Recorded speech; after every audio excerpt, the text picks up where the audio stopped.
second peak data rates, connection density of over 1 million devices per square kilometer, and centimeter-level precision positioning. Frequencies above 100 gigahertz will enable ultra-high data rate short-range networks. Precise time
starting the program.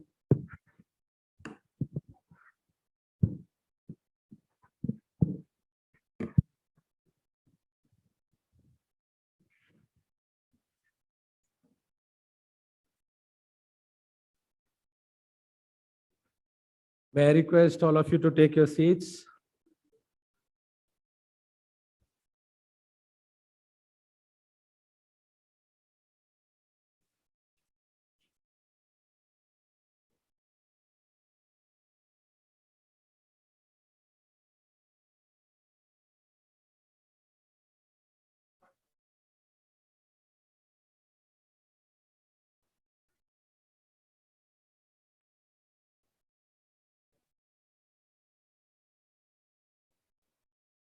Ranjit, can we ask all the speakers to come in? We can start the session and close the door. Good morning, ladies and gentlemen. A warm welcome to the next vision of our Honorable Prime Minister, which is called 6G in India.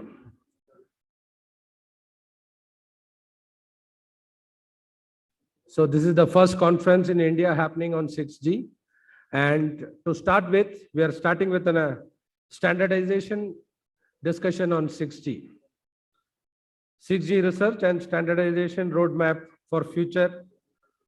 This session is chaired by Shri Professor Brijesh Lal, IIT Delhi. May I request please to come on stage, sir.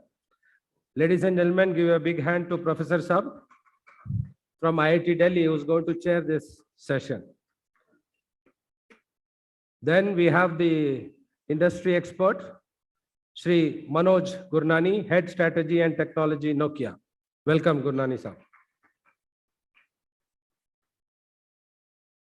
We have the expert from TEC, who has been talking a lot of standardization in IoT and other things. Ladies and gentlemen, let's put hands together and welcoming Shri Sushil Kumar, DDG TEC. Sir. The next speaker all the way has come from United Kingdom, my good friend, Mr. Pradeep Bhardwaj. Please join us on the stage. Pradeep. Is coming. Okay. We have another speaker from Jio, who is Satish Jamgani, who will be joining online. Yes, Pradeep, please. I was welcoming you, please. Then we have a standardization and public policy expert from SESI. Ladies and gentlemen, put hand together to welcome Dinesh Chand Sharma.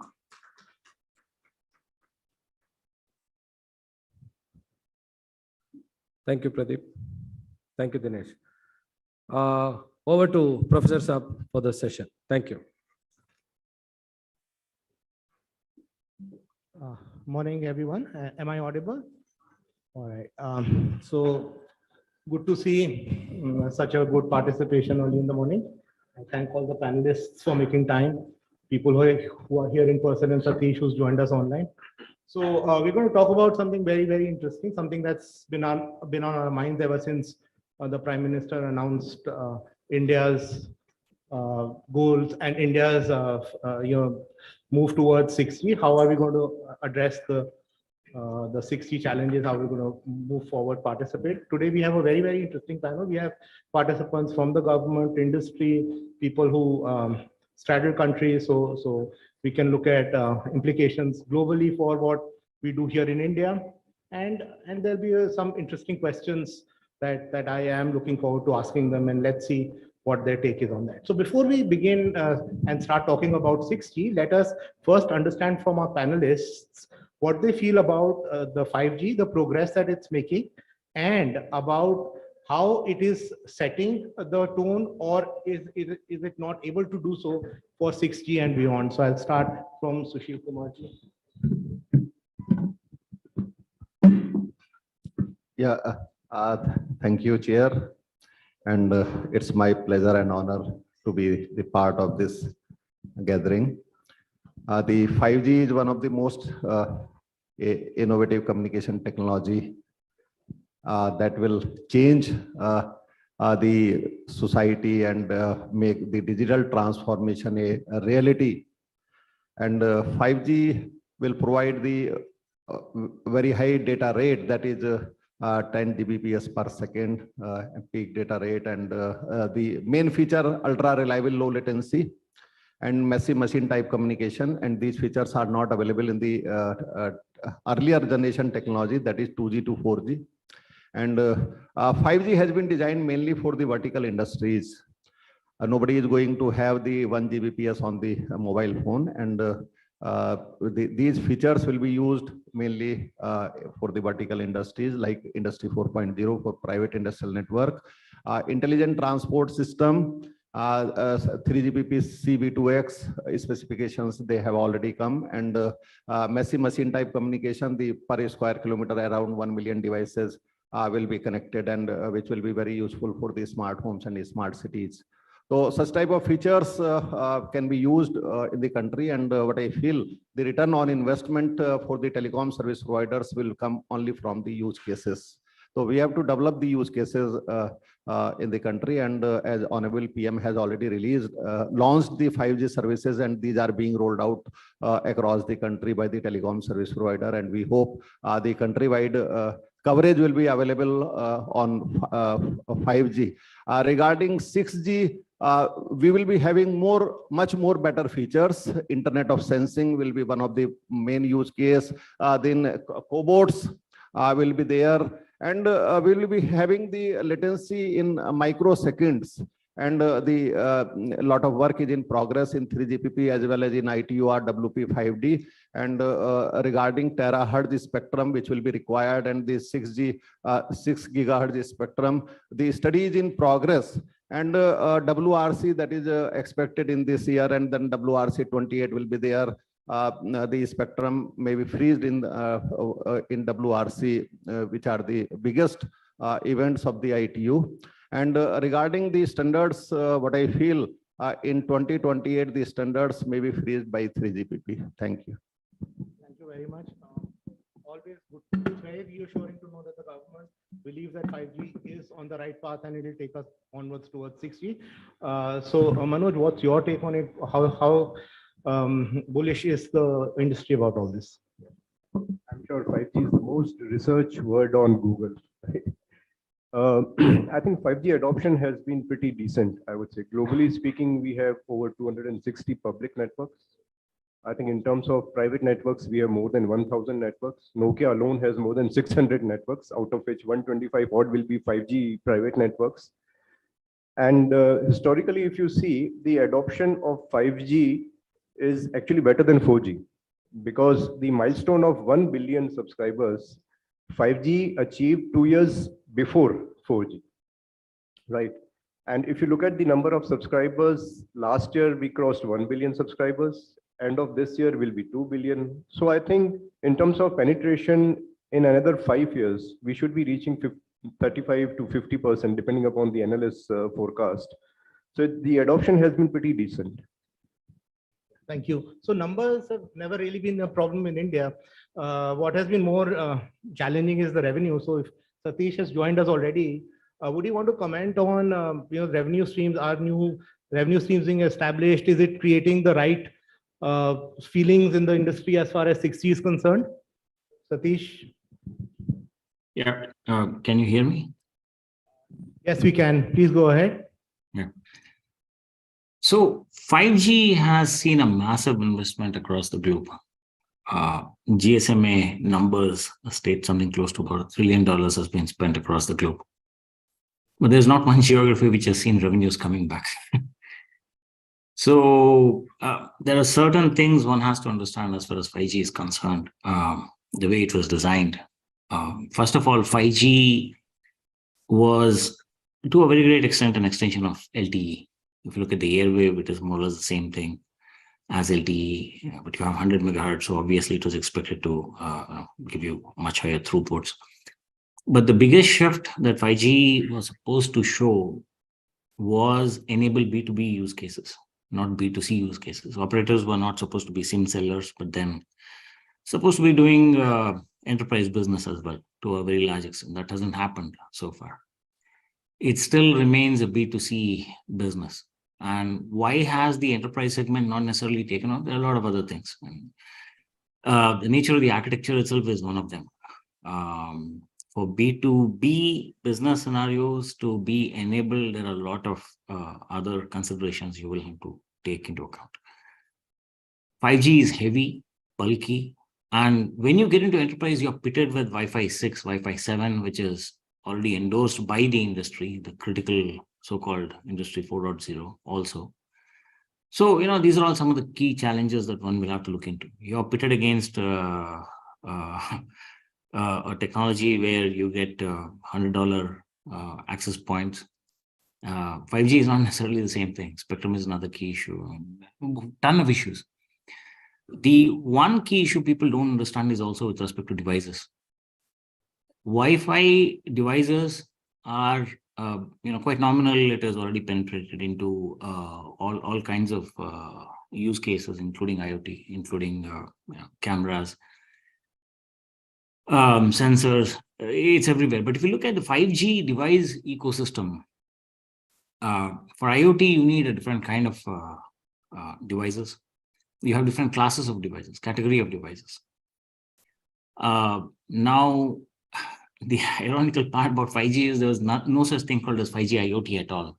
I mean, if you're a keen observer of the standardization process, much of what you call as 5G IoT is just extensions of the releases of LTE IoT, whatever you might call it. You still go to LTE, you still talk Cat1, you still talk Narrowband. Narrowband IoT is a extension of what was already happening. So it's more or less it's just plus of what was already available in LTE. So that's where we stand. So seriously, asking the question, what does 5G bring onto the table? And that's that's one key question that we ourselves have been asking. That also implies on the revenues. What does it look for the revenues? Fixed wireless is touted as one of the key revenue earners. There are other issues also, the device ecosystem. Again, you are pitted against fiber. If you go to fixed wireless, you have to be on par with whatever experience people are seeing with fiber. And there are still issues with respect to device ecosystem for such use cases. That's one of the reasons why you've not seen fixed wireless going everywhere. And also millimeter wave, massive MIMO issues, throughput issues, SANR issues, all these issues are there. So badly designed 5G, I was never happy about it. I've been vocal from day one, not today. Immediately as soon as release 15 came out, I knew this was disaster waiting to happen. So lessons to be learned, and at least 6G, we don't want vested interest to basically dominate standardization to make sure that, our voices are, we have clear views of what we want in 6G, and we are articulating that in ITU currently, and then subsequently in whatever other forums it has to be done. And that's where we stand. Thank you. Thank you, Satish. So that's an important perspective. And 5G was a bit about putting the cart before the horse. We thought a lot of use cases would become possible, taking longer than we thought it would. So 6G offers an opportunity for us to consolidate, to do it right this time. Look at the use cases carefully and build the standard accordingly. Your thoughts on that, Pradeep? If you will, a quick, Yeah, good morning, everybody. Yes, I guess please bear in mind that when we say 5G is immensely successful, we talk about the number of operators that are live, 250 odd plus. We have to bear in mind that most of these networks are 5G non-standalone. 5G non-standalone itself was never meant to be called 5G in the first place. It was an afterthought for a lot of marketing reasons. The industry prevailed. There were two lobbies. There was a purist lobby, which only wanted the 5G standalone to be called the 5G. And the other lobby prevailed in Lisbon. And 5G non-standalone came to the fore to be known as 5G. But having said that, I'm not trying to undermine the success story of 5G. We have come a long way. The introduction of 5G new radio on its own represents a big uplift. And this is laying the foundation now for 5G standalone to make inroads. And we are already seeing that. Now that operators 60, 70, 80, I'm not keeping a close track of that. So these number of operators who have already launched standalone in their home networks, and I have started to play around with this wonderful 5G core. I think very soon we would see all of this unleashing huge benefits.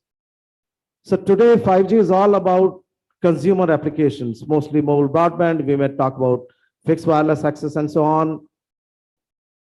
But I think the proof of the pudding will be when the other industries, other verticals would start to adopt and embrace 5G. And when 5G standalone and 5G core starts to deliver on those benefits, that is when we can say now we have realized the dream that 5G promised to bring. And that is going to happen very soon. So in fact, I only came from the UK early hours, a few hours ago. And all of you must have heard about the coronation of the king that happened there on Saturday. It was such a delight to hear in the news that Vodafone UK, I don't work for Vodafone, by the way.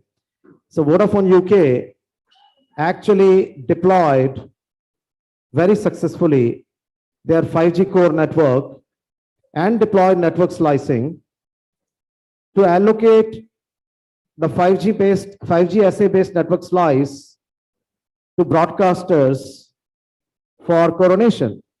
That is an exciting application, and it is actually solving a lot of problems in the marketplace, in the industry. So I think that is a very good example to start with as to how 5G standalone will bring these wonderful applications to the fore. And that is when I think we can see a mass proliferation of these applications and use cases into a lot of the other industry domains as well. So I think I would say we are on the right track, but there are a lot of challenges that remain unaddressed. I'll wrap it up shortly. There are a lot of challenges that remain unaddressed. So you would know that the baseline for 5G, which was released 3GPP release 15, that was defined way back in 2017, 2018. I have even forgotten, very, very long time ago, in California when the 3GPP meeting formally ratified release 15. Till today, we are into, past first quarter of 2023. And still we do not have the 5G roaming standards finalized. We are still having a dogfight in the industry about 5G roaming standards. Please bear in mind, we live in a global world today. It is not that we can get away with launching 5G just in our home network and assuming that subscribers and industries would not want this to be available to them in a roaming environment. It is all about roaming today. So I think these are the kind of challenges we have to address as an industry together. Thank you. So it's important to bring out challenges at this stage, because when you set a roadmap for something, challenges is something that should be on top of your mind so that you address them rightly. So it's possibly a good thing that some of the points of views that we're getting here are not so positive. So of course, there's no reason to despair, because a lot of what we're hearing is positive. So Dinesh, quick few words from you before I move on to the next question, please. So let me begin with Pradeep ji highlighted the technology has just started rolling out. I mean, of course, from an Indian context, we are late even in rolling it out. But then when you roll out and you start with NSA and go to NSA, the full potential of this technology is yet to be evolved. I mean, of course, we know the use cases, but when we implement those use cases, you learn from those use cases. Even if we have 229 commercial networks with more than 700 smartphone 5G phones, even with the predictions that the 5G rollout in terms of connections will become 2 billion by the end of 2025, there is a huge potential. And that's why we rolled out this technology. That's why we migrated from 4G to 5G. And there are use cases which will evolve, but then we just started. even if after 2 years. So it has few years of potential of its maturity in terms of rollout and capitalize on its potential and get the return on investment. So as far as commercial rollout is concerned, I still see that 6 to 8 years, this journey will continue. But then when we come to the 6G, and of course, even in 6G, even if the mission paper was launched recently, if you go back and see the research work all around the world, it started way back in 2 or 3 years before. But even then, I think we have launched this paper and we have a huge opportunity because at this stage, 6G is with vision and research. When you talk about standardization, I don't see that standardization will begin with the use cases before 2024 or 2025. But of course, it's market-driven case studies. So we are at the right time to do the research work, prepare the vision, and create the use cases. But for sure, when we will have the 6G commercial ready, the technologies like AI, machine learning, deep learning, and even blockchain will be fully integrated into that technology. That is what I can tell you today. We will not have softwareization. We will not have hardware installations. Probably everything is cloud, everything is internet. But then integration of these technologies will make 6G very, very efficient, which means we will have use cases where we will talk about it's not smart anymore. It's the intelligence which is lying in the network. Make use of the intelligence and make those use cases. And those use cases still we can foresee it, but then we will have that. So effectively, 5G rollout will continue, 6G research has to begin in parallel, and then we are timely on that. Thank you. Thank you for those views. So research, IP generation, patents, all of that for the 6G point of view is becoming important. So here, I would like to go to the panelists and ask them that, research or IP generation requires a lot of cohesion, a lot of people coming together, academia, research organizations, the final industry that will take it to the market, people who consume it, and also the government. So I'll come to Sushilji in the end here, because he probably have an opportunity then to answer some of the concerns others raise. So the question to the panelists now is, given that there are a few challenges, given that 6G is in a nascent stage, there is an opportunity for people and organizations to get together and make a difference. Where do you see India in terms of its ability to get all of the stakeholders in one place and make them work cohesively? So I'll start with Satish, if you can hear me. Satish, your views first, and then I'll take the other panelists' views.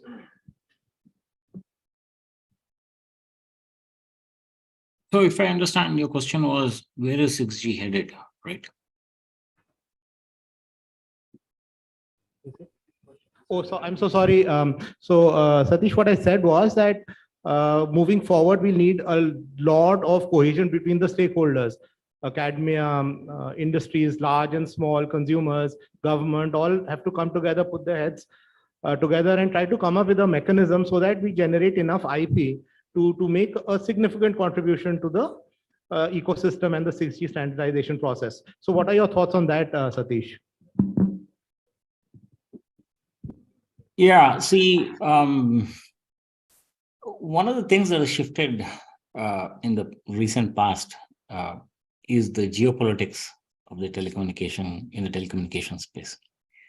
And that is huge.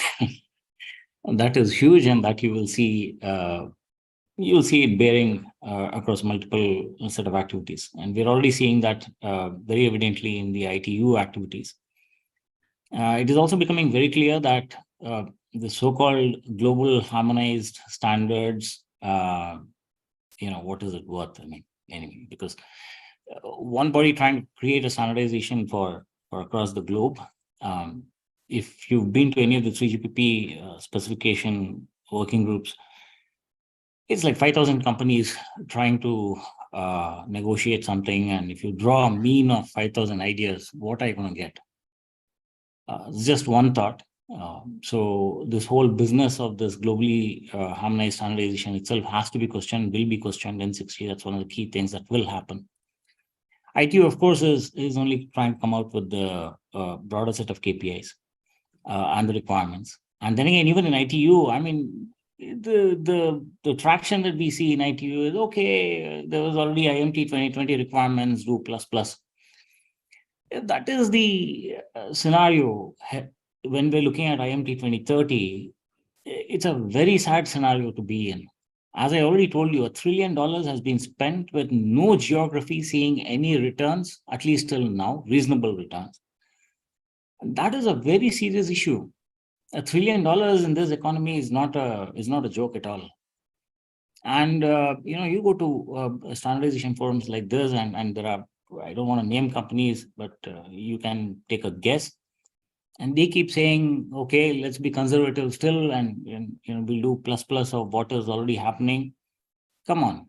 I mean, this is one of the key factors as far as I'm concerned, biggest concern from our side. This cannot be allowed to happen. And one of the key changes that we want to see happen is an opportunity for operators to move into B2B space than continue to be in a B2C space. It's not going to work out. Simply not going to work out. Nobody will see another $1 trillion investment if there is no clear return on investment. That is absolutely clear. And to that extent, whatever other subsequent terms that you used, IPs, research, and all that stuff, will all have to be aligned in this direction. B2B enablement has to be the biggest scene. And if there is push and pull from conservative industries, trying to, not necessarily innovate, but then try to do plus of what is already there in 5G, it's not going to work out. It has to move away from conventional thinking. That is one of the key emphasis. We will go in that direction. We will push in that direction. Thank you. Thanks, Satish. So clearly there is a need for working together. And I'll start from the other side now. So Dinesh, what are your thoughts on that? And how can we make it happen more importantly? Okay, so when I talk about research and IP relation, I see that in India, we have done a lot of research, but it did not see the light of the commercialization because it was not put forward on the right platform. And as you highlighted, when India awards these research projects, it goes to academias. The consortium is missing. Because when there is no consortium, when there is no stakeholders on board, who will implement that technology? Now, to implement that technology, the taker has to be there, which means it should be put forward on the right platform. Let's take a story of 5GI, but today 5GI became a 3GPP part of standardization. So we can see that some rollout could happen and may happen if the industry takes it. What I believe is that when the 6G vision is there in place, when we have fund allocation, government should do open call for tender for these research projects, not like awarding only to the IITs, because creating or framing a consortium at a later stage is difficult. So they should launch call for tender and invite only consortium.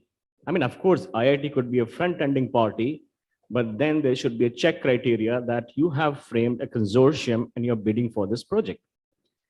With thought process in mind from a 6G vision, the consortium should bid all these different use cases which they believe will become a part of 6G.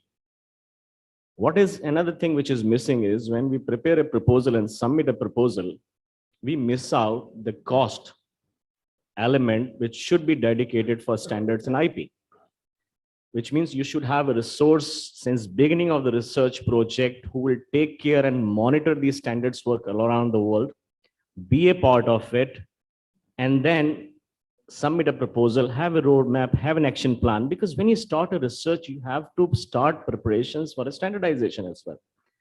And then they should also participate in their SDOs. They should identify which particular standard organization I should be a partner to keep a track of it and submit my proposal as and when it is ready.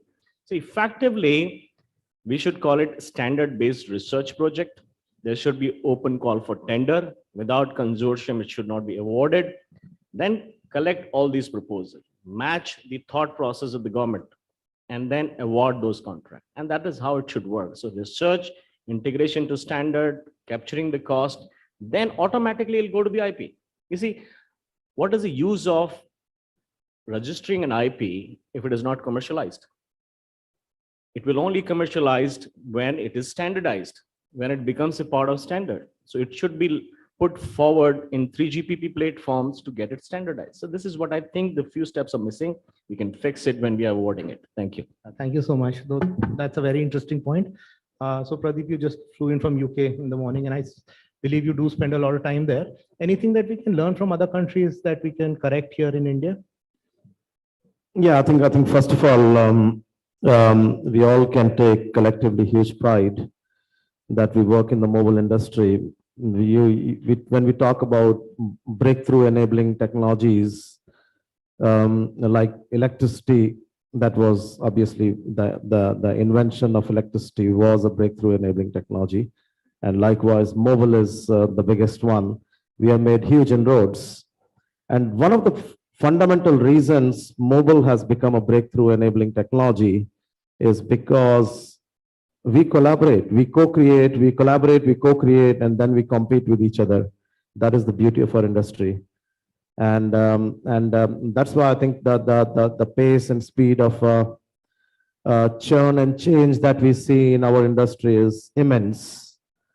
And I think that is gonna underpin how 6G actually develops down the road. Collaboration obviously is happening, and we saw that was the main reason 5G was brought to the market so early, because typically it took the time it took for 4G to develop the technology in 5G that was cut down by almost 30 to 40%. And we will see the same kind of speed in 6G as well. That the standards will develop very, very quickly simply because we collaborate so well. And it's happening. It's happening in Europe. It's happening in other places as well. I think the one from an India standpoint, one fundamental as an outsider who doesn't live in India, one thing I see very positive about India is at a very right time, at very early stage, India is making the right noises, which has not happened before. We are quite late, I believe. India was quite late in 5G. And as an outsider, I can count now India in the top 5 countries who is making these right noises globally about 6G. And I think it augurs very well. It's very exciting for the country. Obviously, this is because I think Satish alluded to that as well. He talked about geopolitics. We all know that 6G would be about fundamental societal changes that would be enabled by 6G. And that is where I think the stakes would be so high, and all the countries are kind of trying to do whatever they can because the stakes are so high to get early inroads. I guess it'll be interesting to see in the years coming forward. Yeah, thank you. Now the question to Manoj from Nokia, it's of course the same question, but a little different perspective that I need here is that given that your parent company operates from another country, so is there a conflict? How can these multinationals make a contribution such that India also is a contributor in their larger Nokia ecosystem, for example? So any thoughts on that, please? I think Satish mentioned about the geopolitical thing. So we at Nokia, we firmly believe in a very, very active regional ecosystem for standardization, right? When you talk about standard, it's all about harmonization, right? Without which nothing will happen. I keep myself reminded on what happened in 3G. When 3G happened, there were 3 different areas in which these standards went, right? You had the Chinese version, TDS, CDMA. GSM actually followed the WCDMA road. CDMA took the CDMA 2000 road. And we could not actually unleash the potential of what the technology could actually bring, right? So I think, therefore, Nokia takes a very, very strong position in terms of having the common positions. That's very, very imperative. So strong, active regional ecosystem, which eventually will lead to rock solid, globally acceptable, harmonized standards. And it is because of this reason that Nokia is very active in more than 300 industry standards organizations, right? More than 300. In India, so it could be ETSI, ITU, And with 5G and 6G, it's important that we also take industry along with us. So we are therefore already playing a very active role in 5G Asia, right? So which is the industrial automation bodies. We are playing a very active role in V2X, NTN kind of standards, right? So eventually we'll have to take a very, very holistic view, right? And I'll again like to emphasize a very, very strong regional active ecosystem for standards. So that is very, very good to hear, because that's something that's needed, because players like Nokia, who've been in the field for a long time, can help us, a lot in making this journey a reality. I'll quickly add, we have 50 people in Bangalore, totally dedicated for India in our standards team. Good, thank you. So now finally moving to Sushil and getting government's perspective. So there are two aspects here. One is, of course, there are some concerns that have been raised. So I'm sure the government is addressing those already, or is it they are in the pipeline? So we want to hear about that. And then are there some expectation that the government has from the other stakeholders? Because it doesn't work one way, right? The government also probably has expectations from us. So could you please talk of both those things, please? Yeah. In my opinion, this standardization is a collaborative efforts, and this participation in the global standardization bodies where we submit our requirements and we submit the contributions. And even if we have generated some patents, then those patents should also be the part of those standards. Even ITU and 3GPP are open for that. What I feel, the TSDSI, which has been created by the DOT and the industries, is able to bring the MNC academia and other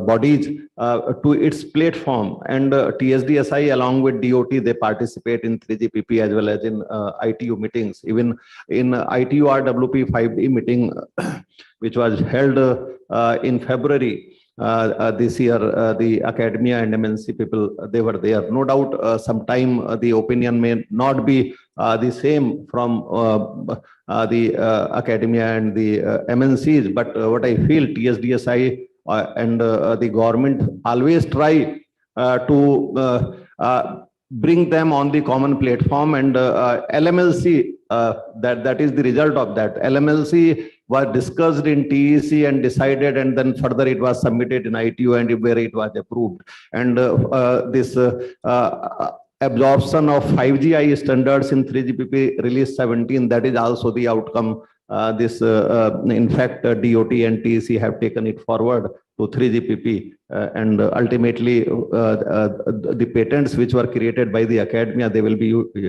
used in the release 17 standards. So government is making efforts, and it is a continuous journey, what I feel. Yeah. Right. So any expectation that the government has from the other stakeholders? How can others contribute better? What I feel, we should have more and more participations. If we compare the Indian participation as compared to China, Korea, and Japan, even we are not having even 25% participation from India as compared to those countries. Even if we, I quote like in study group 20, that is on IoT and smart cities and communities, from China, more than 60 to 70 persons participate physically and virtually both. But from India, hardly 3 to 5 persons participate. And the ITU RWP 5D and in WRC and other organizations, see, our participation should increase. Whether we are participating virtually or physically, it is immaterial. Now the platforms are good even for participation virtually also. If we are able to we promote our startups and other people, academia, MNCs, to participate more and more in 3GPP and ITUR. Only then we will learn how to prepare the contributions and the participation in standardization activities. And this is less not only in ITU, even in ISO, IEC also. The Indian participation in ISO, IEC is also the lesser as compared to the other countries' participation in those standardization bodies. That we have to promote, and the government is taking this thing also forward. Yeah, thank you. Thank you. So yeah, so the government is doing a lot. It's setting money aside. It's bringing the stakeholders together. TSDSI is doing a good job. So But yeah, everybody needs to get together and try to make this happen. So after having looked at two relatively heavy issues, let's move to something lighter. 6G is not just about making it happen. It's also about opportunities to be able to do things better. So there'll be newer technologies that will enable. So now I'll go through the panelists and check with them what they think would be those new exciting technologies that 6G will bring to the fore. We'll start from you, Dinesh, if that's okay. When you talk about technologies, we already know that these technologies exist today, but of course, the potential is huge. Like, for example, artificial intelligence, the blockchain, the deep learning, the machine learning. I mean, these are the technology verticals which will become a critical component or a part of 6G when we talk about standardizations and this. Effectively, what I can say is artificial intelligence, because at the end of it, but I also believe when it will become, of course, its market will decide, the stakeholders will decide. It's just that we know it could go to that direction it will be all cloud-based. I think entirely it will be cloud-based. It's like a connection, internet connection. You give me a connections, I have the data, I have done the analysis, and I will use the existing applications to gain the intelligence and redeliver that experience. So as far as technology is concerned, I think the artificial intelligence will play a very major role in 6G communication with deep learning and the machine learning techniques as well. And that is what will determine, because at the end of it, when you see the core technology evolution, you talk about broadband, you talk about latency, you talk about connectivity, the massive machine type communication. So this, on top of this, which will further improve the applications, will make use of these technologies to deliver more advanced applications, because at the end of it, it is latency and data based applications. And we will move from smart to intelligence, because use the intelligence to deliver the intelligence back into this. Thank you. Thank you, Dinesh. So that's interesting. I have discussed with Satish sometimes about the role of AI/ML. I think he has interesting views there. So before I move to Pradeep, I'd request Satish to say what his opinion is about AI/ML, and also if you'd want to comment on non-terrestrial networks, terahertz, two other technologies that are being talked about. Satish, so could you say a few words on these, please? Yeah, one of the exciting use cases for 6G that I at least look forward to is what is called as integrated communication and sensing. The whole business of sensing will bring a different perspective altogether, and it will, ignite a whole lot of industry, which like location-based applications did, and a whole lot of applications from all the way from your cab hosting to food delivery and all the stuff got enabled. But coming to AI, AI is one of the most misunderstood. But whatever, flavor of the day. So yeah, it has to be understood that algorithms in whatever way have been used in telecom. And now, whether it is heuristic algorithms as far as AI is concerned or whatever else, it has to be a bit of a level playing field. When people keep talking of AI, they don't even have a definition for AI. But then anything and everything gets classified as AI. That is anyway going to get settled over a period of time. The same discussion is happening in ITU as well. But one has to understand that AI algorithms are, or whatever learning algorithms has its own intrinsic issues. I mean, it may be good today, it may not necessarily be good tomorrow. So there are key things that one will have to understand. One is something called as deterministic determinism. AI algorithms are not necessarily, I'm specifically talking of neural nets when it comes to AI algorithms, because AI is a whole bunch and a lot of class of algorithms. If you talk of neural nets, they basically are generalization algorithms.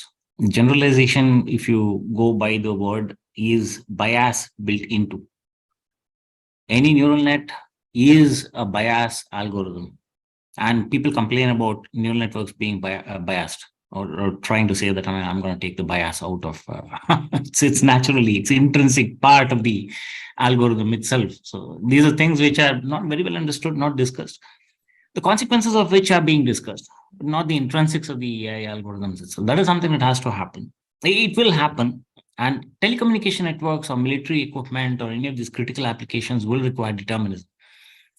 You don't have a chance for overlearning, underlearning, etc., etc. Learning algorithms have a place, yes, I agree. But then when you want deterministic output every time for the next 20 years after you deploy, you always have to question whether neural nets fit into the scheme of things or not.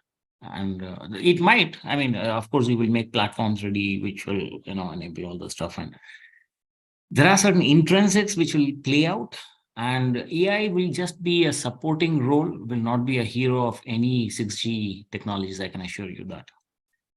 And that's where we stand. I mean, there are a lot of things to understand about AI, the nature of, there's overlearning, underlearning. It's always good when it is in the right fit, but then, ChatGPT, now you are seeing the backlash. It was good, but now government after government is feeding it. Now, a lot of people think that ChatGPT is intrinsically AI. It's not intrinsically AI. There is an AI algorithm and there's a lot of data fed into, ChatGPT. That's what makes it more powerful. Now, legally or whatever other ground on which you stand, if the people who are feeding the data into ChatGPT is cut off for whatever reason, then ChatGPT is as good as you can imagine. So there is an algorithm part of it, and there is this dumb people who are feeding all kinds of data into it. Now you question whether AI is powerful. Is it the dumb people who are enabling an algorithm with all kinds of data, which you won't have access to as a person? I will not have access to the kind of data that ChatGPT has access to. So there are all these issues which are coming out into the fore. It will play out. Government after government is banning, enterprises are banning the use of ChatGPT, not necessarily because the algorithm has its capabilities. Yes, I understand.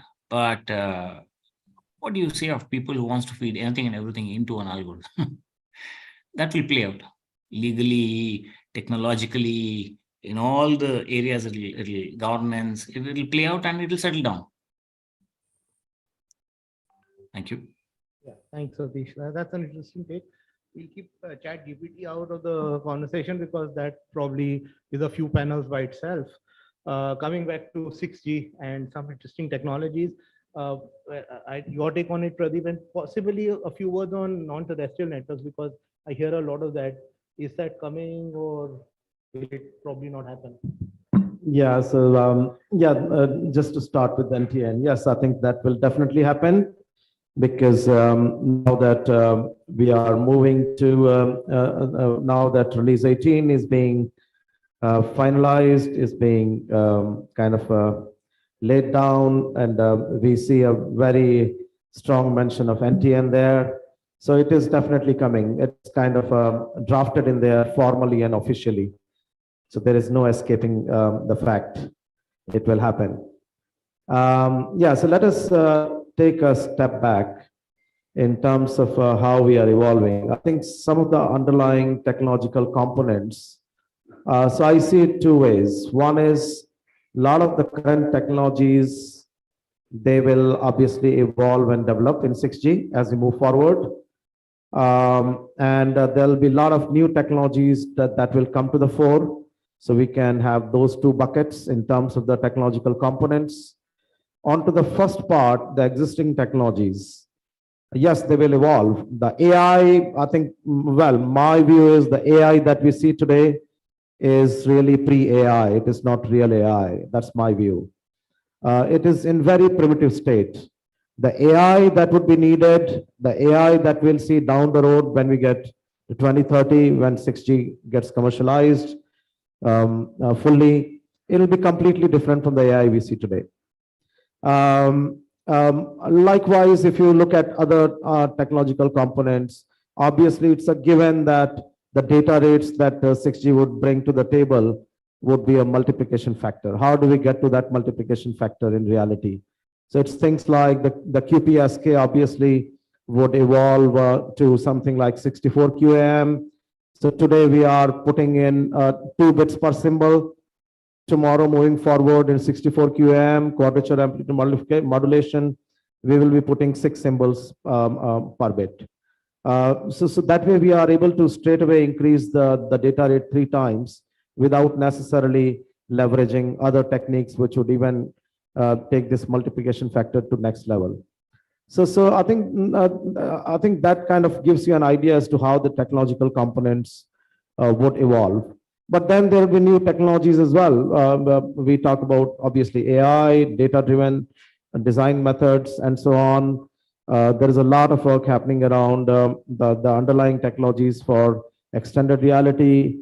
So these things obviously would develop. But I think the other thing is it's not just the technology, it's the experience, it's the use cases. I think a lot of innovation is happening in that space. Today, we have not, this is more of an academic discussion on the technology side today. That comes much later when the requirements are finalized, when ITU has actually defined the budgets for performance budgets for each of these service requirements. So today it was pointed out by another panelist earlier that we are in the phase where we are visualizing, we are defining the vision for 6G. The next phase would be when we actually start to define the service requirements. And after we have defined the service requirements, that is when ITU will take the lead and actually define the performance budgets as to what candidate technologies that would fulfill those candidate budgets can be certified as 6G candidate technologies. So we have not reached that state yet, but I think we are making good progress. Thank you. Moving on to Manoj. So there's another thing that we hear a lot of, which is something that Satish also alluded to, which is a localization, ability to localize users. So there's talk of terahertz, some base stations being used only for localization and not communication. So that, and what other technologies is Nokia looking at from 6G point of view? So I think we already talked about AI. So AI is going to be not the only enabler, but it's going to be the bedrock and the foundation for everything, be it radio technologies, core, transport, IP, everything. So that's given. But let's talk about the spectrum technologies. So in spectrum technologies, like Pradeep already talked about the more aggressive spectral efficiencies, that's given. But that we'll also be talking about extreme MIMO, right? Which would be actually 10 times more antenna elements in the base station. So extreme MIMO will be one thing. You'll have to repurpose the existing spectrum bands so that you're able to extract more and more out of the current bands. You'll have to mine more spectrum bands. So if you talk about the extreme coverage, you'll have to look at 400 to 700 megahertz kind of bands. Let's not forget 3 billion people still are not covered in this country, in this world, right? So lots to be done in the extreme coverage side. In terms of the capacities, you'll have to look at 100 to 300 gigahertz, which is the sub-terahertz band for extreme capacities. Let's also not forget about the mid-band, right? So in mid-band, the current C-band will definitely not be sufficient, given the fact that traffic and the data capacities will be increasing, the consumption will be very high. So we are already looking at 7 to 24 gigahertz as the next new mid-band, right? So I think in short, these are the things which will happen in the spectrum side. So lots of interesting technologies that we will get to see. So moving to Sushil finally. So what is your view on the technologies? Which technologies you think will catch on and which you think are important? What I feel, the study of terahertz spectrum, that is really very important, and the spectrum even in 6 gigahertz band, that will also be required. And these spectrum study is required in India. And no doubt, globally, all these spectrum studies are going on. And as already mentioned in my previous talk, this in WRC 2024 and 2028, the spectrum may get freezed for the 6G communication technologies. And no doubt, the 6G will be the upgradation of the 5G technologies. What I feel, nobody will be having the standalone network for 6G, like in the case of 4G to 5G. No doubt, in some of the countries, the 5G standalone network, they have also come. So, but we will be having different types of platforms. AI/ML will get evolved. We will be having the blockchain technology also get into it. But the spectrum will be very, very important for for 6G technologies. And moreover, everything will move towards softwareization. Then the security will be a big challenge, not only for the endpoint devices, even for the network and also for the core. The devices, if they become vulnerable, the vulnerability may reach even up to the network and also to the core. Similarly, the core. Therefore, the standards will be very, very important. That the core is also developed based on 3GPP standards, and ORAN and other things. They are also based on standards, so that we are having the secure network from device to the applications. Thank you. Thank you. So lots of interesting questions still to be asked, but we sort of running out of time. There's talk about open source. There's talk about terahertz. There's lots of other things, use cases we weren't able to allude to. But now we see such an interesting audience here. We take a few questions from the audience. A couple of questions from the audience. Maybe one or two. One or two questions from the audience, please. Yeah.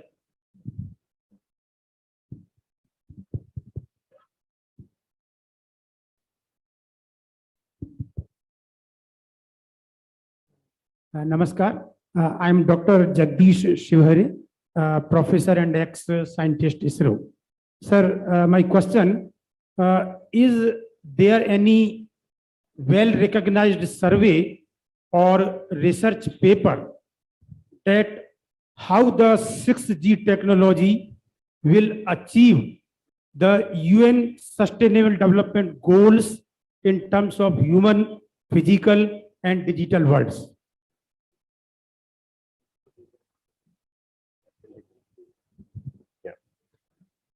So you talked about sustainability. It's such a pertinent question. So I think the target of 6G should be that despite the fact that 6G will be 10 times the 5G capacity, we should look at power consumption of the network half. I mean, that's the aggressive target we should be taking it. So sustainability is going to be extremely crucial in that sense. So the reason is very clear, because the total quantum of this is despite the fact that the energy efficiency is improving, but because of the densification of the networks, because of the more quantum of traffic, the overall consumption of the network will still rise. So I think that has to be addressed. Yes. Yeah. There are two things: sustainable ICT and ICT for sustainability. And even if we are creating ICT networks that if it increases 2 to 3% of the greenhouse gases, but it will reduce more than 20% of the greenhouse gases. So this ICT will certainly improve the sustainable development goals. And ITU itself has mentioned that the IoT and ICT technology will be able to beat the sustainable development goals by 2030. That is the target mentioned by ITU. And even 6G will come after 2030. Yeah, thank you. One final question here from, or we'll take both. So just two more questions, one from there, one from here. And then it's just an observation on what Mr. Sushil said. I think the point you touched initially is very relevant, but then I don't agree with the conclusion, and that's what the topic of my talk would be tomorrow. I'll not come up on that. The point is sustainability. When we talk about SDGs and sustainability, let's not mix up these two things. Sustainable Development Goals is not only about carbon footprint or energy efficiency. It's about prosperity. It's about education, innovation, everything. So that's where 6G will help. All these technologies will help. They'll bring a lot of all this connectivity, the unconnected, all these things are there. But then there's a balance that we need to look at where the basic issue is carbon footprint of the digital infrastructure growing. So that's where we need to be cautious. And I don't think the way carbon footprint of digital infrastructure is growing, it will be ever be able to mitigate the benefit that it brings. That is a point of discussion separately. But thank you. Thank you for your comment. The last question, gentleman there.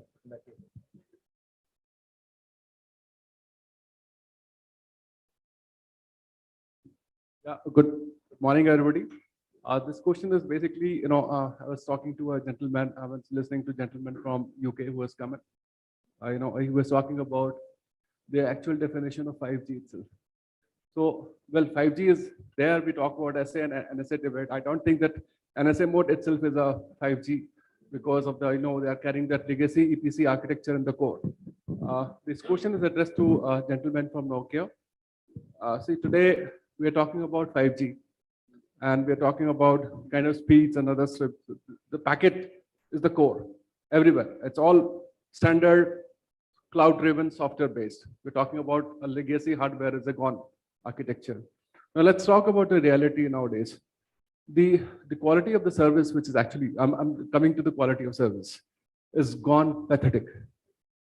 I recall, almost 30 years in telecom, the call quality was at least good in the 2G network. We were direct circuits, dedicated circuits. The moment the IP transport is there, I'm telling you, 30-40% of times, I keep saying, "Meri awaaz aa rahi hai kya?" And and the other say, "Yaar, wo to gayab ho chuka hai."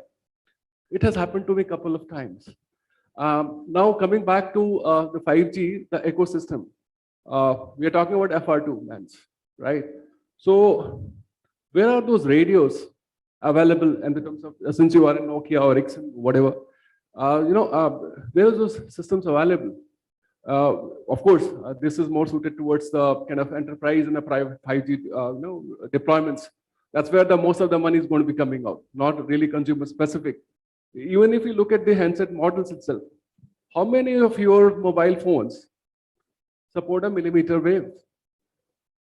The same Apple handset, which is available in US, support a millimeter wave band, but not here in India. The same Apple manufacturer would not support a millimeter wave, right? FR2 bands I'm talking about.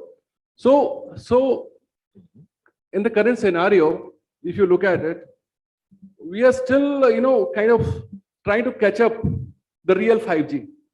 It's, of course, it's good to look into our 95 gigahertz to kind of 3 terahertz kind of frequencies.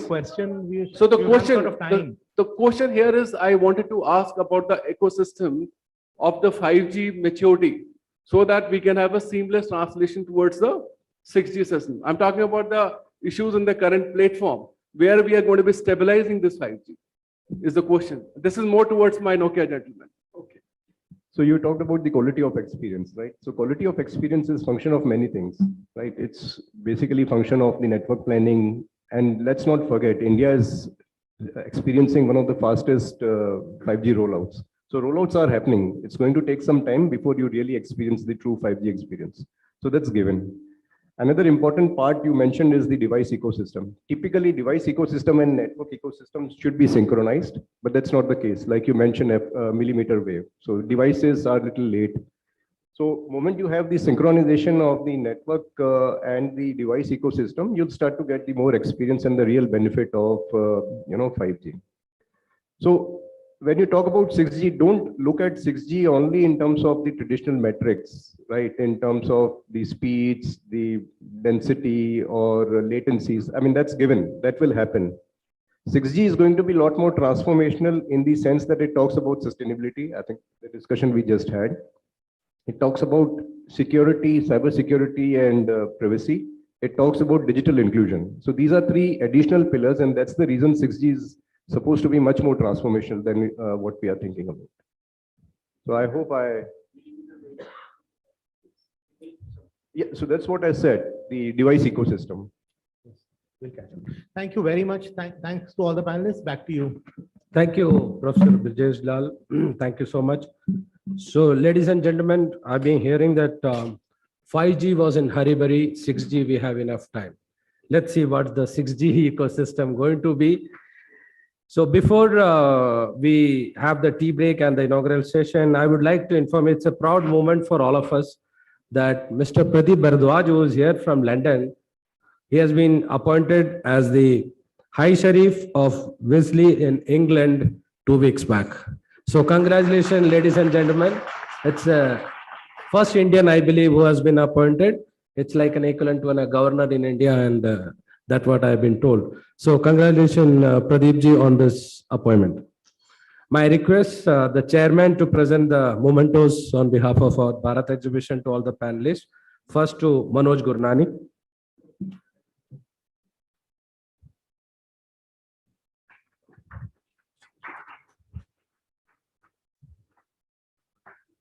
To Pradeep ji.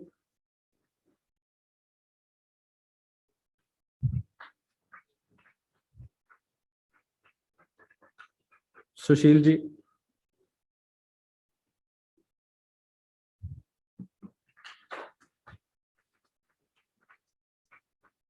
And to Dinesh. And for Satish, we will send across to you the memento.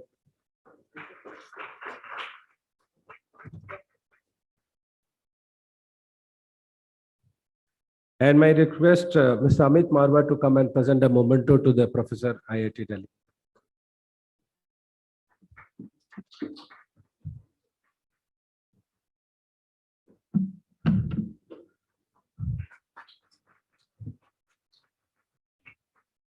Thank you, sir. We'll have a quick 10 minutes break. Everybody is here for the next panel. So we'll start the next session first. 10 minutes break.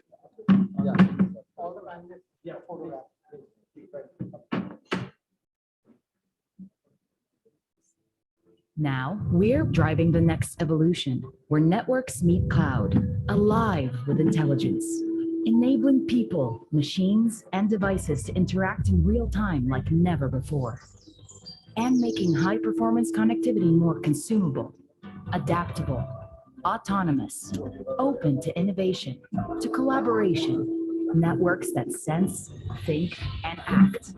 Because by working together with service providers, enterprises, and the world, we can create a more sustainable, productive, accessible future. By accelerating the impact of digital to reach people, places, and industries that have never been reached before. That demands more than change. That demands transformation.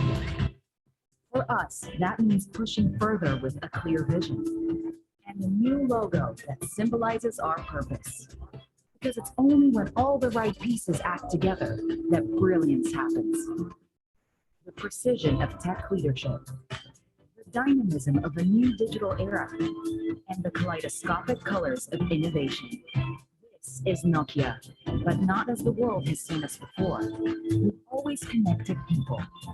Now, we create technology that helps the world act together.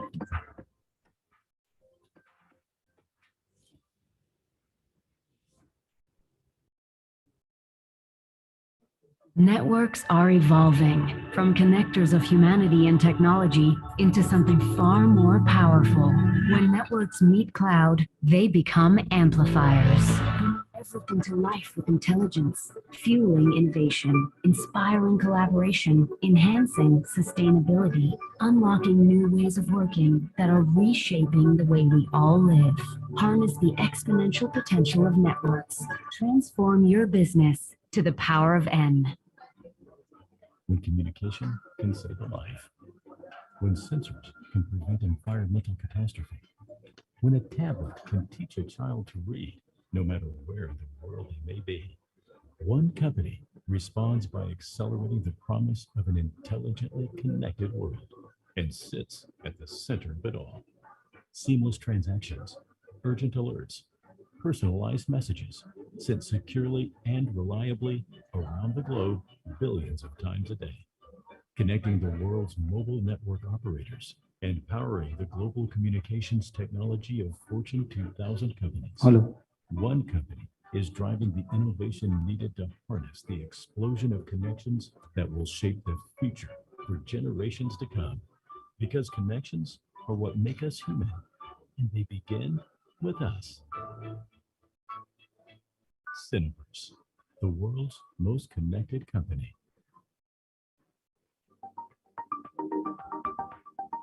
Too early to talk 6G? Not for wireless communications researchers. Research for a new generation of mobile wireless communications starts more than 10 years ahead of initial deployment. Launching 6G in 2030 means research has already begun. 6G will allow new, exciting use cases above and beyond 5G by combining sensing, imaging, precise timing, and intelligence at the edge with the mobility of wireless. It will further integrate communication and compute technologies into society, including using and expanding AI applications. Early 6G performance targets represent a 10 to 100 times increase over 5G, up to 1 terabit per second peak data rates, connection density of over 1 million devices per square kilometer, and centimeter level precision positioning. Frequencies above 100 gigahertz will enable ultra-high data rate short-range networks. Precise timing requirements will bring time-engineered networks and applications and will require changing how networks operate. Delivering 6G demands significant advances in computing and networking architectures, chipset designs, radios, antennas, and materials. Exponential growth in data traffic will bring spatial spectral efficiency and connectivity challenges. Extreme modulation bandwidths and shorter wavelengths will reduce beam width and increase antenna and device integration. Radio resource optimization and intelligent networking will also require innovation in RF, baseband, and system design. Significant technical challenges are on the horizon for wireless design and test engineers. While continuing to enable 5G development and deployment, Keysight is also active in 6G programs around the globe, working on solutions for the 2030 wireless era.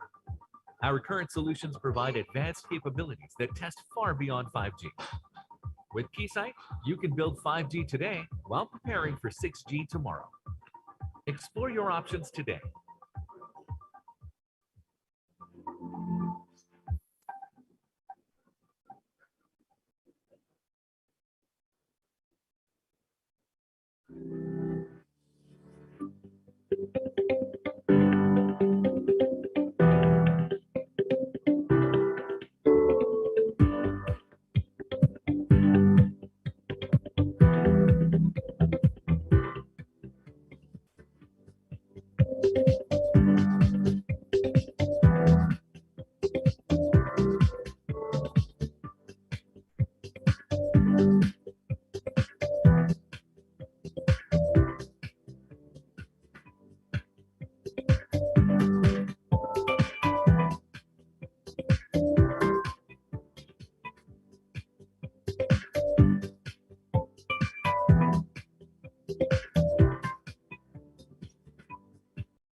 We've been adapting to change for over 150 years.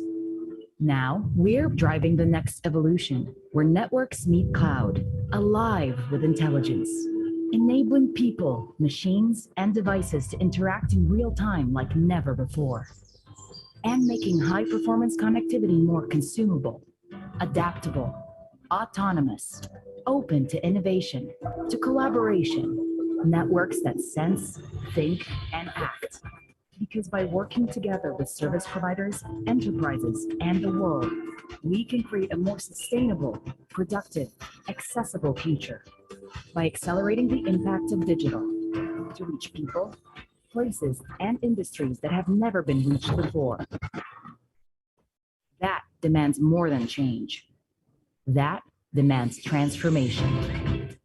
For us, that means pushing further with a clear vision and a new logo that symbolizes our purpose. Because it's only when all the right pieces act together that brilliance happens. The precision of tech leadership, the dynamism of a new digital era, and the kaleidoscopic colors of innovation. This is Nokia, but not as the world has seen us before. We've always connected people. Now, we create technology that helps the world act together.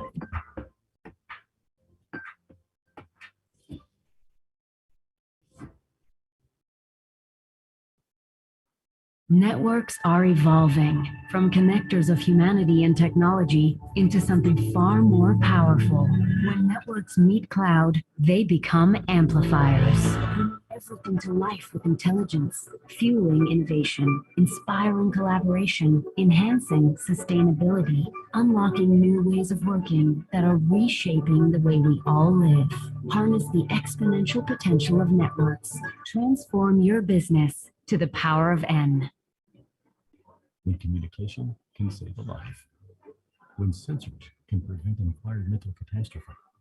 When a tablet can teach a child to read, no matter where they may be. One company responds by accelerating the promise of an intelligently connected world and sits at the center of it all.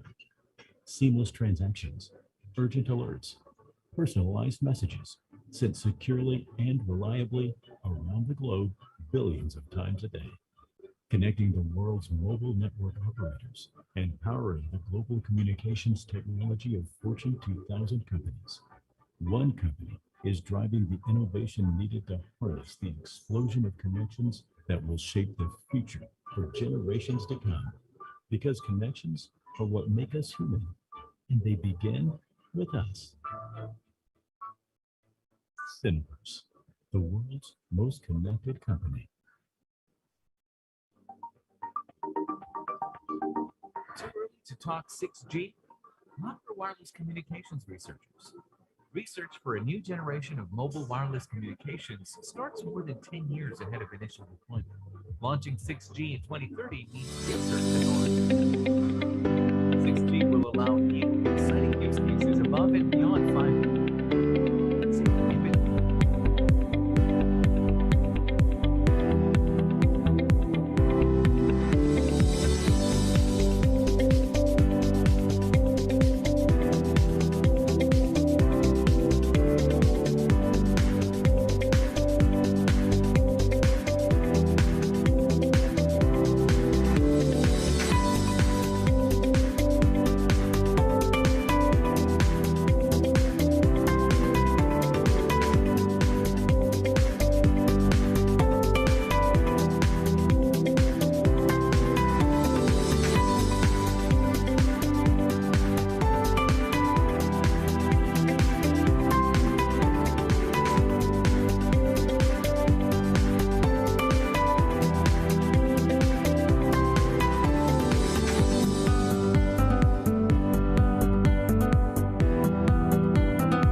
May I request all of you to please take your seats? We are running late.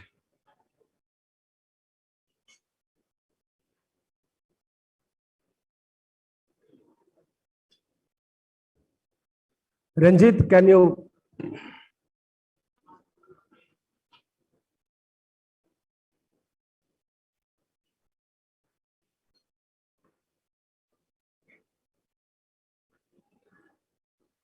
Request those who are having the tea, please bring with the tea. Please come with a cup of tea. You can have it on the table.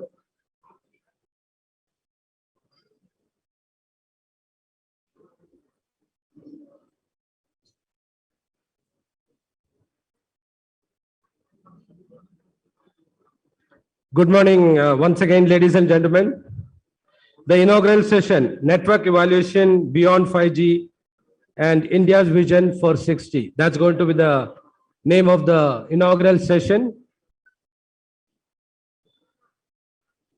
I invite all the distinguished speakers and the guest of honor for the session. May I invite Shri T.R. Dua. Please come on the stage, sir. Shri Vijay Christopher, who is the guest of honor, Wireless Advisor, Department of Telecom. Ladies and gentlemen, please give him a big hand. He is our guest of honor. My request, General Kochhar Sahab, Director General COI, come on the stage. Mr. Amit Marwa, CMO Nokia, please come on the stage. Amit ji. Devi Gandhi, President, Regulatory Reliance Jio. Then we have two speakers who will be joining us online. Dr. Isam from the 3GPP and Ms. Eva from Telefonica, Germany. May I request Amit Marwa ji to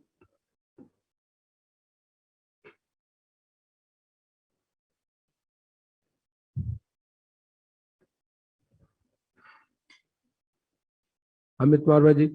Okay, I request Brigadier Sanjay Rawal from Signals Indian Army. Brigadier sir, please come on the stage. As everybody says, spectrum, spectrum, he is the one who has to give us the spectrum. Brigadier sir, please come. Amit ji, please come.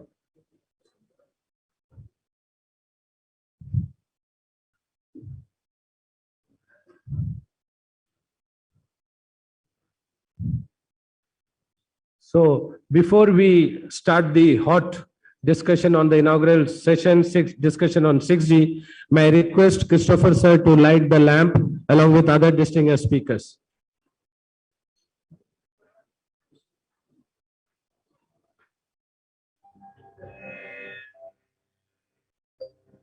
Vakratunda Mahakaya Surya ko Samaprabha Nirvikhnam Kuru me Dev Sarvakaryeshu Sarvada.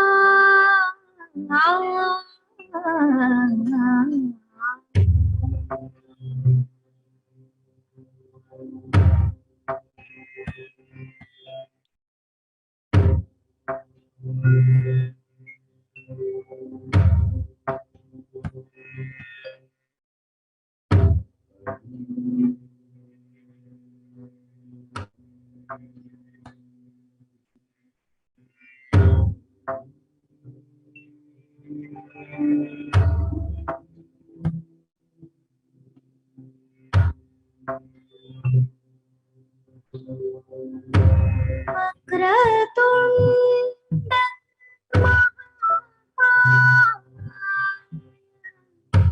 Surya Koti Samaprabha Nirvikhnam Kuru me Dev Sarvakaryeshu Sarvada. Thank you, sir.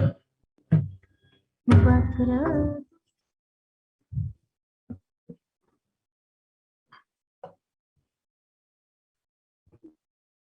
India is already looking beyond the adoption of 5G technology to develop and deploy its faster and superior successor, the 6th generation of telecom network, so-called 6G.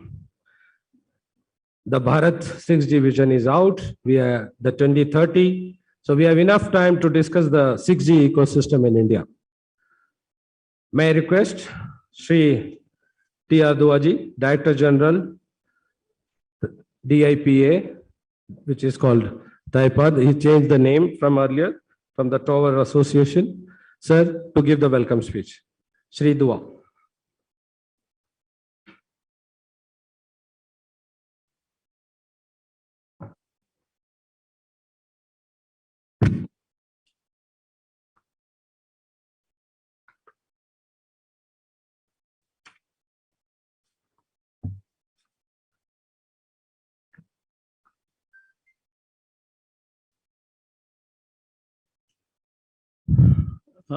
Good morning, ladies and gentlemen. I'd like to thank the organizer for giving me an opportunity to address such a august panelist. I think, Shashi, you're playing a game with me, looks like. Nonetheless, I'm glad that I get this opportunity. This is a panel, I think, comprised of very, very high fly and people who know the subject. Thank you very much for being there. I'll just quickly give a short brief. First of all, this welcome address at network is the network evolution beyond 5G and India's vision for 6G. If you look at every decade, the world bears witness to yet another highly improved generation of technologies, wireless technologies, that changes the way the future of communication is perceived. Each new generation provides an almost disruptive impetus to the state of technological advancement. It spearheads the societal change and leaves the world wondering if we have truly understood how limitless communication technology could be. Further, mobile wireless communication have, without a doubt, transformed the lives of people and the global economy over the last 3 decades.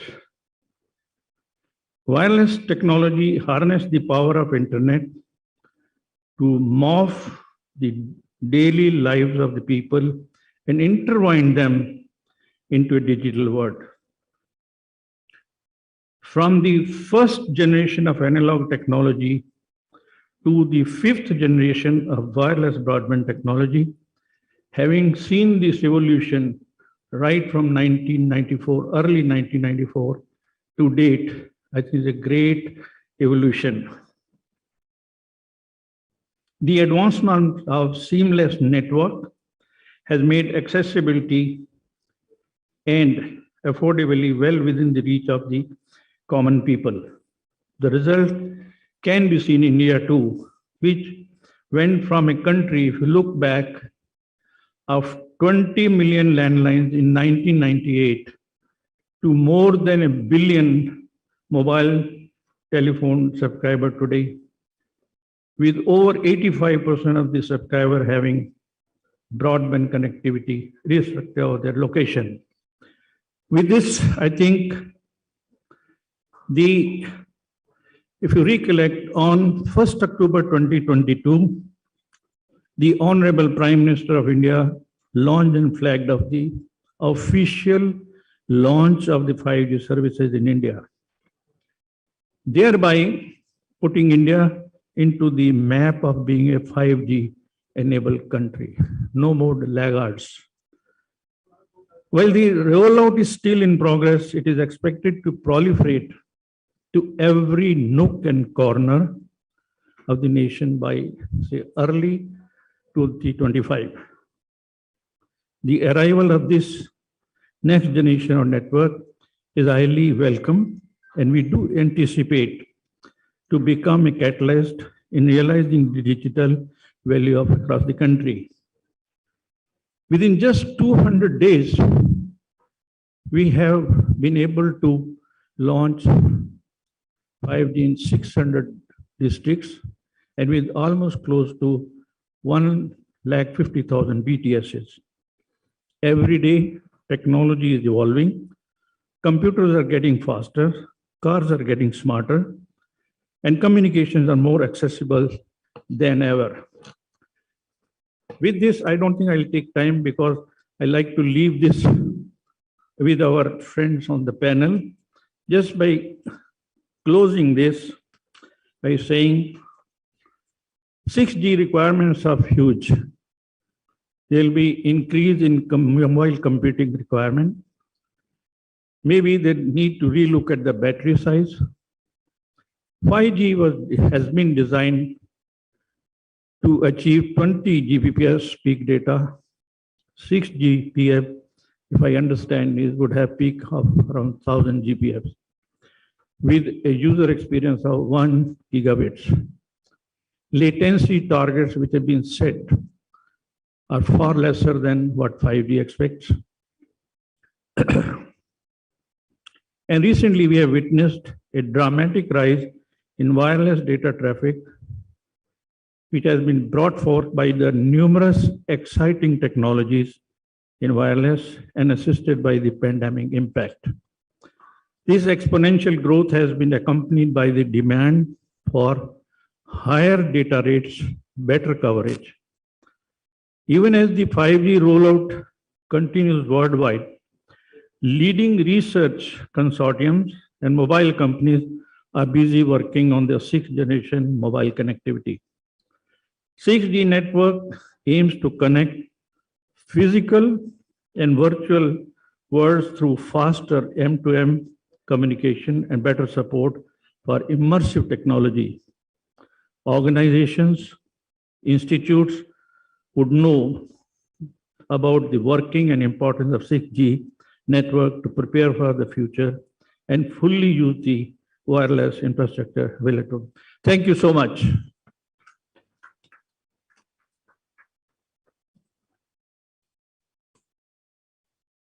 Thank you, Dua Sahab.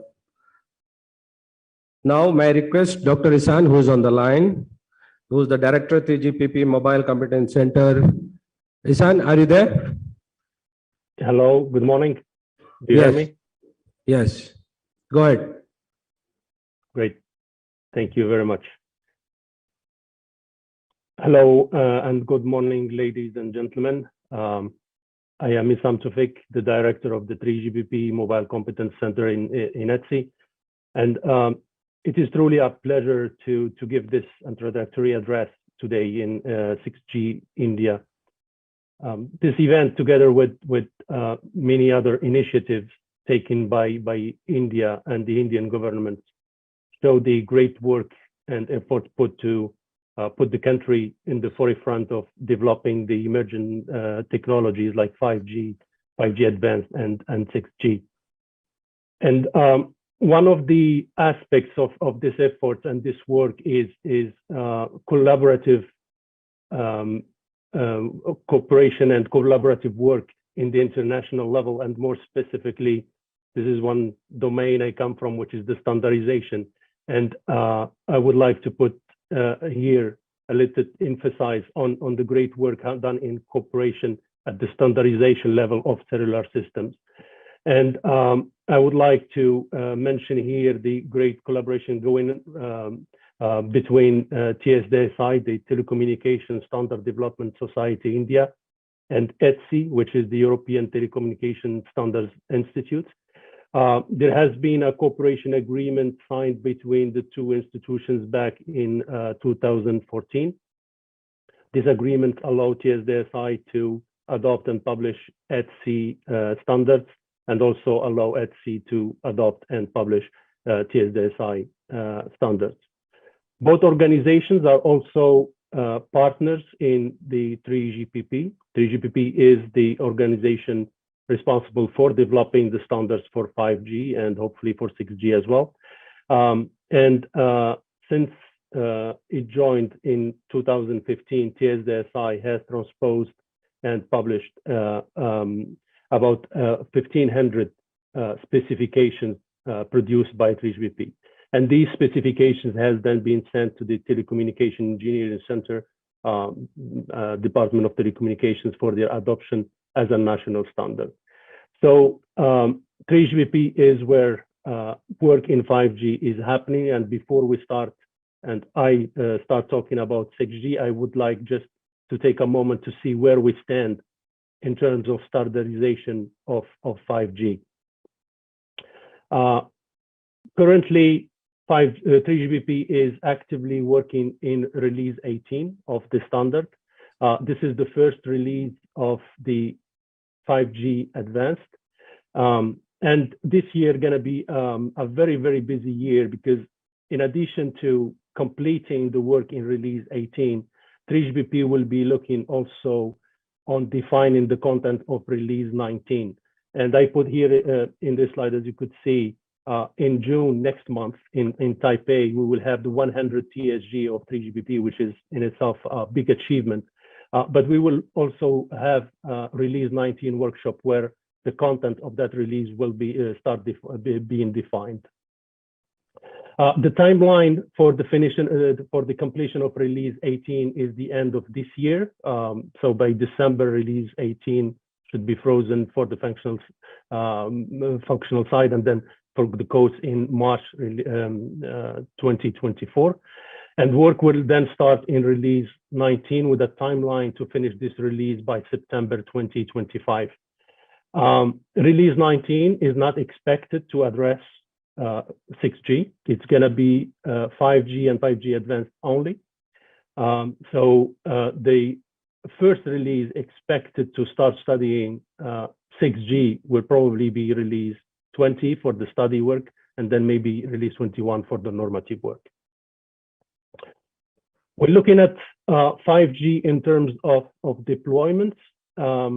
According to GSA, there have been around 250 networks commercially launched around the world, but only 40 out of these 250 are standalone.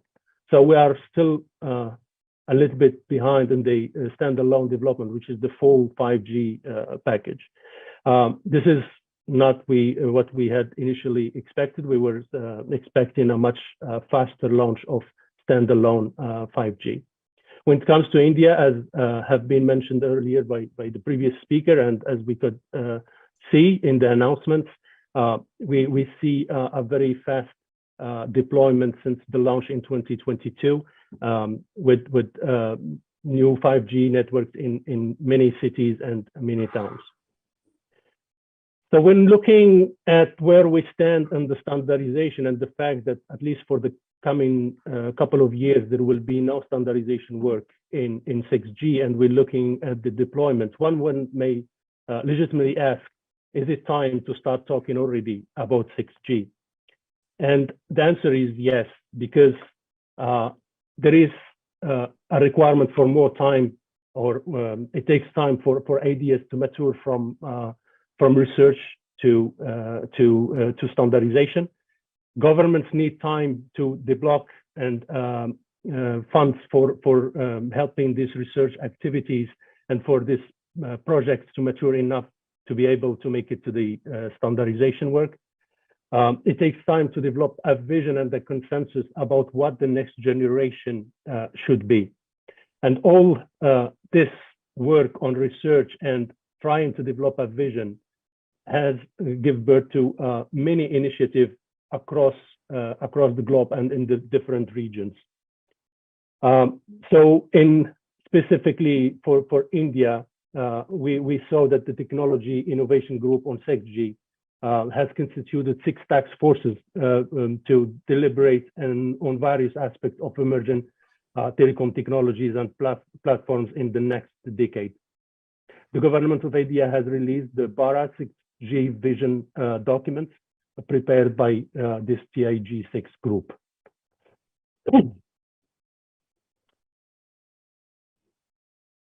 So all this work across the globe, as I said, is taking place by different parts.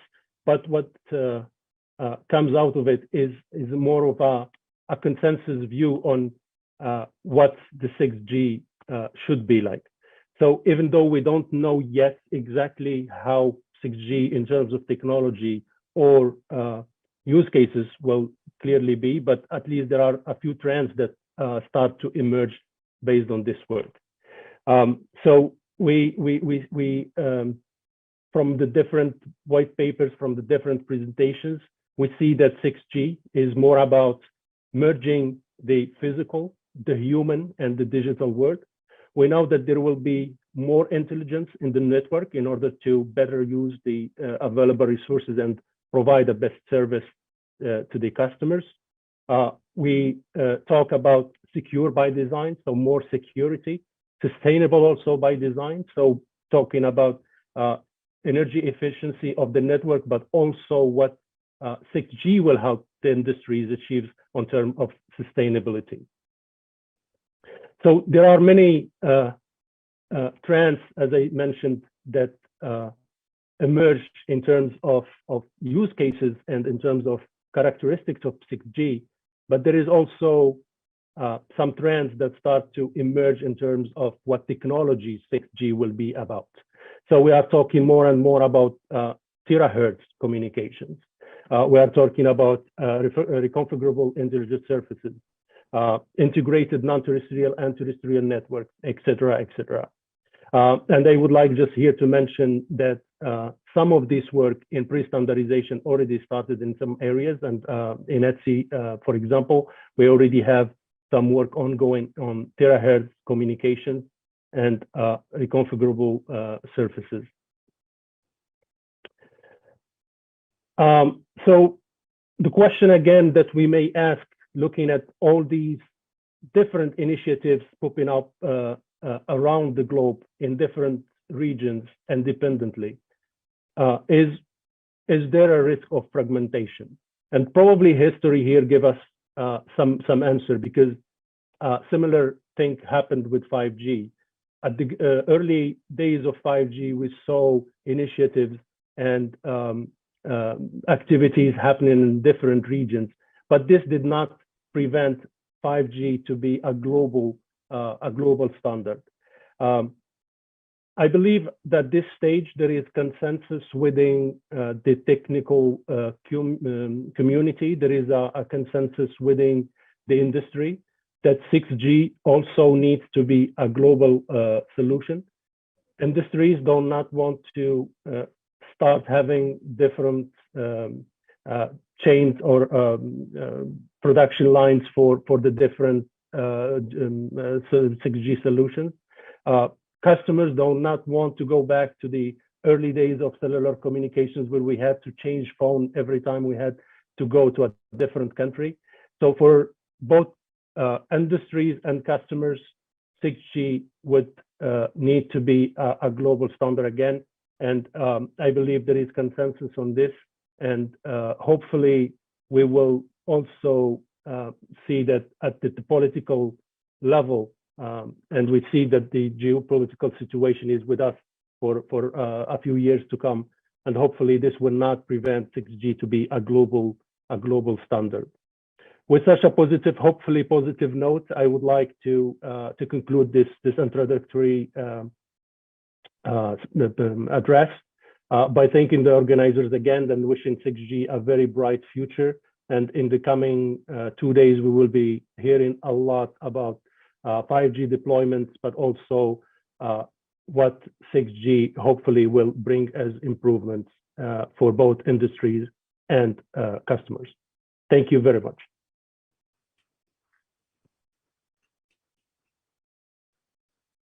Thank you, Dr. Ihsan.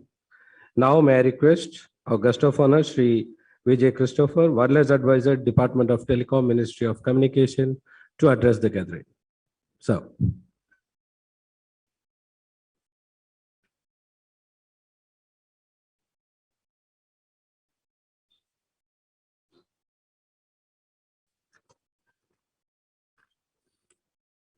Very good morning and distinguished speakers on the podium, delegates who are participating from academia, R&D, startup, and other government participants, and ladies and gentlemen.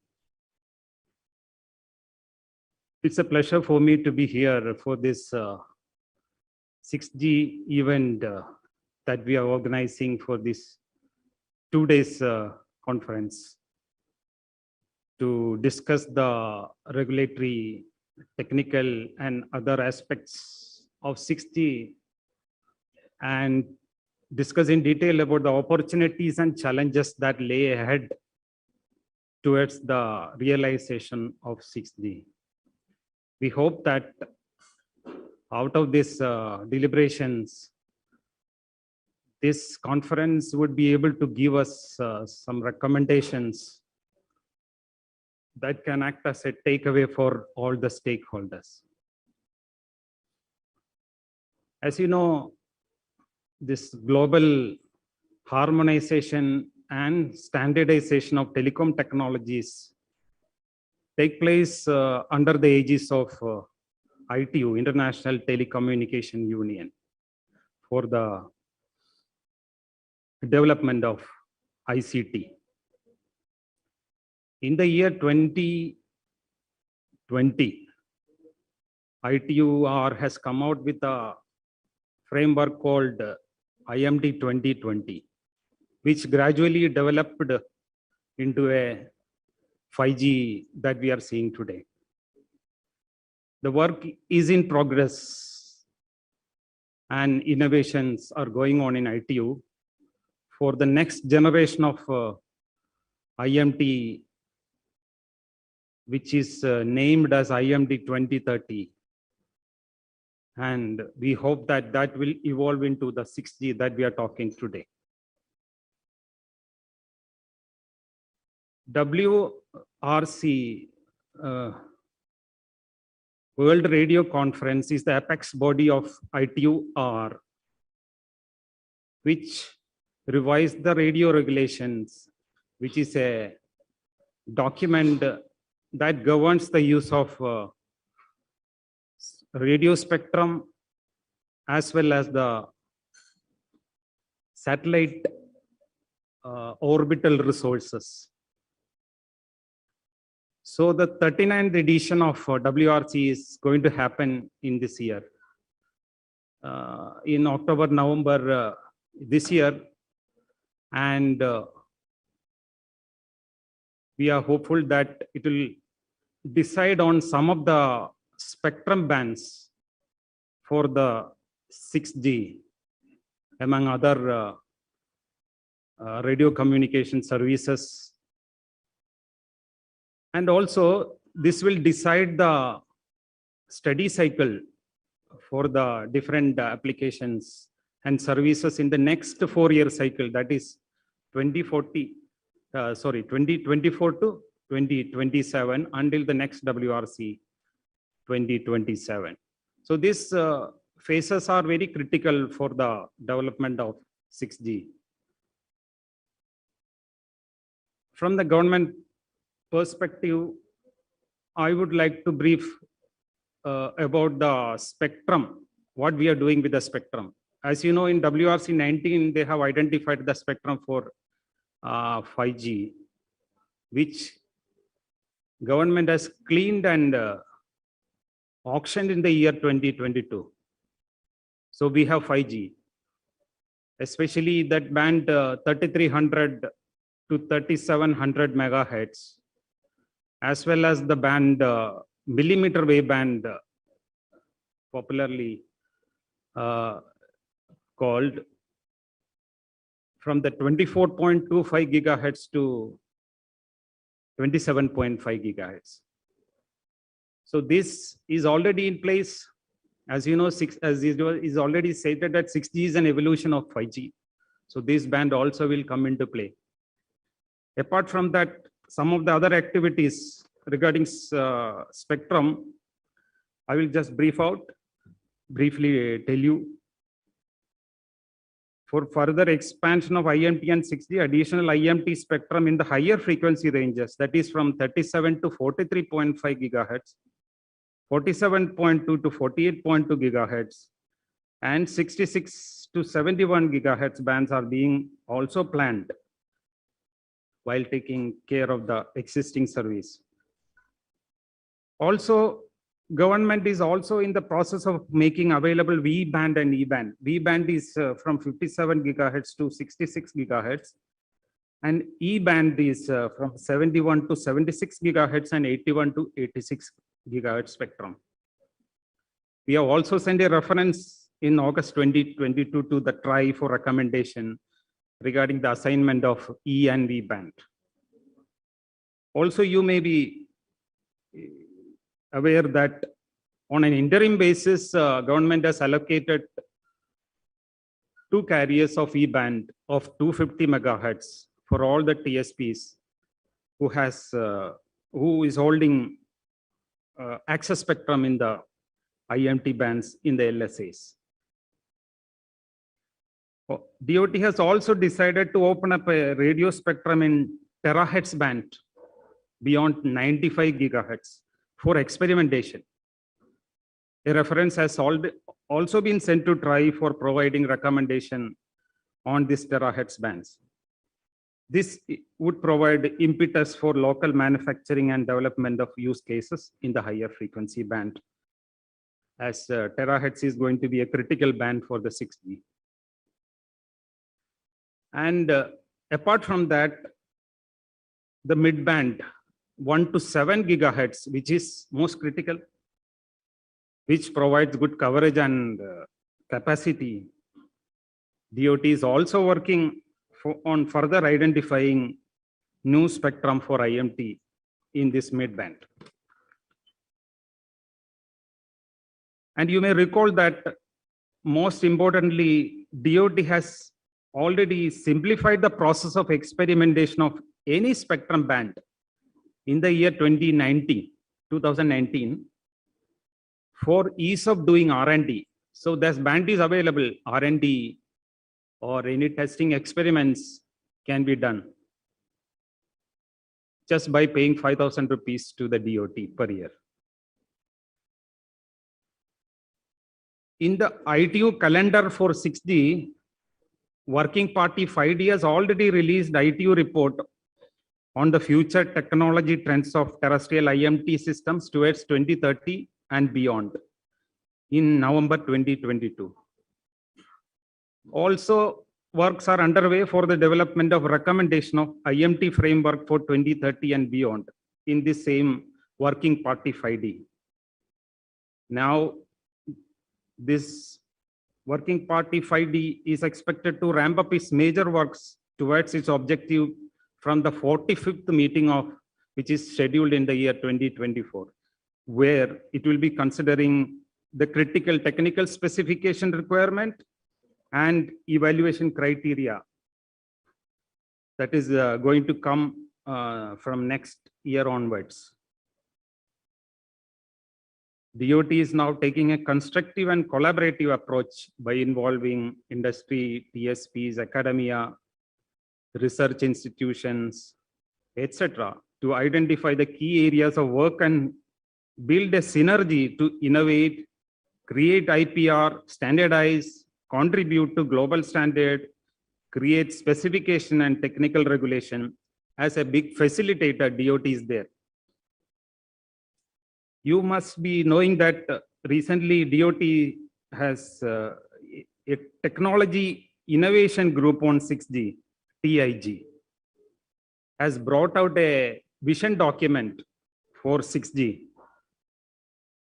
That roadmap, that vision document gives a roadmap for 6G in India. They have commented in that report.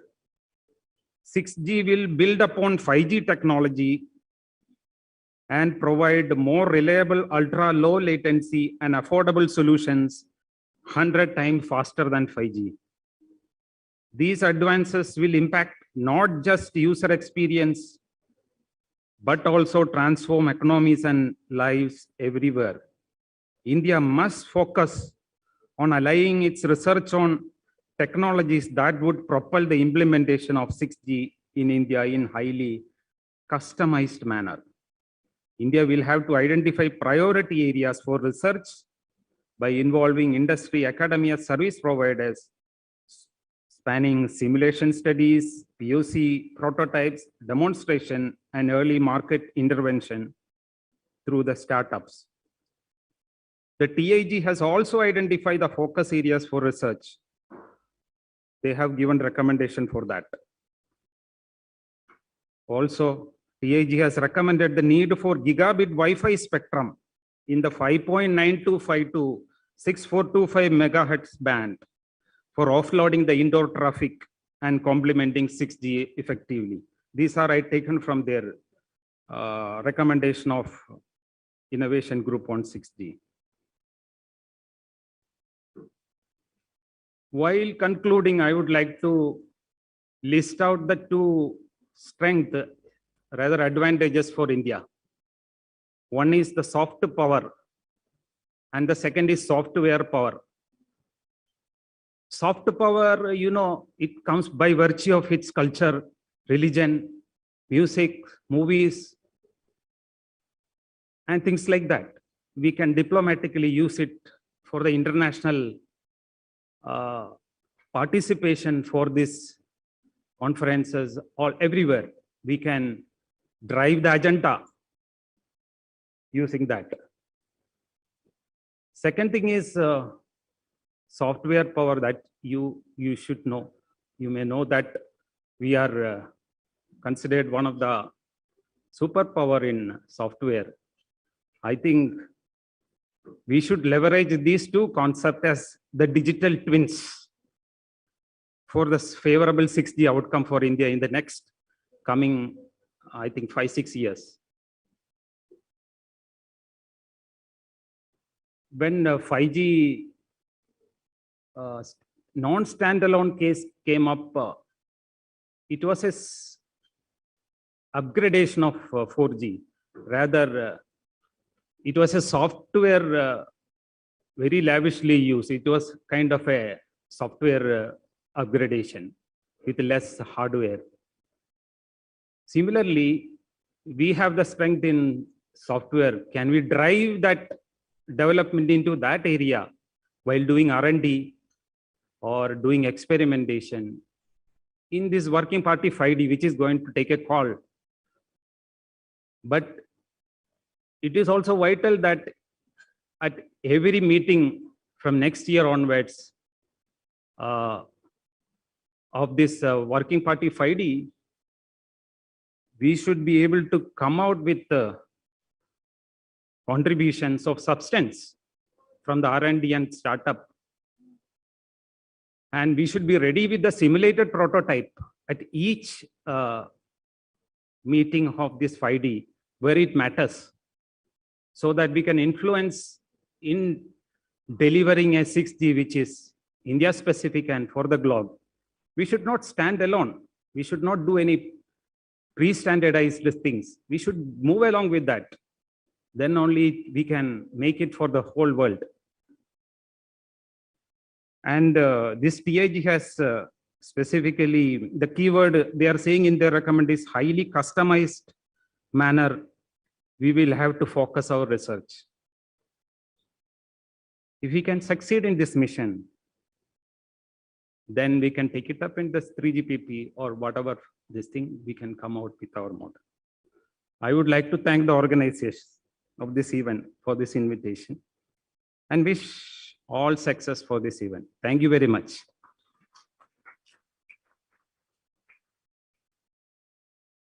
Thank you, sir. Thank you for highlighting from the wireless department of the Ministry of Communications how the 6G should be. Now, ladies and gentlemen, where the spectrum is lying. So the most of the spectrum is with Army, right? The defense. So I request Brigadier Sanjay Rawal, who's from the signals from the Indian Army, to give his talk, what they are going to do on the 6G. Thank you, sir. Brigadier Sanjay Rawal.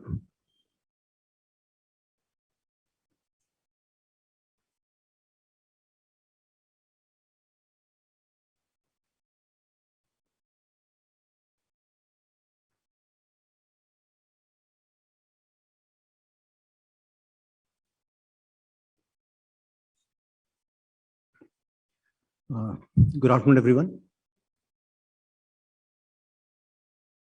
I firstly thank the organizer, Sashi, from the Bharat Exhibitions for having firstly organized this event, important event, and given this opportunity for us in the Defense Forces to speak.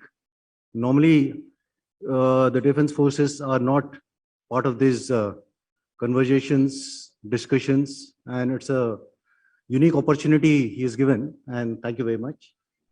And the panelists which we have today, I feel I'm amongst the top-notch giants of this particular field.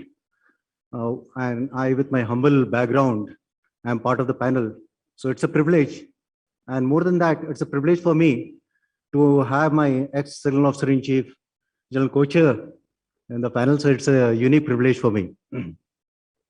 What in this particular discussion we are having is the network evaluation beyond 5G and India's vision for 6G. It's an important topic where we are thinking ahead and talking about the vision. Where exactly do we pitch in as armed forces, defense forces? And this is what I'll be covering. This particular photograph which you see, the slide which we see in front of me, is Habba Khatun. A folklore, you Google, it is in the Gurez Valley. To reach Gurez Valley, you have to cross the Razdan Pass. Razdan Pass is closed for about 6 to 7 months in a year. And there is a Peer Baba ki mazar wahan pe. Every vehicle which crosses that Razdan Pass stops. So reaching this beautiful place where this Habba Khatun peak, which we are seeing, is next to the Kishanganga River. And 2 years back, when I was there, we had a single hop, single RR of 2 MB, which was extended to this particular place by about 8 hops. And for the civil populace, we just had 2 channels on a satellite link. And today, I just visited this place last year. It is a wonderful place where I had the TSP, my mobile was working in that place. So we must take pride in this, where the TSPs have extended to these places, where the DOT has reached out, provided these particular provisions. As we go along this Kishanganga River, there's a subsector called Neeru Borough Chakwali, NBC subsector we call it. And ahead of this NBC subsector, Neeru Borough Chakwali, is a small place called Abdullah. It's a village of about 75 people there, not less than that. And in this particular place, we had an occasion where a report of some infiltration group came in. And how I relate, what is the vision? And I feel thrilled that we are having a particular time where 5G is getting rolled out and we are talking about 6G. I feel thrilled. Because in that particular operation when we had, we were so many things had to be coordinated. As a commanding officer of a signal regiment, I was sitting in the exchange for about 4 to 5 days. We were supposed to be coordinating the cordon of 5 battalions of the locations which we are not sure. The guns which had to open fire was trying to coordinate where is the FLOT, the forward line of troops, so that we don't have a fratricide. And in this, there was so much of pressure of giving back the information to the control headquarters, where they wanted real online things. Now, what is promised in the 6G? That tactile internet, the ubiquitous communications. Wonderful, wonderful. I'm thrilled. I'm thrilled to have this particular thing. The issue which is important, there's a key difference between today's networks and the future networks is what? It is totally based on entire new technologies. What we're getting, totally new technologies. And where is the challenge? The challenge is we have to be interoperable with the current generation of networks. This is a challenge. So when 6G is an abstraction, and as defense forces, we were looking ahead. How do we go ahead? This wonderful book, The Great Tech Game. We must have heard about the great game. Each line of this particular, the deeper you look into past, the further you look into the future. Technology is the new wealth of nations. We are going to experience 20,000 years of technological change in the next 100 years. Success determined by ownership of infrastructure, technologies, code, and data. Geopolitics of technology Silk Roads. Now, next important, control and ability to defend one's network and damage those of the opponents. Extremely potent in case of future escalation of conflict. Along with the military might, go back, look at the World War. Communication and communication intelligence and decryption. You must have heard about Enigma. Enabled American and the British to win the world wars. Today, internet is making rivalries more volatile and cyber attacks too easy to carry out without waiting for diplomacy to do its job. While we talk about the future, the development and the progress which the country is going to make, the security of the nation is of paramount importance. We cannot forget this.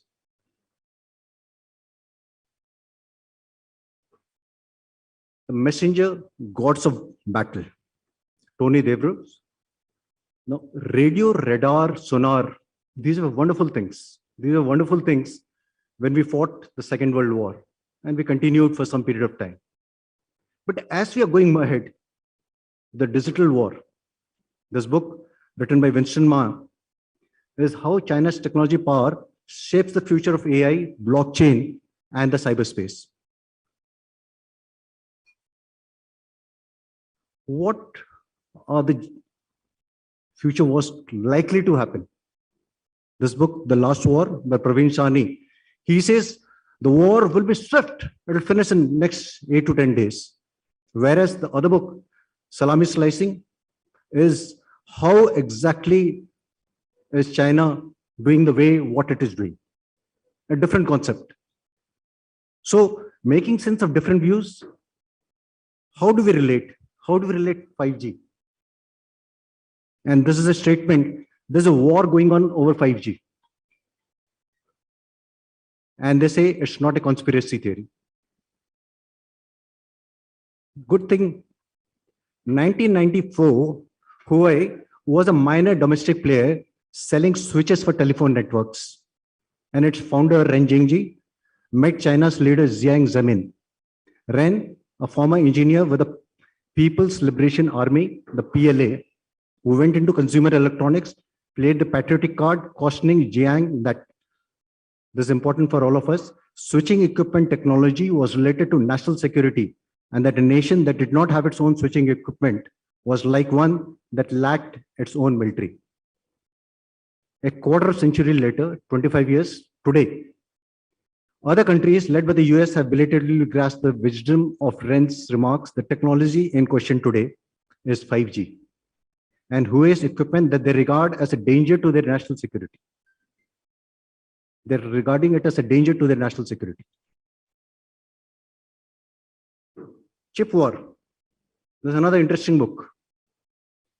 While the chips are being made in a particular place, other countries are trying to reach out. But the chip manufacturing machine is being made in one particular country. To get that is a challenge, and it is a national level challenge for all of us. How do we go into this? The issue is semiconductor technology is going leaps and bounds, and what Mr. Christopher has covered, what the previous session covered, academia is doing a wonderful work. I'll not comment on that presently because I have not seen it yet. But these are the challenges which are there. So as we're talking, the 6G arms race has already started off. From a military point of view, what are we looking at? The world is breaking apart literally and metaphorically. From a climate point of view, all tanker-sized chunks of polar ice are disintegrating into unprecedented rate. Tribalism is resurgent. Supranational bodies like EU, NATO are under threat. Identity politics are rife. It's a fact of matter. The telecom industry is witnessing its own breakup after a long period of globalization that culminated in development of single international 5G standard. The first 5G standard is live. The real danger is what comes after 5G. And this is the question we debated. The ETSI, he covered in his talk just two talks before. In the morning, it was covered. The geopolitics is impacting. So the world has had several competing standards before, but not amid the levels of hostility, protectionism, security-related anxiety that exists today.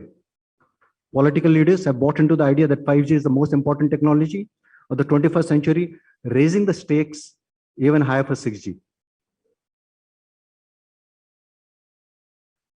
So, as a proud Indian, as a proud person in uniform,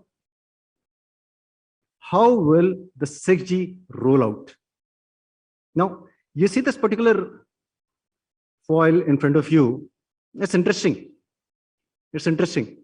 The network, those flashy lightning symbols which we have, network is going to be the glue, where we're going to have various platforms, the various data and various timeframes.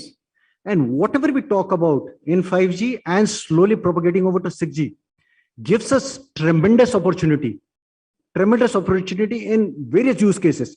You name a thing, I got a use case in it.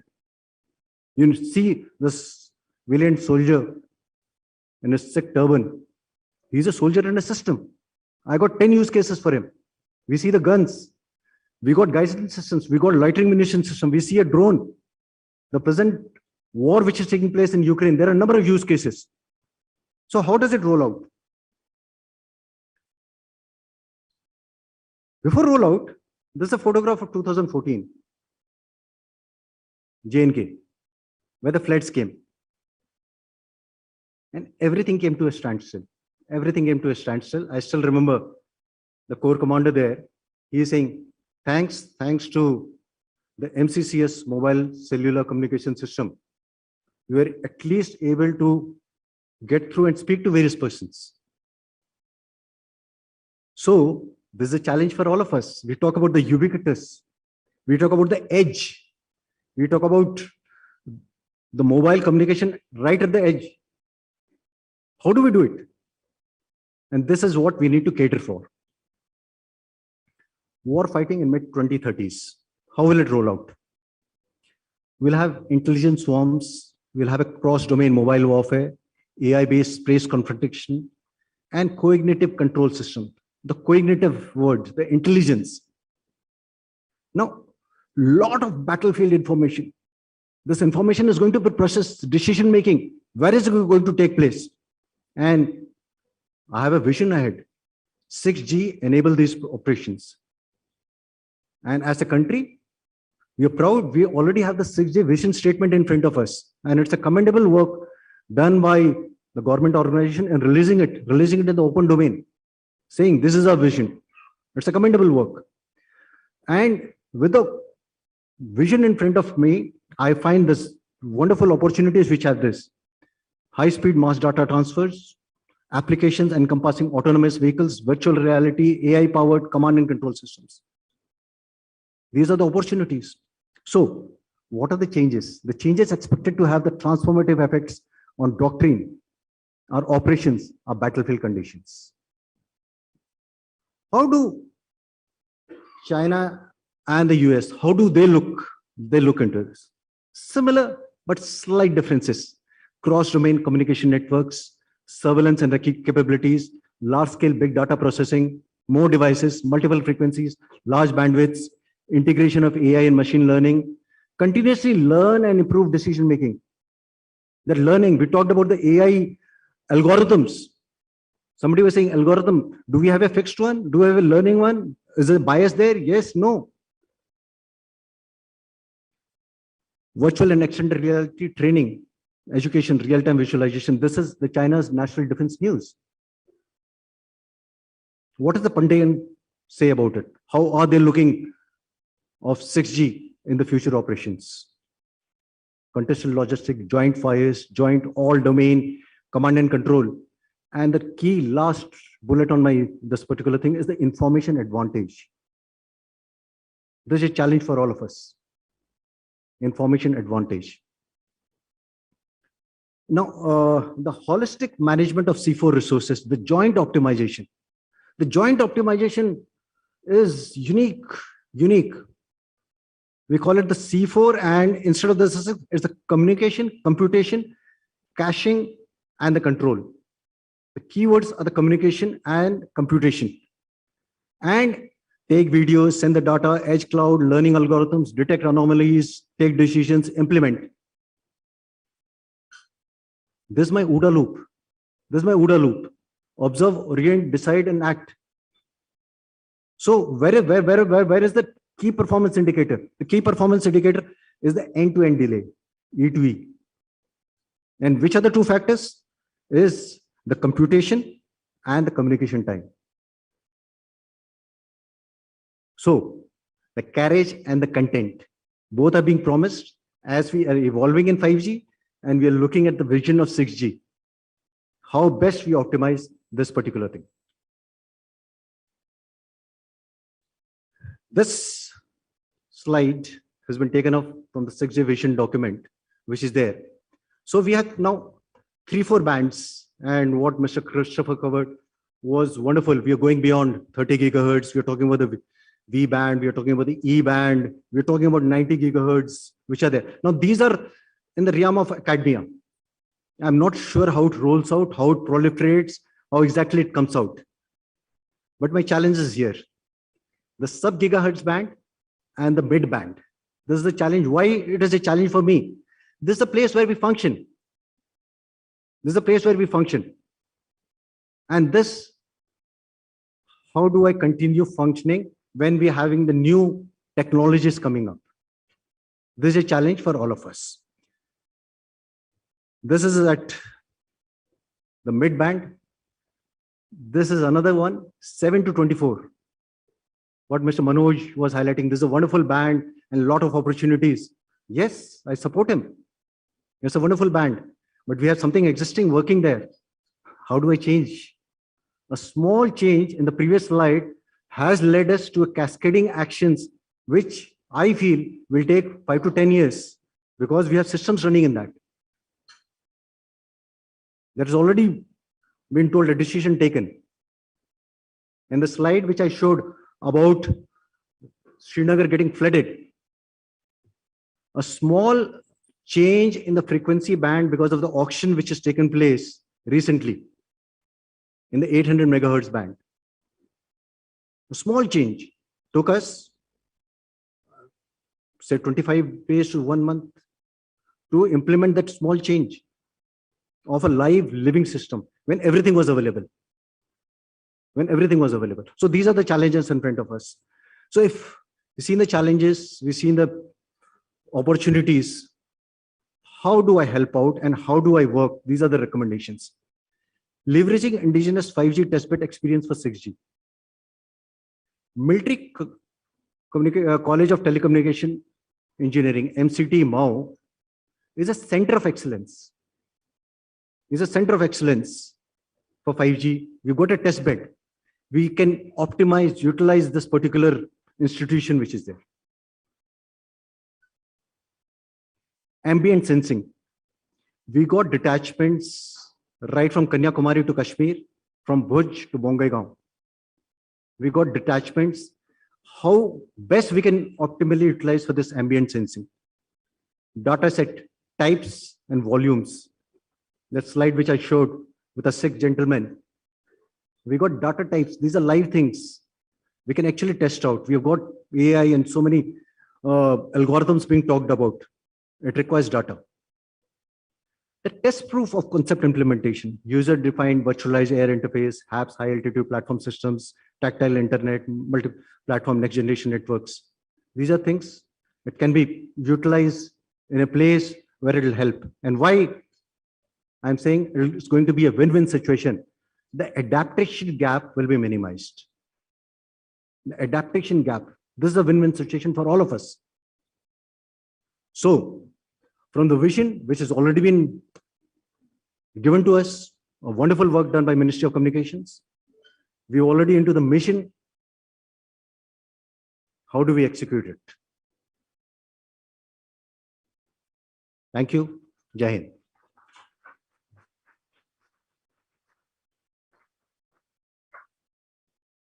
Thank you, Brigadier Sanjay Raval, for giving that in-out about how the 6G should be and the recommendations. Ladies and gentlemen, now I request General Dr. S.P. Kocher, who was earlier Signal Officer in Chief, now the Director General, CUI, Sir, General Kocher.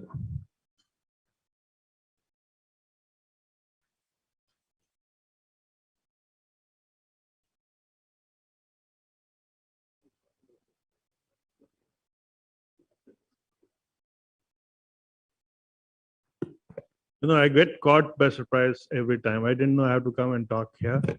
So I don't have a script. Let me first congratulate the organizers, and I must also congratulate the Government of India and the industry, telecom industry, in the manner in which they're propagating 5G and rolling it out. One of the questions which was given that it will be asked sometime, so I'm going to address that question. It will be simpler for me.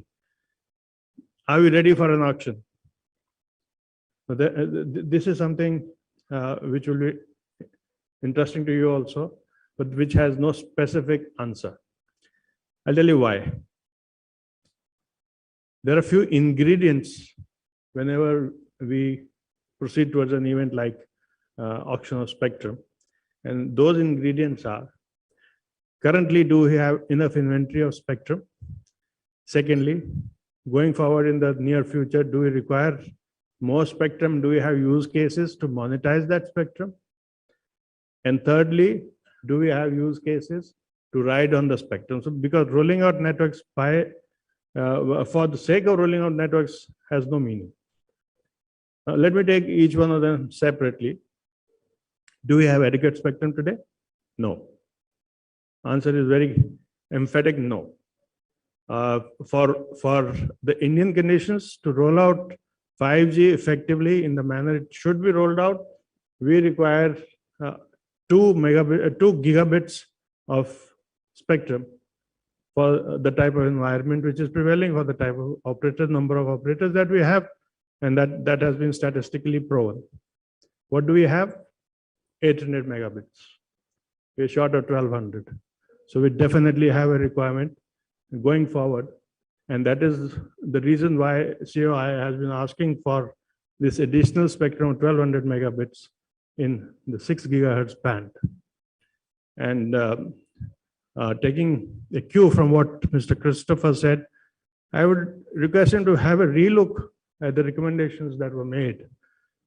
Because in 5G, with the type of capacity and the type of speeds that will be available, is there really a need to offload traffic onto Wi-Fi, which will be the preferred mode of carrying data? Won't it be mobility?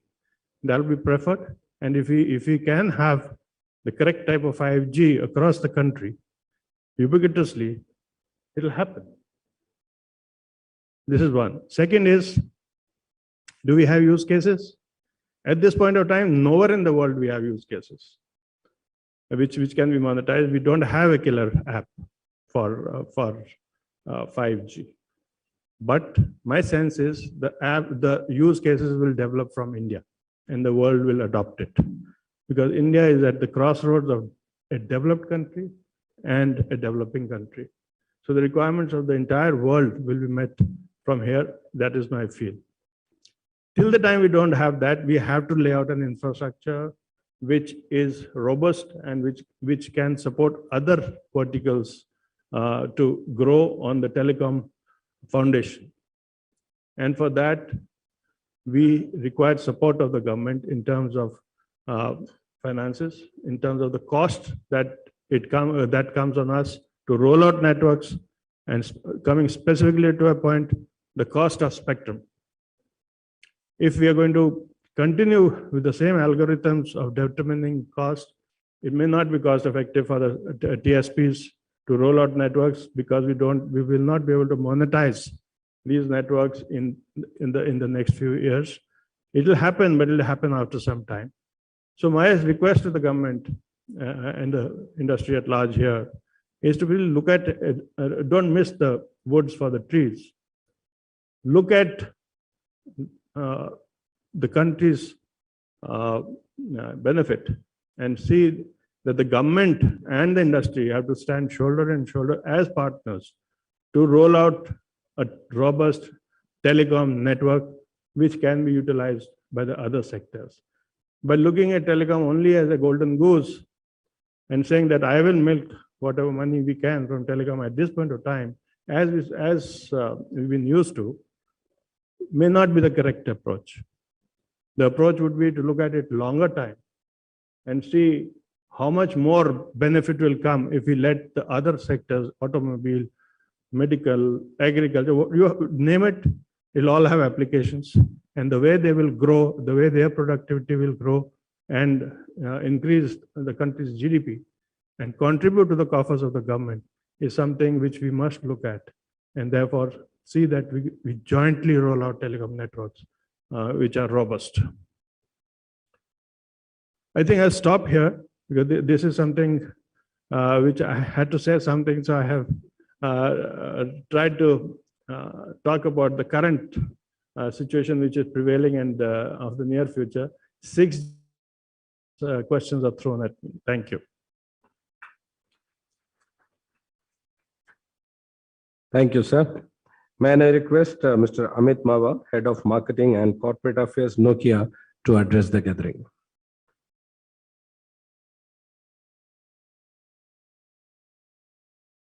A very good afternoon to all of you. And it's an honor to be part of this esteemed panel. Maybe I'm not the youngest, but in all respects, I feel I am the youngest amongst all these people. I have mentors here sitting, Mr. Dua, Kocherji, and Anilji sitting there, who have been mentors for us. And of course, Christopher Ji, who's an encyclopedia on spectrum, and Brigadier Rawal. I enjoyed your presentation so much.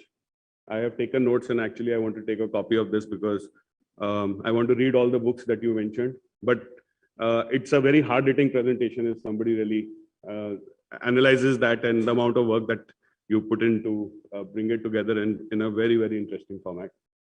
And Ravi, of course, we have lived through this generation for the last 27 years in India, rolling out 2G to 5G.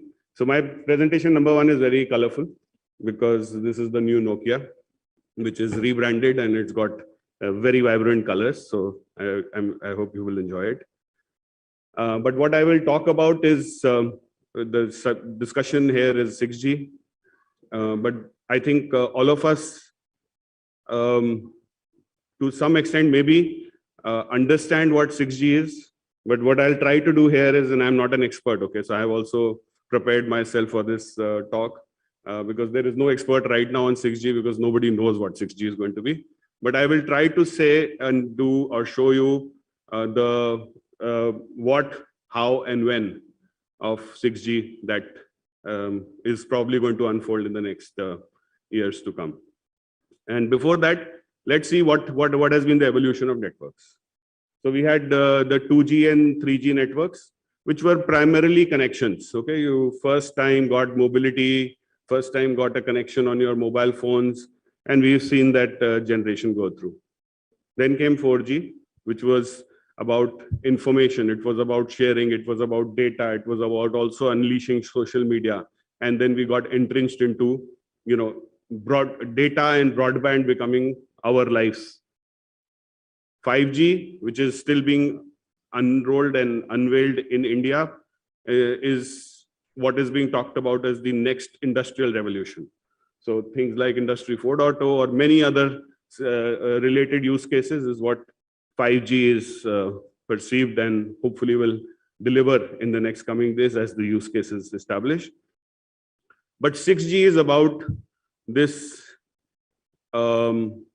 amalgamation of digital, physical, and human worlds. And I will explain this in the most simplified way that I understood to all of you in the next coming slides.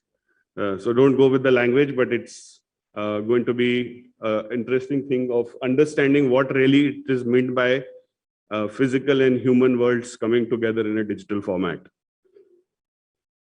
So this slide, I think all of us have seen for more than a decade.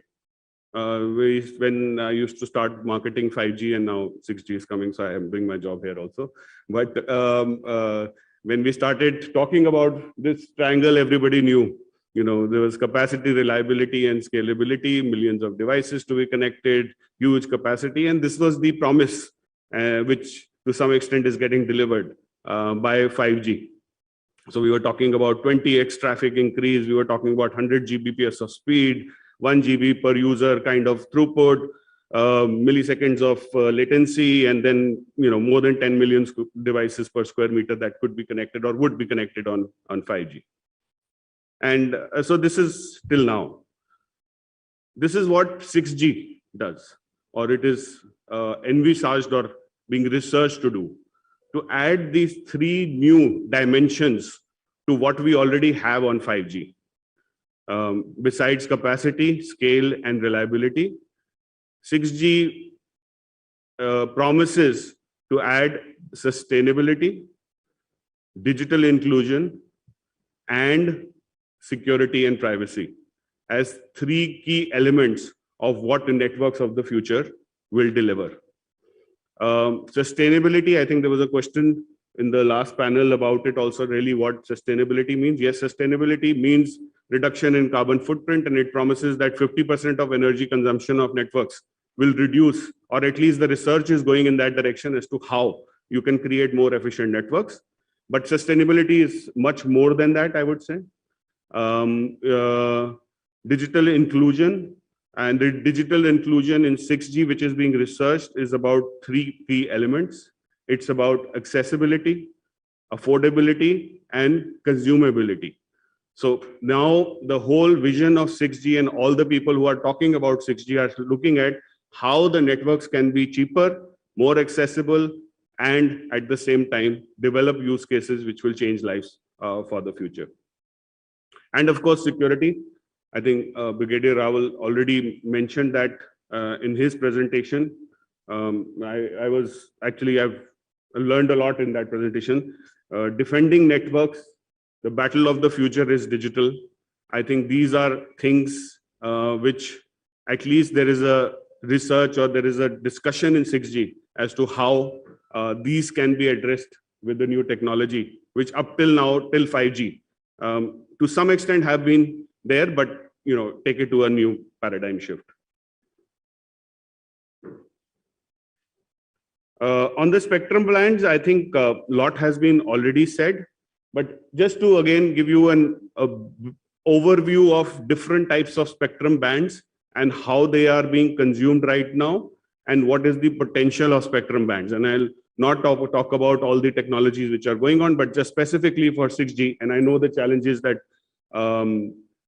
Brigadier Rawal brought out on the main 6G band, which is 7 to 15 gigahertz, which is being right now being discussed to be harmonized for 6G, or going beyond into the 92 to maybe 175, or even some people are saying 250 or 275 gigahertz, and a lower band, which is being also very actively discussed, which is this 472, 694, which is, so in all new technologies, there is an endeavor to harmonize a low, mid, and the high band. And I think that's where, so I wouldn't spend too much time on this because this is a deliberation topic. And I think in the India 6G vision document, it is being discussed. And at the same time, there is a lot of discussion and debate happening on this.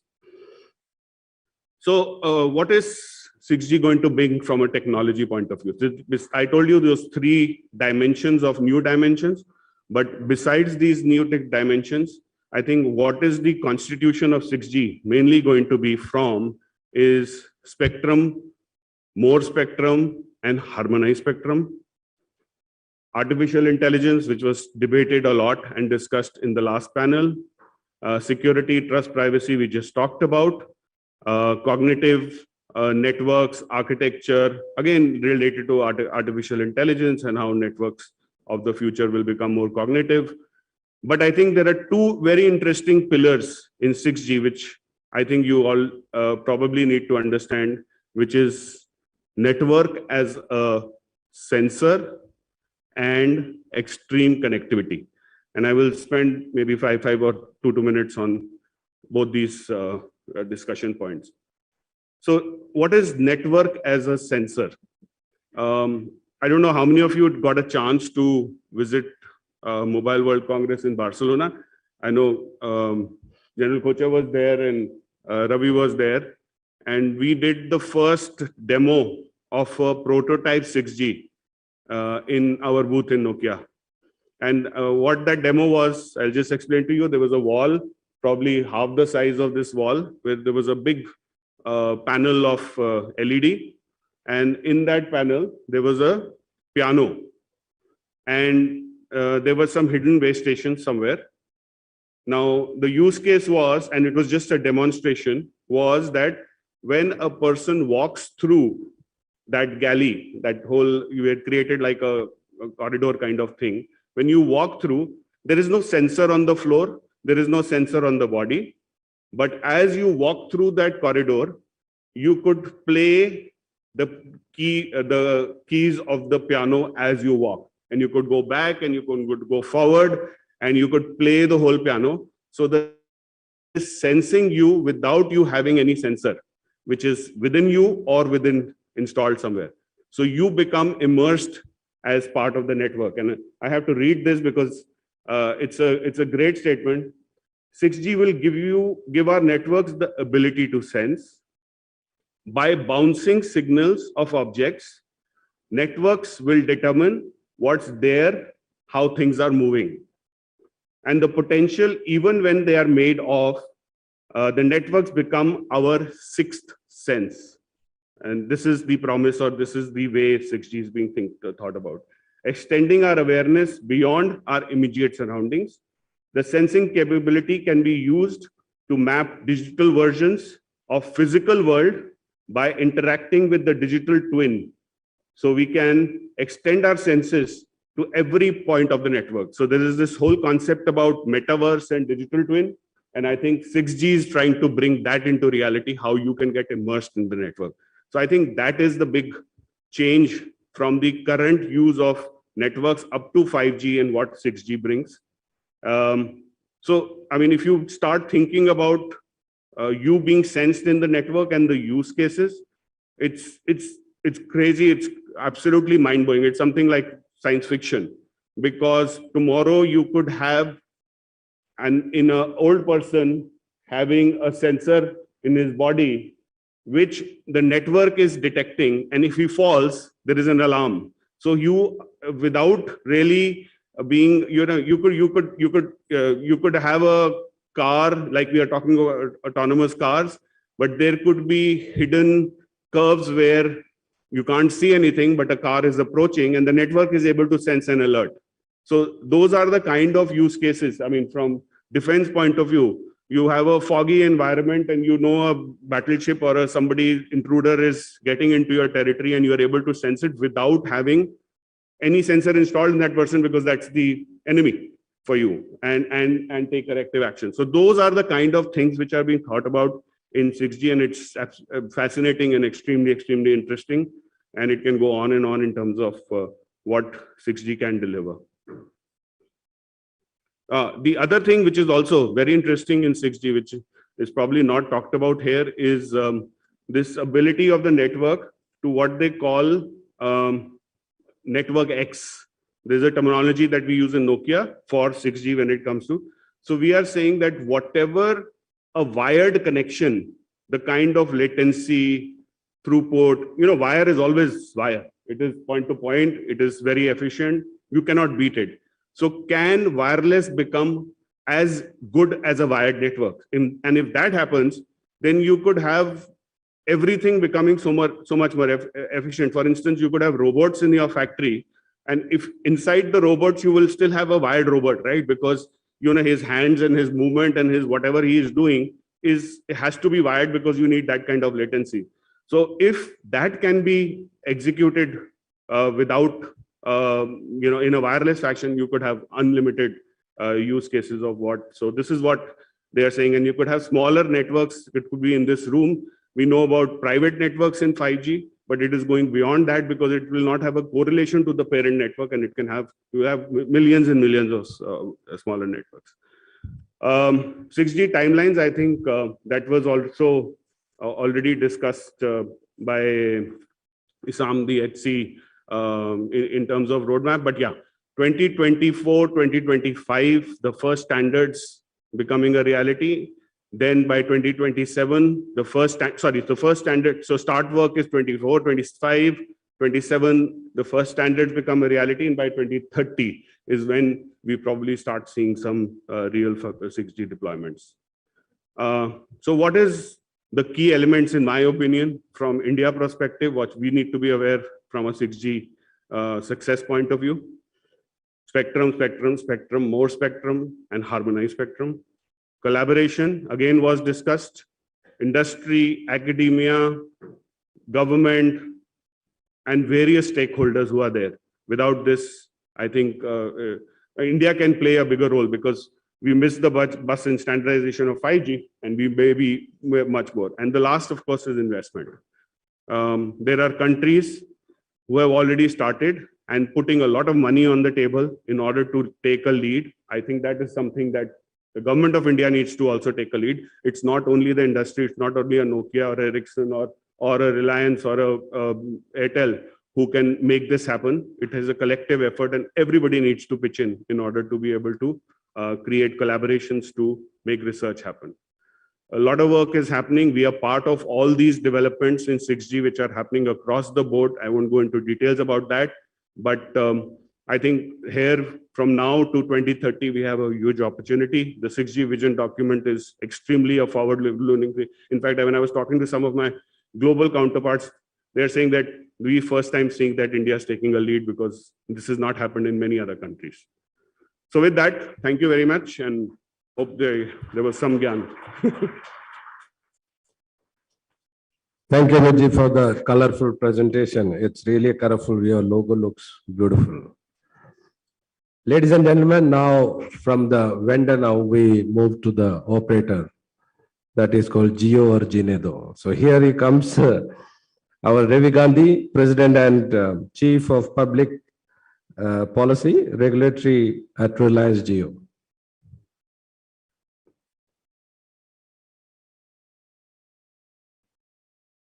Thank you, Shashi. Thanks, Amit, for taking us to the imaginative world or fantasy world. So while we were discussing, he was presenting 6G. It was looking like some sort of a fantasy world in which we are going to be while we are still rolling out 5G. We have now 7 years with us, because if 2030 is the launch of 5G, probably 6G, then we have 7 years. We can, I think, play good role in standardization, good role in, I think, spectrum management, good role in technology development, R&D, academia. I think this is the right time. Shashi, thanks for kicking this debate of 6G. And I think we as India should take the lead in 6G. In 5G, we have not missed the bus. We are there. I think India contributed in few standards, and we are rolling out as fast as any other country now. The networks are rolled out. But when Amit was speaking, probably we forgot the use cases of 5G, which we are still waiting for to come. 5G is being rolled out, but I think the use cases, India has to still see the use cases for 5G. So few things which has changed from, say, 1G or 2G era to 6G era would be with every generation, the speed becomes 1,000 times. So from kilohertz to megahertz to gigahertz, and then TBPS, or sorry, GBPS to TBPS is the kind of speed which we think will be reaching. Whether humans can actually use that speed, even in 5G, GBPS speed, probably humans cannot use that speed. So it's the machines who will be using that speed. And with machines, the humans will have to control the machines. With 6G, probably I think machines would be controlling machines, and we'll be sitting somewhere in between at the mercy of machines. So that's the kind of communication network which I see, and till 2030, many of us would be there, and I probably will see this live. Few things which have been raised by previous speakers is about spectrum harmonization, and many things. Probably yes, that the moment you talk about wireless network, the first thing which comes in mind is the spectrum, and more spectrum is required for more and more speed. Whatever bands you bring in, Mr. Christopher, all would be consumed in 5G and 6G. All mid-band and millimeter wave or higher band, etc. Few things which have happened and happening with technology development is we are no more the kind of traditional 2G kind of a network where you build in a macro cell and a lot of people are around it and covered by that.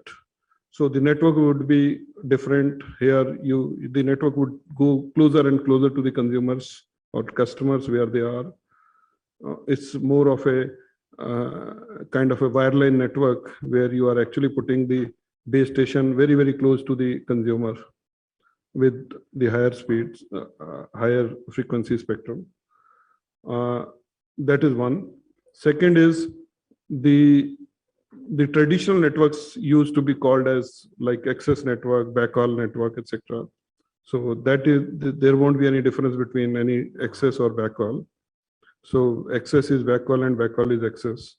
So those are the kind of networks which would finally we will see the moment when we reach towards even in 5G also it has started all the integrated access and backhaul. The third is the cell sites will become very, very small and also become very, very large. So the cells would be a very micro small cell and also the satellite cells. So the one 5G network or one 6G network would be served from the small cell as well as from the cell which is floating around in the sky in the form of satellite. So this all would be integrated to one network with one user device. The user is able to move from one radio network to the other radio network to the third radio network seamlessly without the need of any change of device. So that's the kind of network where we are moving towards.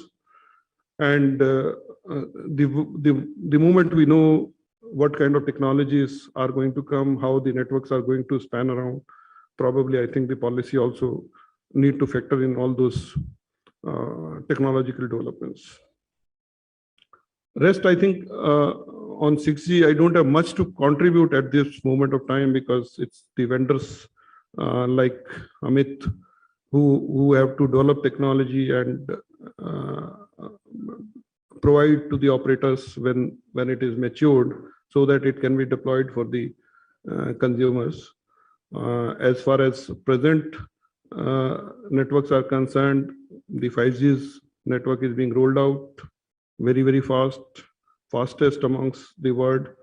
And we expect that a lot of use cases, including the manufacturing use cases or so machine to machine or private network kind of a use cases would come in. While private network is a term which is very loosely used, there is nothing like private network. So earlier there used to be cloud over the network. Now it's a network over the cloud. So how can there be a private network over the cloud? And the cloud itself is a public cloud. So I think these are the kind of things, the technology is changing. So I think we also need to start thinking in a different way. Thank you. Thank you, everyone.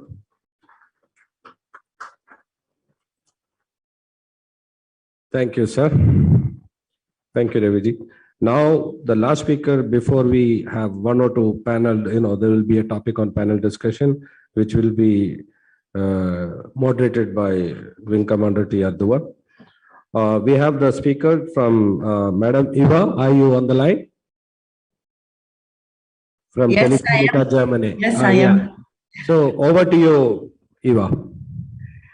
Good morning to everybody. It's a really pleasure to be with you and thank you very much for the invitation. Today I'm standing for my boss, Mr. Malik Rao, who is the CTI of Telefonica Germany. For me, it was really inspiring to see that despite of geographical difference and possibly different regulatory and legal framework, the views when it on the 6G are quite similar. And I will in the first part maybe reflect what my colleagues were previously sharing. There was a question raised, is it now time to talk about 6G? If you look in the 5G and the presentation what was done today is that yes, we roll out 5G, yes, we are able to roll out faster than we done with the previous technologies, but still it take much more time than we initially anticipated. Use cases were not ready. We were not ready as industry to support. Therefore, start talking about 6G 7 years prior we would like to be commercially ready is a proper time.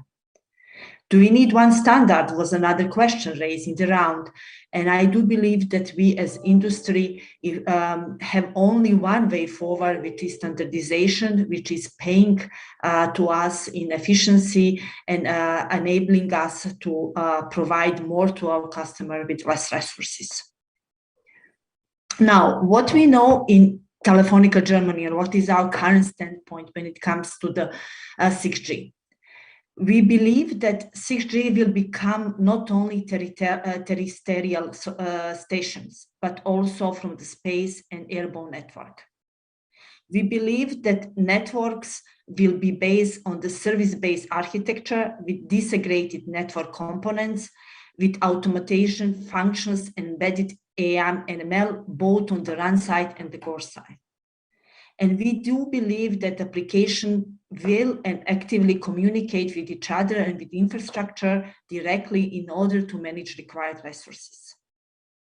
And most important, as being very active in GSMA association, we see network as a service, as initiative, which is actually helping us to set the pace toward the infrastructure which we will need on the end of this decade. Network as a service is actually ability to expose capabilities of our network on automated manner, introducing the network-wide slicing and edge compute, and improvement of it brings improvement of the great automatization in the networks management and orchestration. Now, what is the position of Europe when it comes to the 6G? So the first, it was, I think, mentioned by the first speaker, there is European Union is funding 6G research project under the umbrella Horizon Europe by 250 million until 2025. And the focus is on the smart networks and services. Going one level, in the German federal government already put 700 million funds in order to do the proper research and development on the 5G networks and services from the perspective of innovations for the end user. Optimizing processes, enable digital twinning, data analytics, but last but not least, also ensure upskilling of personnels in the companies and enterprises. All of these activities in Germany are within the two programs centralized. One is called 6G platforms, and the second one is called 6G NN. Telefonica Germany contribute actively to this 6G platform program, which is run by Federal Ministry of Education and Research and has a very high social relevance. The program ensures that non-telco industries can contribute into the 6G leading applications and the requirements, plus enable harmonization across all active research projects by 6G. On the end, I will mention one more activities, what we are actively driving within the Telefonica group, as we do believe that as I already mentioned, that in the 6G, it's not going to be only about territorial, but also from space and airborne network. Therefore, we set up the program, which is called 6G Takeoff, where we are researching network and service architecture for the non-terrestrial networks. We focusing on enabling seamless integration of space and airborne infrastructure. With this, I will pause. Once again, thank you for the opportunity to at least briefly share you the perspective from Europe/Germany/Telefonica. Thank you, Ms. Eva, for your kind words on the 6G. Thank you so much for giving the input. So now I hand over the mic to Dua Saab for moderating the 10 minutes on the 6G topic. As General Kocher said that he will answer only in the panel discussion on 6G. So over to you, Dua Saab.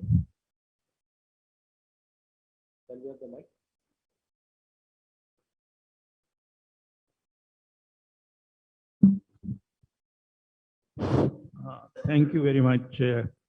Having heard the eminent speakers addressing spectrum, global standards, and many more issues in 5G.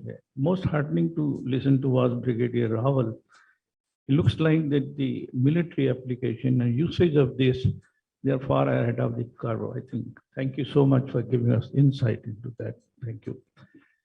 Now we heard about many things about this. I got just 2-3 things which I just want to leave it to my eminent speakers. One is the energy part of it, and the second is the security, and the third one is the interoperability part. Now, as you expect that the 6G is expected to have significantly higher data rates than 5G, which would mean energy which is much more required than the 5G. On the security side, again, while with the increasing number of the connected devices and the growing importance of data, security will be a major concern for the city. And lastly, the third issue, which I leave it to my eminent panelists, the interoperability. With the growing number of wireless technology, will it be important for 6G to be interoperable? As I am informed by Shashi, can I hand over to General Kocher to address one of the issues at least, whether energy, security, or interoperability? Thank you so much, Mr. Dua. See, security has always been a concern. Now, I will step back a little bit and see the evolution of networks. If you see, when we were in 2G, we had one-to-one communications only, and that was limited to the device. We went from there to 3G. We got internet in our device. The apps started coming in. So that made a huge difference. And we could increase the speed at which we could communicate with others. And we started using data to communicate. Went into 4G, there was an enhancement of what 3G brought to us. And in 3G, we were thinking with the cap of 2G and planning 3G networks, hence 3G didn't last too long. We went into 4G, and that is where actually we started using internet in our hands. Come to 5G, a new generation has come in, where we have flexibility, adaptability. Machines are talking to humans, humans are talking to machines. So a lot of flexibility has come in. And the network has expanded. Network is now partly in your pocket as part of your device, right? Coming to 6G thereafter, it will be an enhancement very much like what 3G to 4G, from 5G to 6G. This is the way I look at it.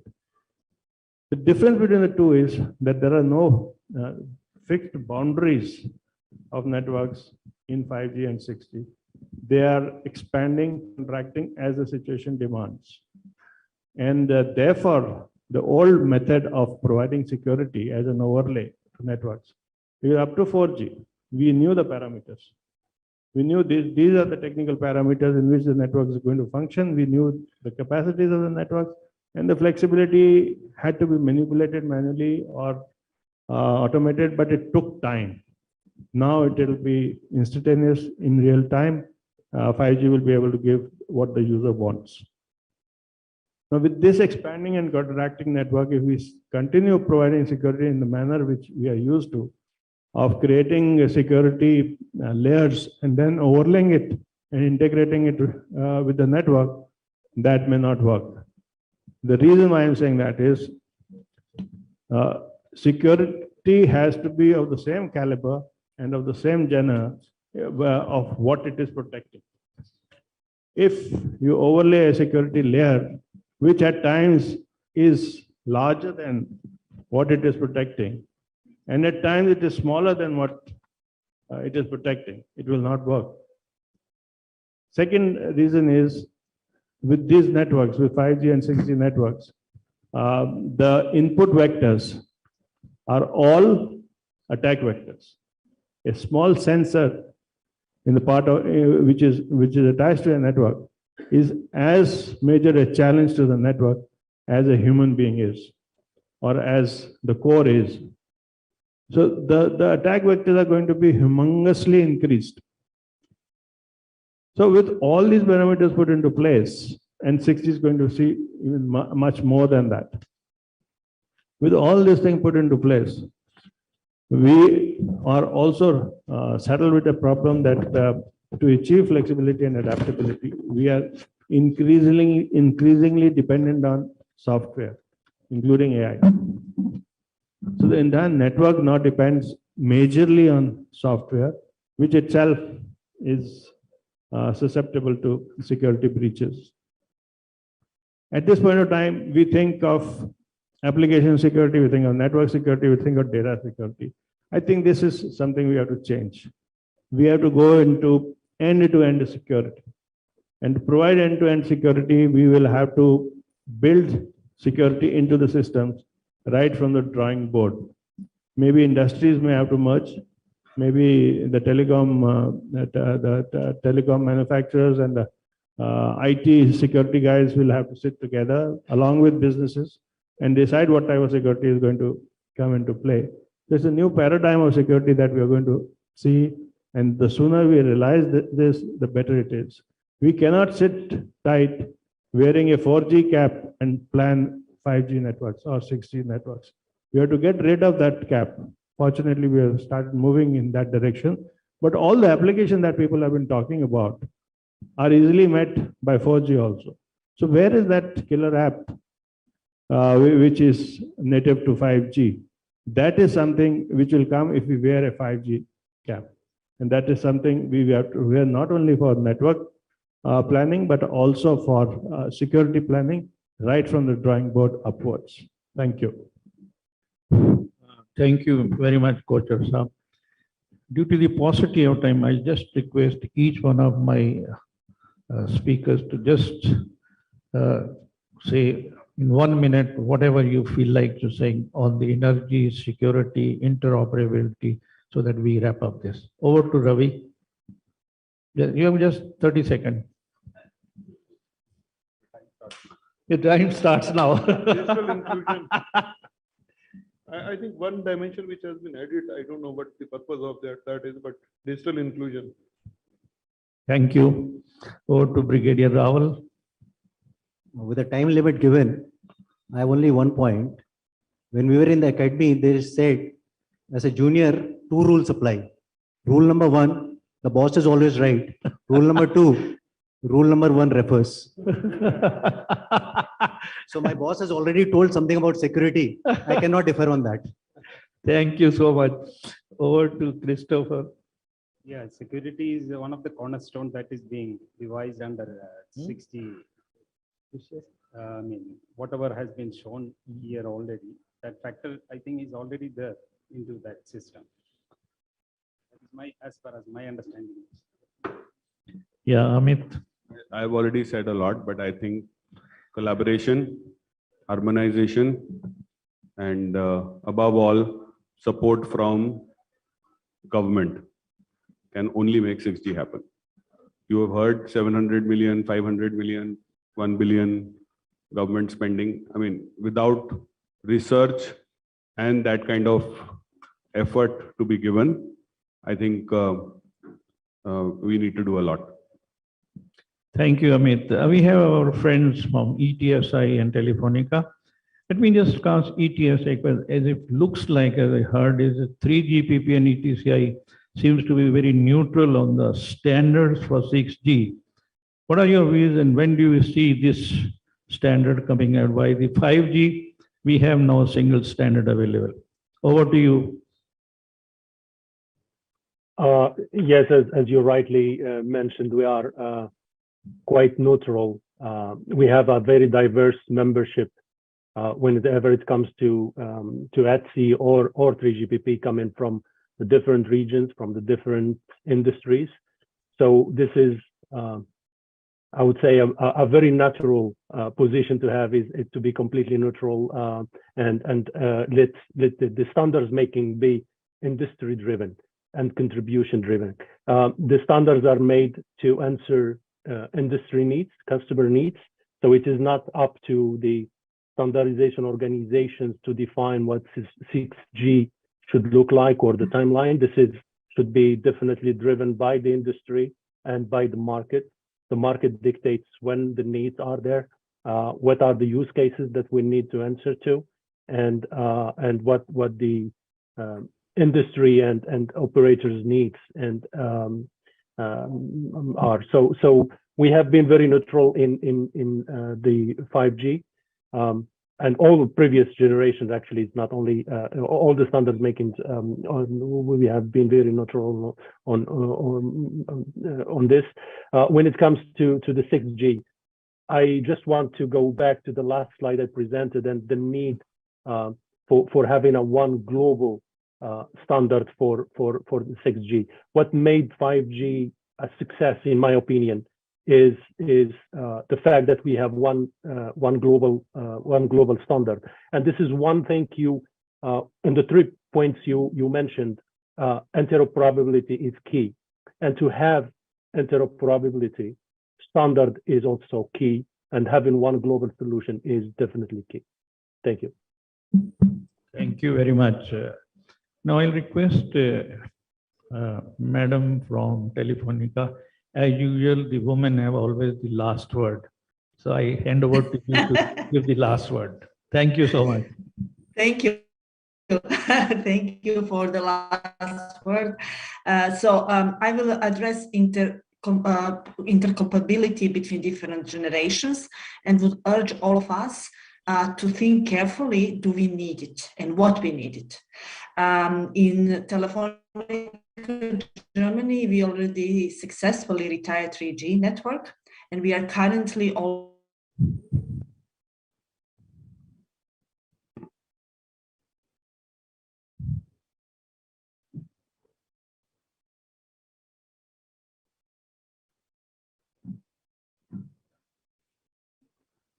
Yes, madam, continue.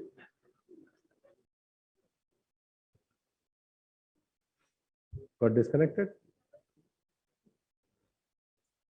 Yeah, she's back. Yes, continue, madam. Hi, sorry, I don't know what is the last thing what you heard, but the message which I would like also to pose is that we need as industry also to focus on retirement of the technologies. And I'm happy to say that in Germany, we already manage 3G and we are currently dealing with 2G. And with that, we can also have additional resources in order to launch new technologies in the spectrum, but also we can support sustainability of the solutions which we are having in our landscape. Yeah. So thank you very much for opportunity to talk. Thank you. Thank you, madam. Thank you. So we come to the end of the inaugural session. So what I can hear from the top panelists, that spectrum, and the ecosystem. You know, the entire ecosystem has to come together to have a 6G, not like 5G we rolled out very fast, but Jio still rolling out as per Reviji. So 6G, we have enough time to discuss the entire ecosystem to come up with the launch of 6G. Thank you, ladies and gentlemen. I will request the chair, the guest of honor, Christopher sir, to present the mementos to the distinguished panelists. First to Reviji.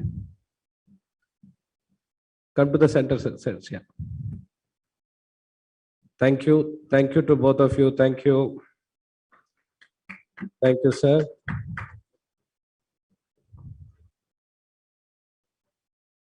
Thank you. Then to General Co-Chair.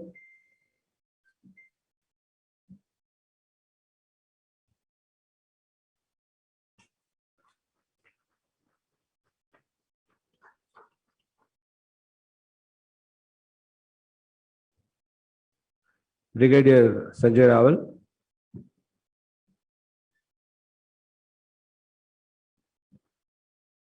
Dr. Isan, I will send your memento when Dinesh comes to ITSI headquarters.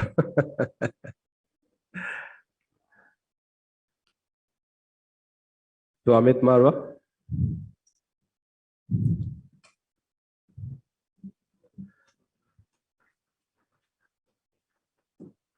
Dua sir.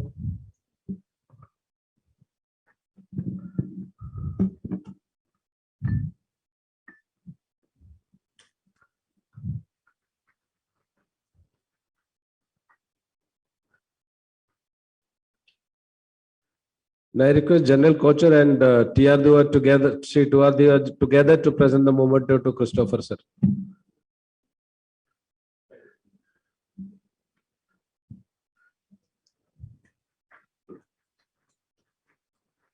Thank you, ladies and gentlemen. We'll have a lunch 1 hour and we'll join back exact at 2:15. Thank you.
Because connections are what make us unique. Connect with us. Synergies, the world's most connected company.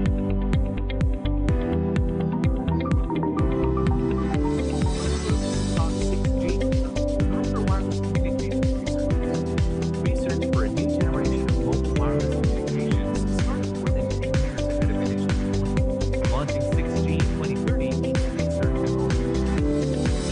6G will allow new exciting use cases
seats.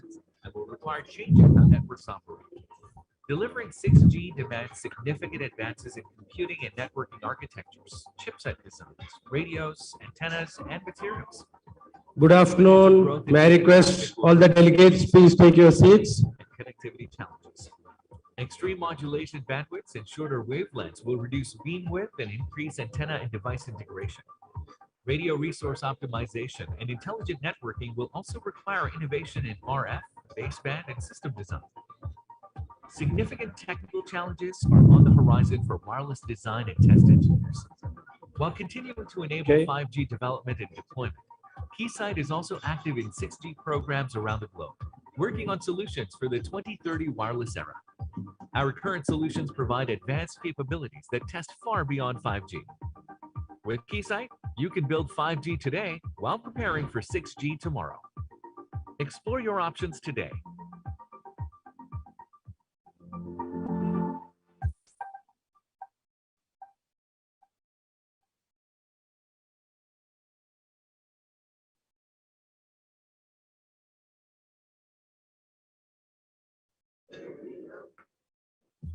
Today, our future is a vision.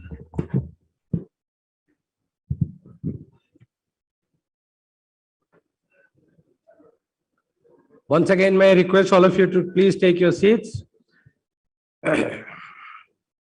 Networks, 5G evaluation and 6G.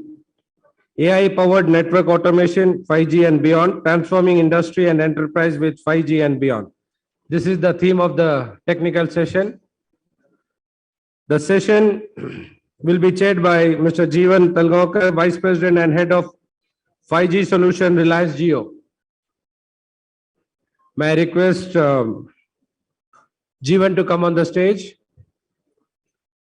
The special address is by Shri A. Robert Ravi, Chief Technology Officer, Government of Tamil Nadu. May I request Shri Robert Ravi to join us. I am sure all of you know Robert Ji. He was in TRI before he moving to Tamil Nadu, and soon we hope to see him Delhi soon. I request Mr. TV Sriram, Global Head Network Operations and Accenture. TV? Yes, here. Satish K, Head of Standardization Asia Pac Nokia. Yes, Satish, yeah. Alka will be joining in some time, that's what she said.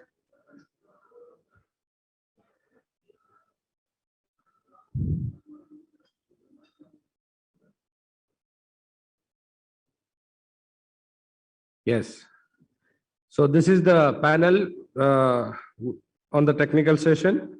So now I invite Shri A. Robert Ravi to give his presentation, and then I request the chairman of the session to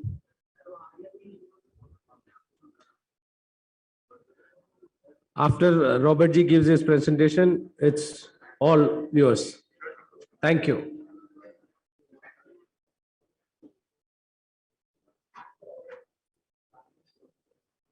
Good afternoon, ladies and gentlemen. It's a pleasure to be around for the 5G.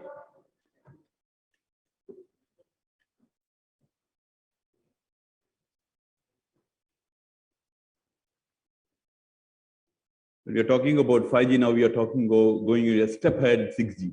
What I'm trying to do in the next few minutes, maybe the next 10-15 minutes, to take you around what are the opportunities that are around 6G and what is going to be the power of 6G, these opportunities, challenges, and how it's going to impact our life. We know there's going to be a lot of discussions on the applications. The applications are all emerging. People were talking about killer application. To put very short, 5G talked about integration and interconnection of man, machine, and object. 6G takes one step further to add the gene also. So which means you're going to go in a complete virtual environment. That's going to be the reality. So which means you're going to have a XR, VR in the real-time world. So your phones and other things is going to take a next level of change where you're going to have a complete immersive experience. The 2D calls which you are having today, the calls what we make, they're all called 2D calls. So because they're two-dimensional one, it's going to be replaced by what we call as 3D calls, the holograph communication. We're going to see all the connected robotics that's going to happen. The complete utilization itself is going to see change happening. Most interestingly, we have been talking about this BrainNet for quite some years now. Now the vision of this BrainNet is going to be a realization. So we are going to actually bring in BrainNet and solutions surrounding it, because 6G is going to drive towards what we had, connected devices to connected intelligence. It's going to be a complete intelligent network which is on its own. We'll be seeing some of the slides on it. And we are going to drive, especially in the nano and the bio-nano stuffs. What we have been talking about, Internet of Things, is going to go to the next level of Internet of Nano Things. We are talking about Internet of Bio-Nano Things. That's going to be the new era. From the perspective of the customer, we are going to experience what we have, a complete metaverse environment. The way of life, what we have, is completely going to have a complete sea change in the next few years. Education sector, we are going to talk about immersive education, which means as a student, a child goes on reading through the sensor network. I think the speakers were talking about one of the key elements in the 6G is going to be the sensors, network sensors.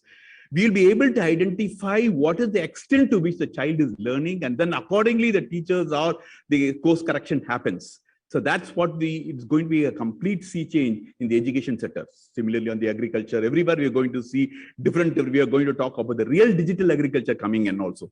As far as the telecommuting, we know because of COVID, we had a lot of issues of this video conferencing. Though we went into this video conferencing era, still the personal touch was always a problem. This is going to be solved in 6G, where we're going to have a complete telecommuting, where you'll have a holographic thing. Somebody comes and sits in front, and then you start chatting, and it will be a real feel. Of course, the entire roadmap of what the network should look like has already been defined in 2020 by ITU's focus group. So that is going to be the base on which the 6G itself is going to revolve on its own. We're going to talk real intelligent cities. The word of smart is completely going to be eliminated into what we call intelligent. We're going to have intelligent cities, intelligent environment, intelligent, everything is going to be intelligent, because it's going to be a real marriage of AI into the networking sphere itself. And we can keep on talking about the different applications, like I mentioned about the BrainNet. So the brain-to-brain communications, when it happens, is going to really revolutionize the next Web3. Web3 is going to come in, then it's going to be a conversational image. The sensors is going to be, and human interaction is going to be at a different level, where only by gestures you'll be able to communicate to anyone, even devices, etc.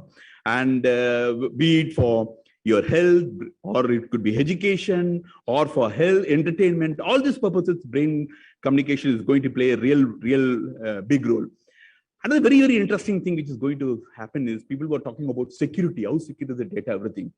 The concept of blockchain itself is now going to move into the network, as we can see in the figure, starting from the infrastructure, even your spectrum sharing, everything is going to be on a blockchain-based driven infrastructure. You're moving the blockchain to the edges, to the core. You're going to have an overlay network for the service sector, and we have a core network on blockchain. So the entire thing is going to be distributed ledger technology, which is going to run on as the base of the 6G.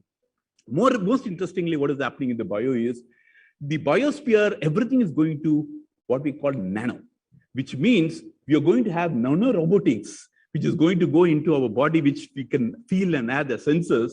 So probably you'll have your pulse oximeter nanosensor or blood pressure nanosensor, ECG nanosensor. This brings out what we call Internet of Bio things. That's another field which is coming up. And everything is going to go on a pervasive nano things. That is another key driving application that is going to drive into the 6G. The urban space itself is going to completely go into different things. People are talking about e-commerce sites where today we go and purchase this item. This entire step is going to change what we're going to have, a digital twin space, where you'll be able to feel, look, feel, and sense the object before you buy. So maybe in your physical shopping mall, or your product details, or a communication with the customer, everything will go into a complete digital sphere, where you'll have a digital replica made, and the sense of touch and feel also is being inbuilt into it. That's going to be the driving application that's really going to come in. Another very, very interesting thing that's going to happen in 6G is going to be the federated learning. Morning, people were talking about how my data is secure, where the data is going to be there. The concept of the machine learning, which was a big data analytic itself, is completely moving today. Today, when the concentrated amount of data, because when you do a machine learning analysis, all the data needs to come to a common place. When the data comes to a common place, the data analysis happens. How are we going to do that? That we're going to do away with what we have. Different types of machine learning is going to come, including quantum machine learning. But the key base of it is going to be federated learning. And this has been already approved. I know in your release, somebody with the latest 3GPP has already approved this for 5G itself. So this is going to be a base on which your networks is going to be built. So where you can see, if you can have a look, you can see in the edge, every device, whatever device we have, itself acts as a database. And these database, your data, the actual data is not shared. The privacy data is always stored in your device. It is anonymized, and this data will be having a small model kept at each of the device. Each device has a simple model, and then you will have an aggregator model, then you will have a global model. So the entire concept of machine learning itself will go for a toss, and wherein all your protection of your security, private, everything is properly in place. We have a vision in Tamil Nadu. We call it digital TN. We already started working on it. It's a 5G, where what we think and dream is a collector, district collector in his district, you should have an intelligent display where you should be able to get data about everything in his district. For example, how much is today's my GST sales? How much fertilizer has been used in the district? What is the number of trucks moving in, moving out, temperature, weather pattern? Is there any commodity is going to happen? Using CCTVs, we can even do a predictive analysis. Any commotion is going to happen. So all this sort of a digital TN, which vision we have, this we have started building it in 5G today, which I'm sure will go on an immersive virtual way when 6G comes. For example, on the mobility side, we have the road data, vehicles data, traffic data going in. On the health side, personal data, hospital statistics. Even we can see why a particular medicine is more used in a particular area. Is there any particular disease in that particular area? Outbreak of any disease. All this could be very clearly understood. Infrastructure side, the buildings, the airports, commerce, as I told you, even we will be able to track the amount of taxation that is happening. How much tax are you collected today? That information is available. In education side, agriculture, of course, agriculture, as you mentioned, we are going into what we have, digital agriculture. We talked about precision agriculture, etc. But we are going to put a real use of this. For example, a satellite map will be continuously monitoring a field of agriculture. If it can detect any locust or any insect, send in information to a common database. This database triggers the nearest BTS. Through some sensors, the drones will be activated. Then probably pesticides control and a photograph of the confirmation. Everything happens automatically. There's no human intervention at all. This is what the vision has been dreamt of in 6G.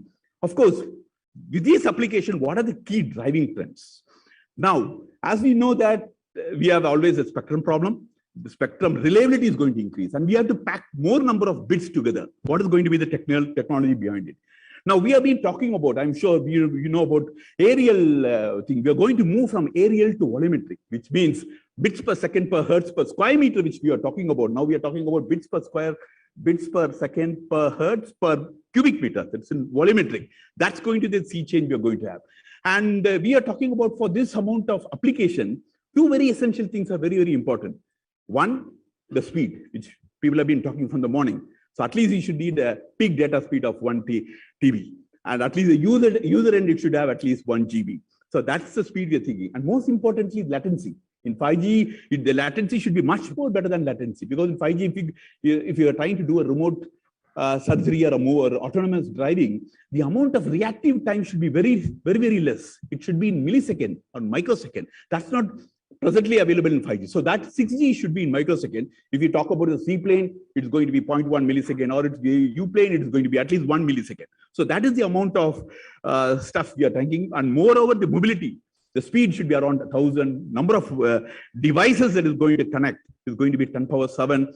Most interesting thing is on the efficiency, energy efficiency. We'll come back to that in subsequent slides where we talk about the new concept of energy harvesting is coming.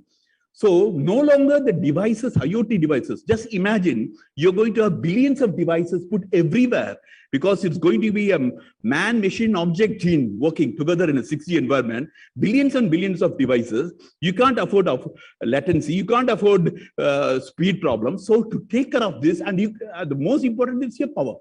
So we are going into what we call battery-free environment of energy harvesting techniques for these devices. This is another new area of research that is coming up. So that is, and another thing very important is the emergence of smart environment.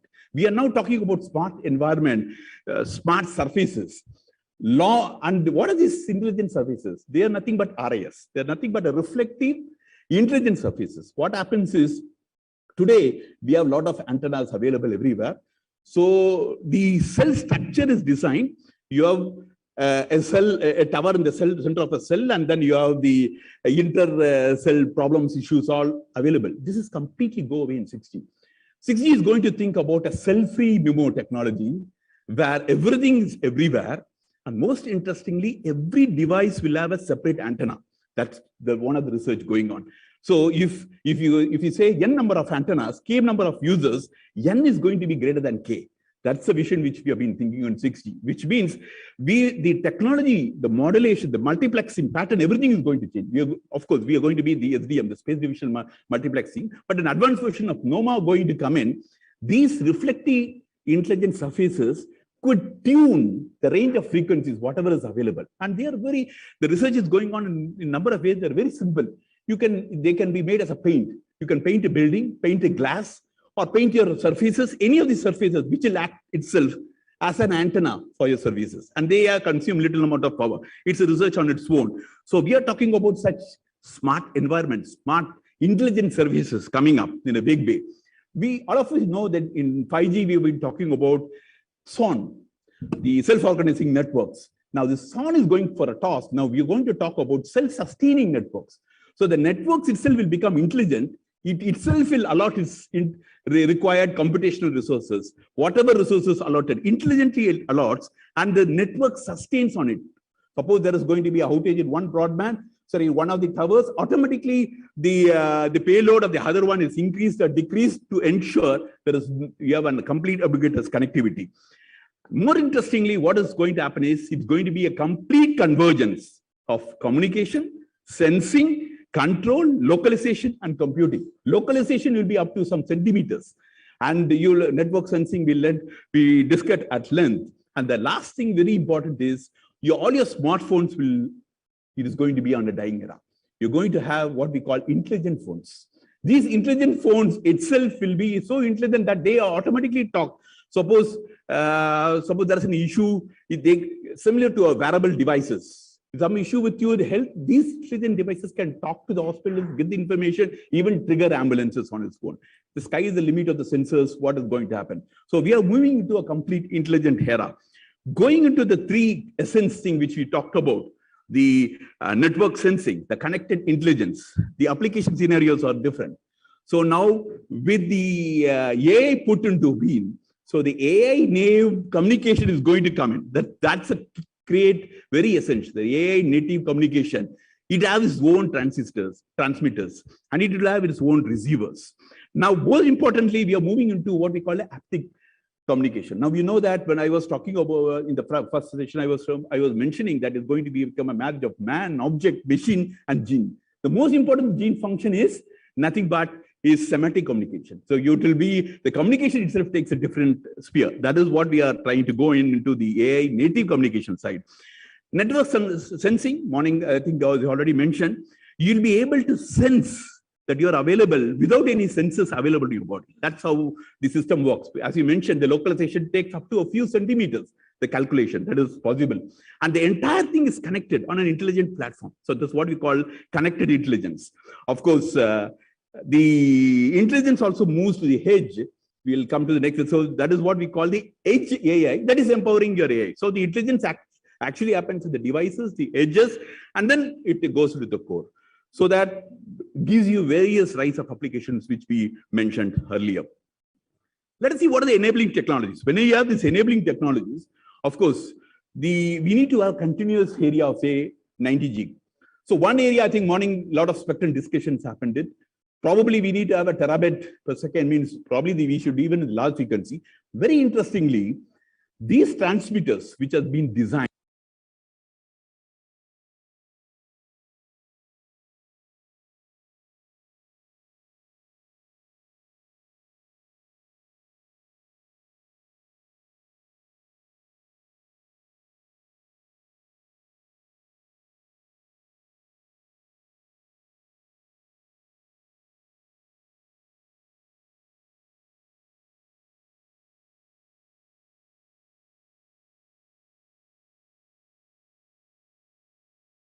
role, the network service provider's role, everything is going to have a sea change in years to come. I just mentioned about the edge AI also. Another very, very important, of course, the earlier sessions, somebody touched upon it, was ubiquitous connectivity, which is across all, not only for terrestrial. It could be airborne, satellite, or underground. So it will be ubiquitous connectivity. That is going to be the key. And to all drive this, a bit of quantum is also required, because when we talk about the security of the area, though we build in a lot of network security, we need to go on quantum cryptography, quantum enabled machine learning. So quantum computing is going to come in a big way. So this new technologies are all going to be these enabling technologies. To put it in short, what is happening in, I'm very sure all of you are familiar with this triangle, the EMM, MTCs, and the URLCs. Now, these define what are the services, right? From 3D videos to your self-driving cars to gigabyte in a second. But now what is happening, of course, instead of directly going to a 6G, there's something called a 5.5G. Of course, different people like Huawei come up with this vision. What they try to do is something for the uploading of your HD. So something was introduced, like upload control broadband communication. That UCBC was introduced between EMM and MTC. That was a small triangle which we have brought in. And the other one was on the real-time broadband communication. That was another thing. These two came up. Apart from it, on the user side, a small bit of human interference, that is human-centric services. All the human-centric services came in. That is the HCS. That was the 5.5 if you keep it. The real 6G vision is going to be an extended version of this EMM. So with the cognitive agile EMM, that's what we call it. The real-time broadband. This is going to be extended one. Of course, on the URLC, we are going to go, lot of devices going to add density. So we are talking about extended density URLCC. That's going to be an extension of it with human-centric services. Of course, on the MTC, you're going to see the UCBC and the COC, computer-aided oriented communication. That's another step is going. This is going to really bring in various services, as we mentioned, federated learning, AI, network, industrial 4.0, etc. The key thing is this triangle will slowly go into what we have a complete sea change on new media, new service, new infrastructure. That's what we talk about. We were talking about security in the morning. For that, the infrastructure, the new infrastructure builds in something called trustable infrastructure. So you build the infrastructure itself as trustable infrastructure with federated network and a complete integrated terrestrial communication, which I mentioned between terrestrial and the satellite, the airborne stuff. More interestingly, they are even planning to bring in drone BTSs, flying BTS. That is what we call flying BTSs, which will be ensured, because you can't have any single point without any coverage available. In a 6G, it should be a complete coverage, carpet coverage. To achieve this, different types of technologies need to build in. Of course, the new media, it could be wearable glasses, as I mentioned. The smartphone era will slowly die down, and everything is going to be using smart, maybe glasses or shoes or watches or tabs, all intelligent devices connecting together. And on the media side, it will all be virtual. Your education, your painting, tourism, everything becomes virtual with the real new infrastructure coming into place. That brings into what we have the three key important connectivity. That is what we call the SAGIN networks. As I told you this, when you have this ubiquitous connectivity, your surface, air, and ground information network will become a reality. That's what we call the SAGIN networks. That's becoming a reality in 6G. And everything is going to be intelligent, as you mentioned. It's going to be completely intelligent, very important, controllable. Every device. Suppose you have an RIS painted on your wall. These wall devices also could be all controlled using an RIS controller. the RIS controller will trigger which particular device is which antenna. So every antenna of every user to any antenna is easily controlled using an RIS controller. So that is what we are thinking in an RIS assisted system. We are talking about holographic communication. We are talking about deep connectivity.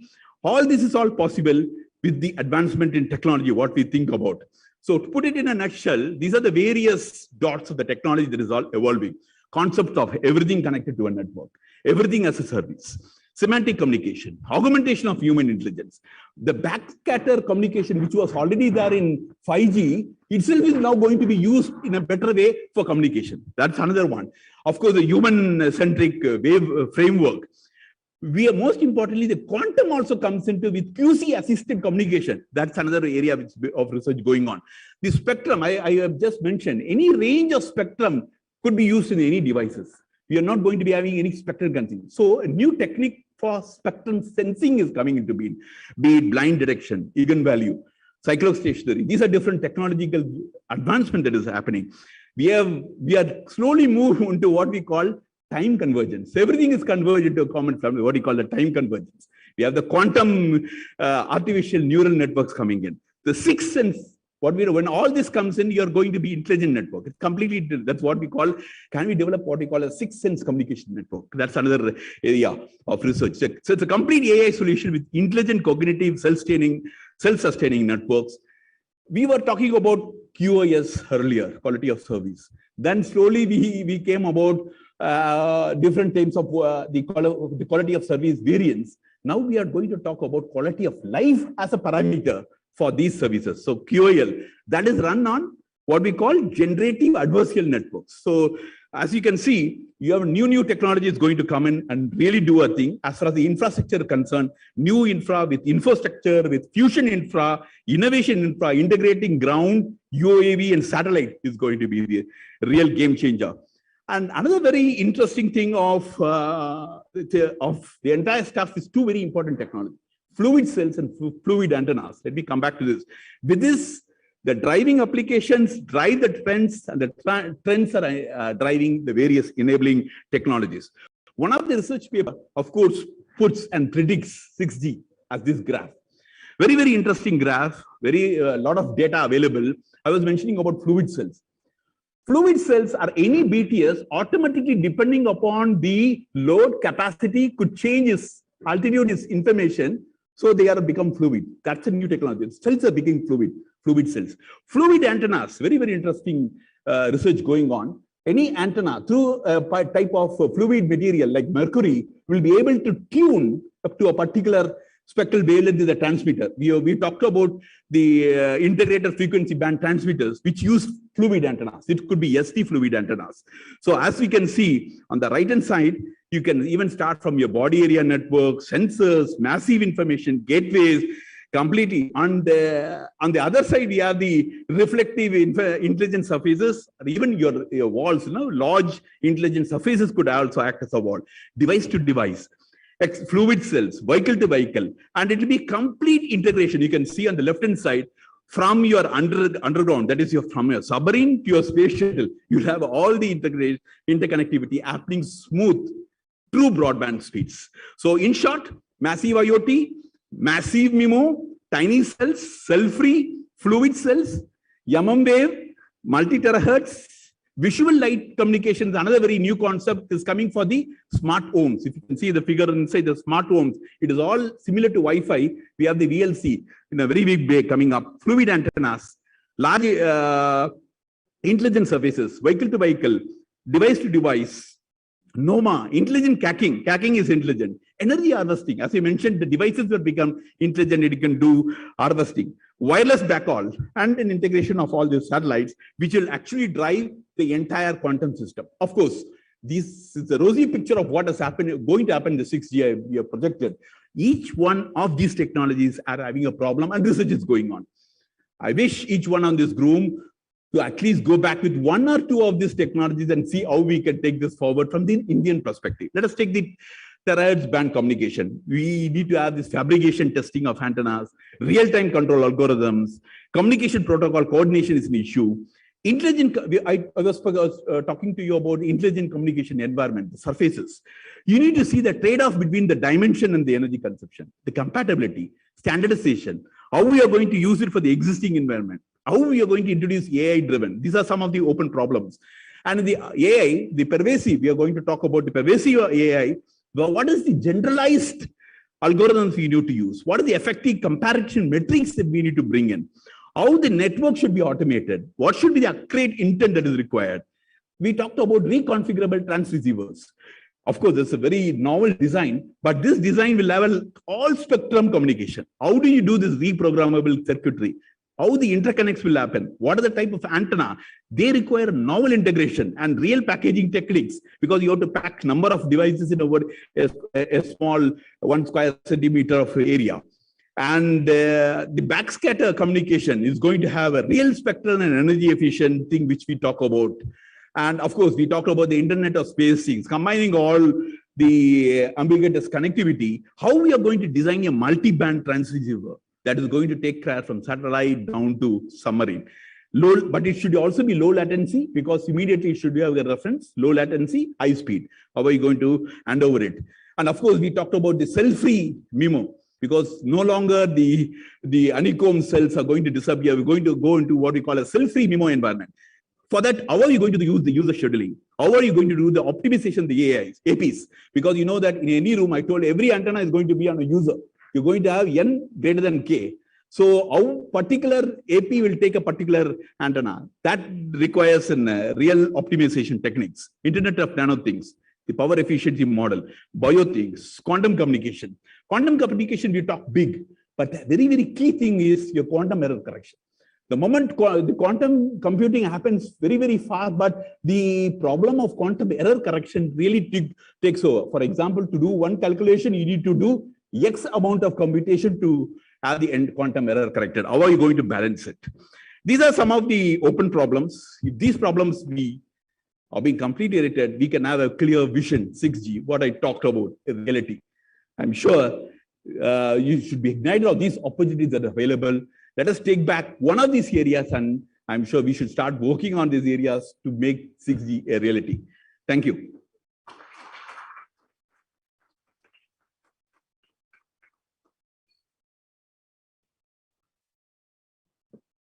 Good afternoon, all. First of all, I would like to thank Shri A. Robert for such a nice 360-degree view of 6G technology. And this reminds me of a book, Homo Deus, if at all you had read it. It's from Yuval Noah Harari. He's one who throws a lot of ideas. When I looked at the plethora of 6G applications which were cited by Shri Robert, it reminded me of the writings of Harari. So thank you very much. And this is no surprise, because whatever little I understand of Indian market, I had seen with respect to 5G adoption that the government is at the forefront compared to the private industry. There are many PSUs who are seeking 5G. They have a budget to create the test beds. They have the budget to roll out 5G in an actual commercial environment. Let me give a few of the cases where we clearly see 5G taking off. Because to talk about 6G without touching upon the very substrate of 5G, which is pretty new in India, I think it would be like being very off ground, and I don't prefer that. And our event organizer today, he asked me to touch upon a few of the 5G use cases. And one of the uniqueness of Shashi is that he always puts the speakers in a very odd spot, primarily because he picks up very future-centered topics. So thank you very much for making us read a lot before coming here. So there are a few 5G use cases which are really taking off in India and commercially taking off, let me tell you that. So one of the use cases is using 5G technology as a fallback option to existing SD-WAN network. I'd clearly seen that most of the manufacturing companies, they have MPLS as kind of powering their SD-WAN network today. But what if the primary link of the MPLS goes down? then they're looking at 5G as a fallback option. And that's where we clearly see an opportunity to monetize 5G today using the fiber and using the 5G front haul. There are a few other manufacturing companies, and why manufacturing? I'm saying again and again, primarily because India has 18% contribution to the GDP coming in from manufacturing sector. So it is very obvious that that is the sector which will throw a lot of challenges to us, and also will throw a lot of ideas to us being a telecom operator. And they would ask us to design the use cases for them to be monetized. One of the things which I see still in a test bed is autonomous vehicles. And that is a future use case for 5G, for 6G, sorry. Because the kind of latency and the throughput that it requires is not likely to be served by 5G today. So, but the use cases which are dominantly been exploited on 5G is robotics. And Jio had actually foreseen the potential of robotics much ahead. And that's one of the reasons that we acquired a company called Adverb. Earlier, the telcos were of the mindset that we would not go ahead and invest ourselves into making the use cases. But if you want 5G to take off, there is no other alternative. You've got to invest in the use cases. So the robotic company was taken over. And now what is happening, is that we are putting a 5G modem inside the PC of the robot.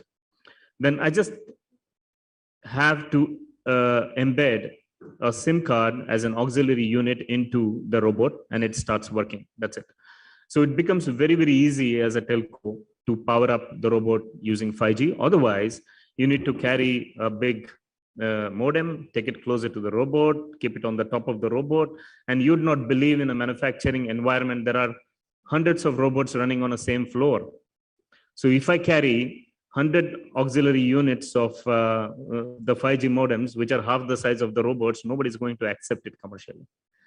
So you got to really get inside that equipment to make sure that it becomes 5G ready. And that is an effort. And we are taking that effort to make sure that the entire ecosystem comes to life so that it becomes embraceable. Let me give another example of the AR glasses or the VR glasses. It's very easy to talk about it, right? AR and VR. But to make one use case come to life, it takes your blood and sweat. And we have acquired a company called, I forgot the name of the erstwhile company, but now it's called GeoGlass.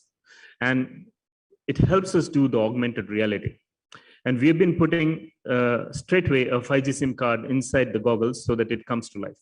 And I'm able to inspect the digital model of the equipment or whatever is running in a manufacturing setup using the glasses so that I'm able to figure out if at all there is any anomaly with respect to its physical design. And I'm only able to fix that anomaly as a quality engineer. It's helping really on ground. With investments being made into the MEO and the LEO orbits for the satellite communication, I think that's going to be handy for the 6G as it evolves. Finally, let me just give few differentials with respect to 5G and 6G. What is it that's going to be very different with 6G, which is not there with 5G to be offered? I think even after having secured the best of the spectrum assets available in India, 1000 megahertz of midband and 1000 megahertz of high band and 100 megahertz of midband and 10 megahertz of low band, we are able to give 1 Gbps throughput on a midband, 1 Gbps on a midband, right? So what happens is with a millimeter wave, that is 26 gigahertz, CPE is being ready, and we being able to really use all 10 carriers of 100 megahertz each in a 1000 megahertz chunk, I would be able to reach 10 Gbps throughput on 5G. So from 1 Gbps on midband to 10 Gbps on millimeter wave is what 5G can give you in reality. 6G can give you minimum 100 times of that. 6G can give you 1 Tbps. That's kind of the higher circuit of 6G. It starts from 100 Gbps and it could go up to 1 Tbps. Similarly, in the context of latency, because when you talk about throughput, you got to also speak about latency. So the latency that we really witness in the network today with 5G is 25 millisecond down to 5 millisecond round trip time. Is there a potential for that to go down with 6G? Yes, 1,000 times to 1 microsecond. So I think that is the potential which 6G as a technology is going to offer to all of us. And I work for an Indian company. So I think there's a lot of pride that India has set up an ITU office now. And Indian government has taken a very forward-looking approach towards 5G technology. And more and more, I see that the percentage of software in 5G and 6G is much more compared to the percentage of the hardware. And with that, surely India is going to have a very natural advantage, which we could explore for many years to come. Until 2030, when we're talking the test beds of 6G to be ready, I think we clearly have an advantage of using our software prowess. But that doesn't mean that we are not ready for hardware. I only expect that our semicon story comes together very well, because that's the only layer of dependence that we have in terms of importing the components, and we are not able to build it up in India yet. So the moment we are ready to do that, I think the entire 6G will be manufactured in India the way the 5G is getting manufactured in India, except the semicon. But going forward until 2030, we would even have the semicon made in India, along with the full 5G gears and the 6G gears. And we would be the suppliers to the world around us. So the last point is AI and ML, which my co-panelist talked about. I think that's going to be really tasted to the hilt with 6G. It's already into practice with 5G. And the MEC, which is kind of an NMR today, I think we really need to get past it and put it to practice so that the multi-access edge compute is put to real use, because most of the 6G network, the compute and the storage and even the decision making is going to happen at the edge of the network. So with this short note, I really want to give some time back to you. So thank you very much for inviting me here, Bharat Exhibitions, appreciate it. And now I call upon my co-panelists for their address. So I'm happy to introduce Mr. Satish K to all of you. He is the head of standardization Asia Pacific at Nokia. I'm your ex-colleague, by the way. Please come on the stage. Thank you.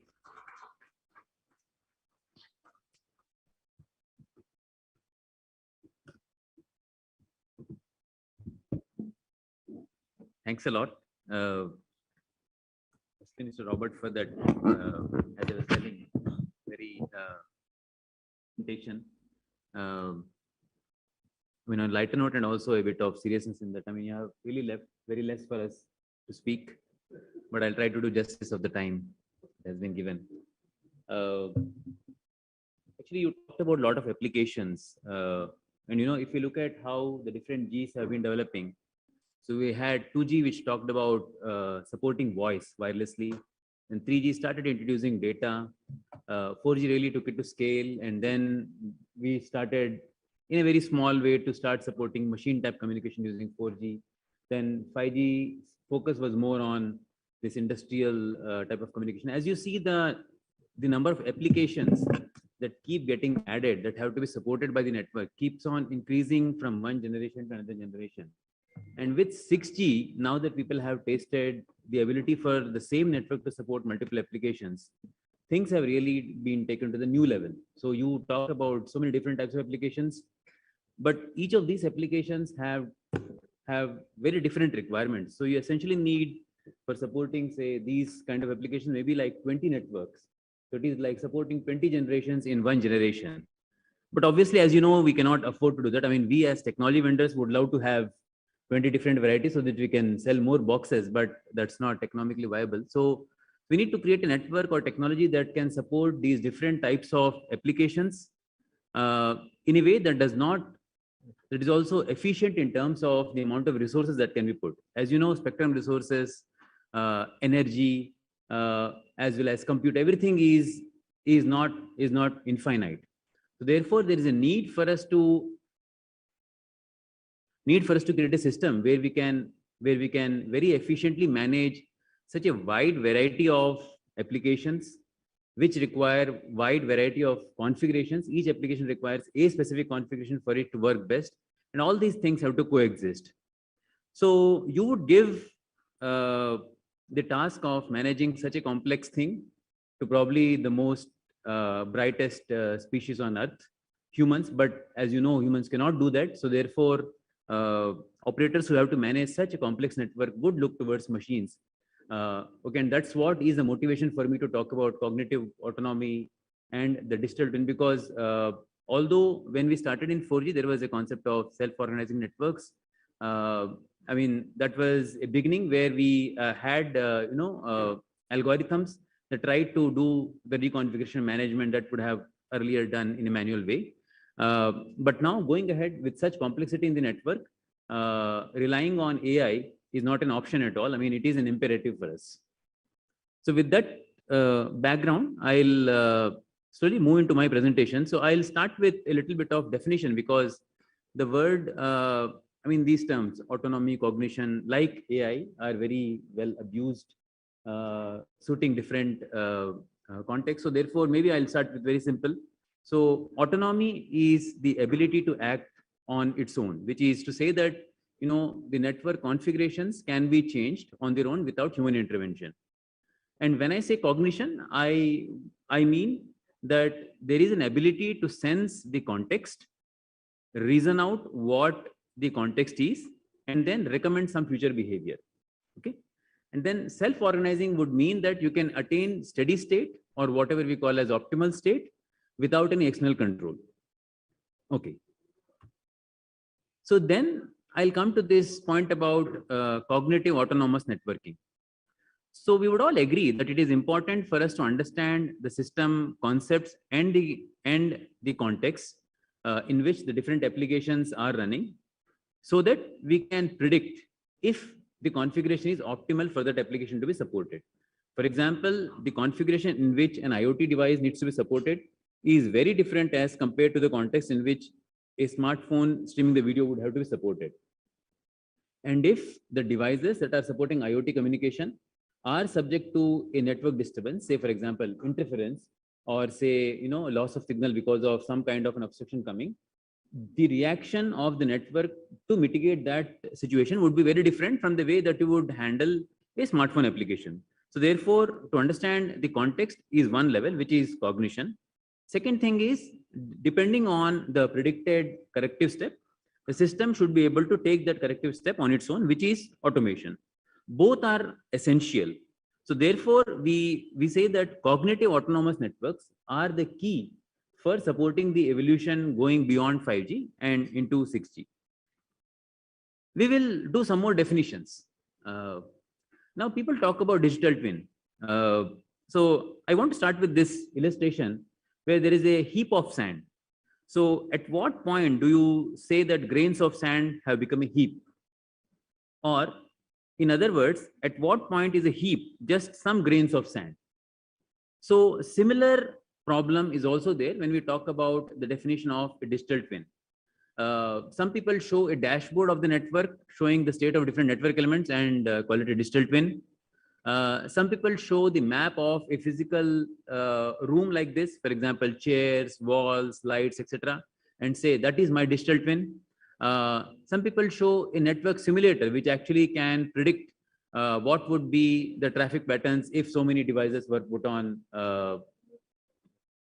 the system. So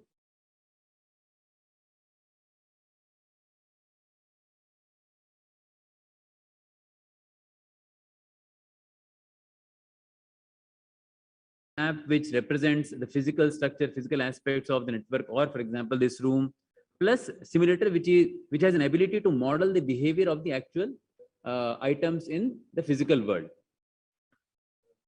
Okay, so far so good.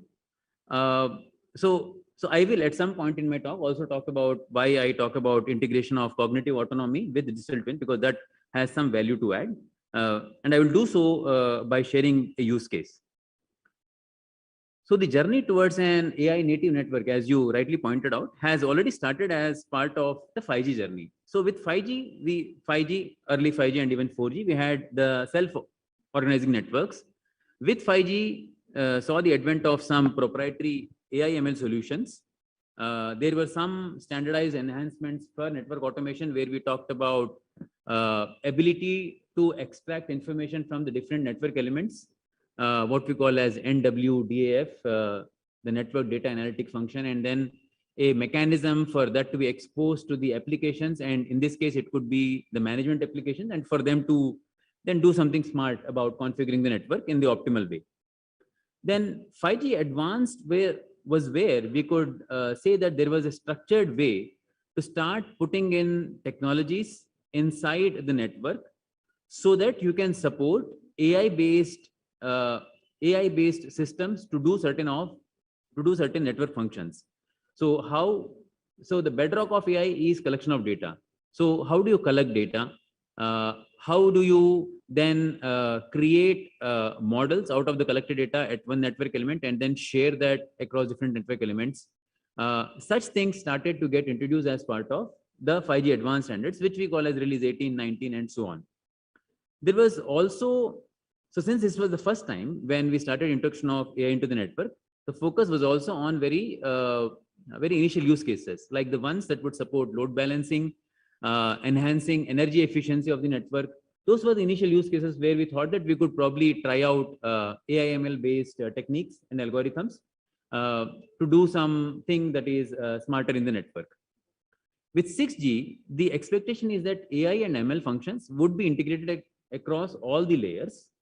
And more importantly, it's not about the network functions being implemented based on AI models, but also how these AI models get created also would be managed by the system itself. So I'll get to that in the next slide. But before that, just also wanted to show that, in 5G Advanced, almost all the components of the network are AI enabled, in the sense that there is work that has already started to support extraction of data, creation of models, and then sharing of models across the system in the 5G Advanced system. Okay, and then as we say, 5G Advanced is the stepping stone for introduction of AI/ML into the network, as well as stepping stone for 6G. And then finally, we can see how this actually evolves into what we call as cognitive autonomous networks when we get to the 6G state. So as I said, in the 5G Advanced, we have the ability to create the different network functions that would be based on machine learning models. And then the change that you see, I mean, at least one of the changes broadly, is that the whole generation of the models will also be managed by the network itself. So the network management not only manages the network, but it also manages the way these AI models are generated. So all the aspects of transparency, trustworthiness, data privacy, all those aspects will also have to be taken care by the network. Okay, so now back to the digital twin. So we are now more or less on the same page in terms of what is a cognitive autonomous network. A network that has an ability to collect data, understand the context, and then predict future behavior.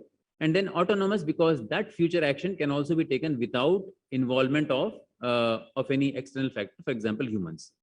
Then what is the digital twin? So when you talk about digital twin, there are two broad categories of the digital twin, since we are a community of people who are involved in the communication network. So from that perspective, there can be two separations that we can make. One digital twin is the digital twin of the system that would use the communication network.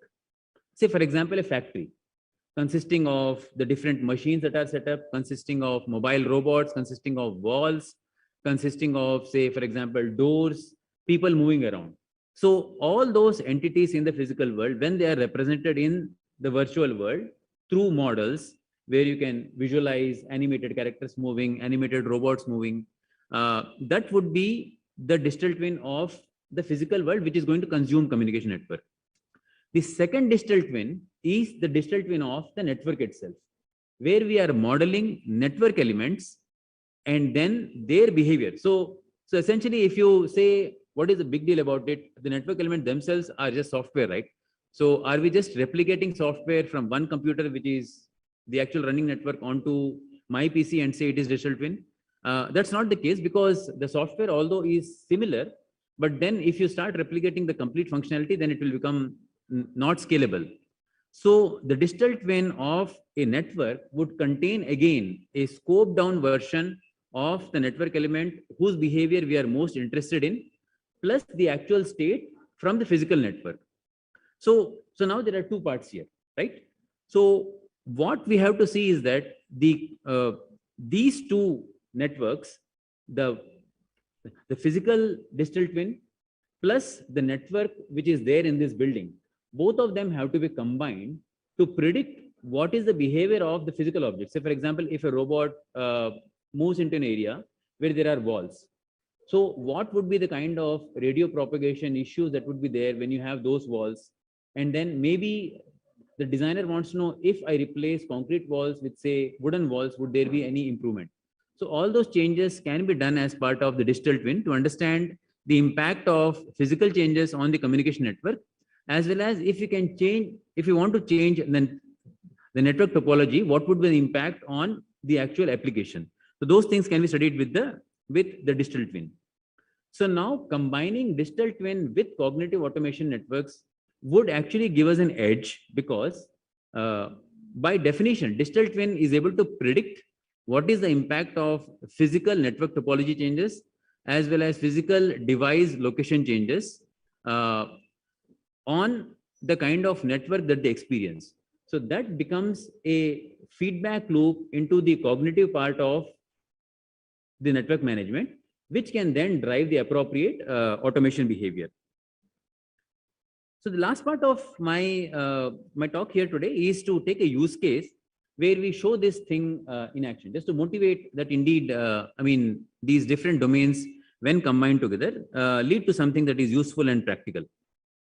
So the example that I take is a test bed that has been set up between University of Munich and Nokia.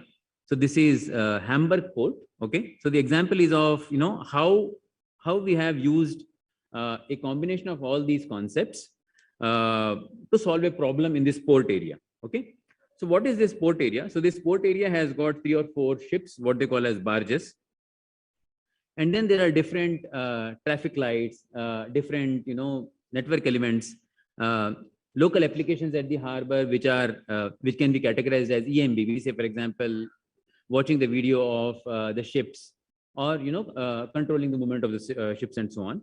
And then on the ship itself, there are, multiple number of sensors that are available, whose information has to be consumed by the application. Okay.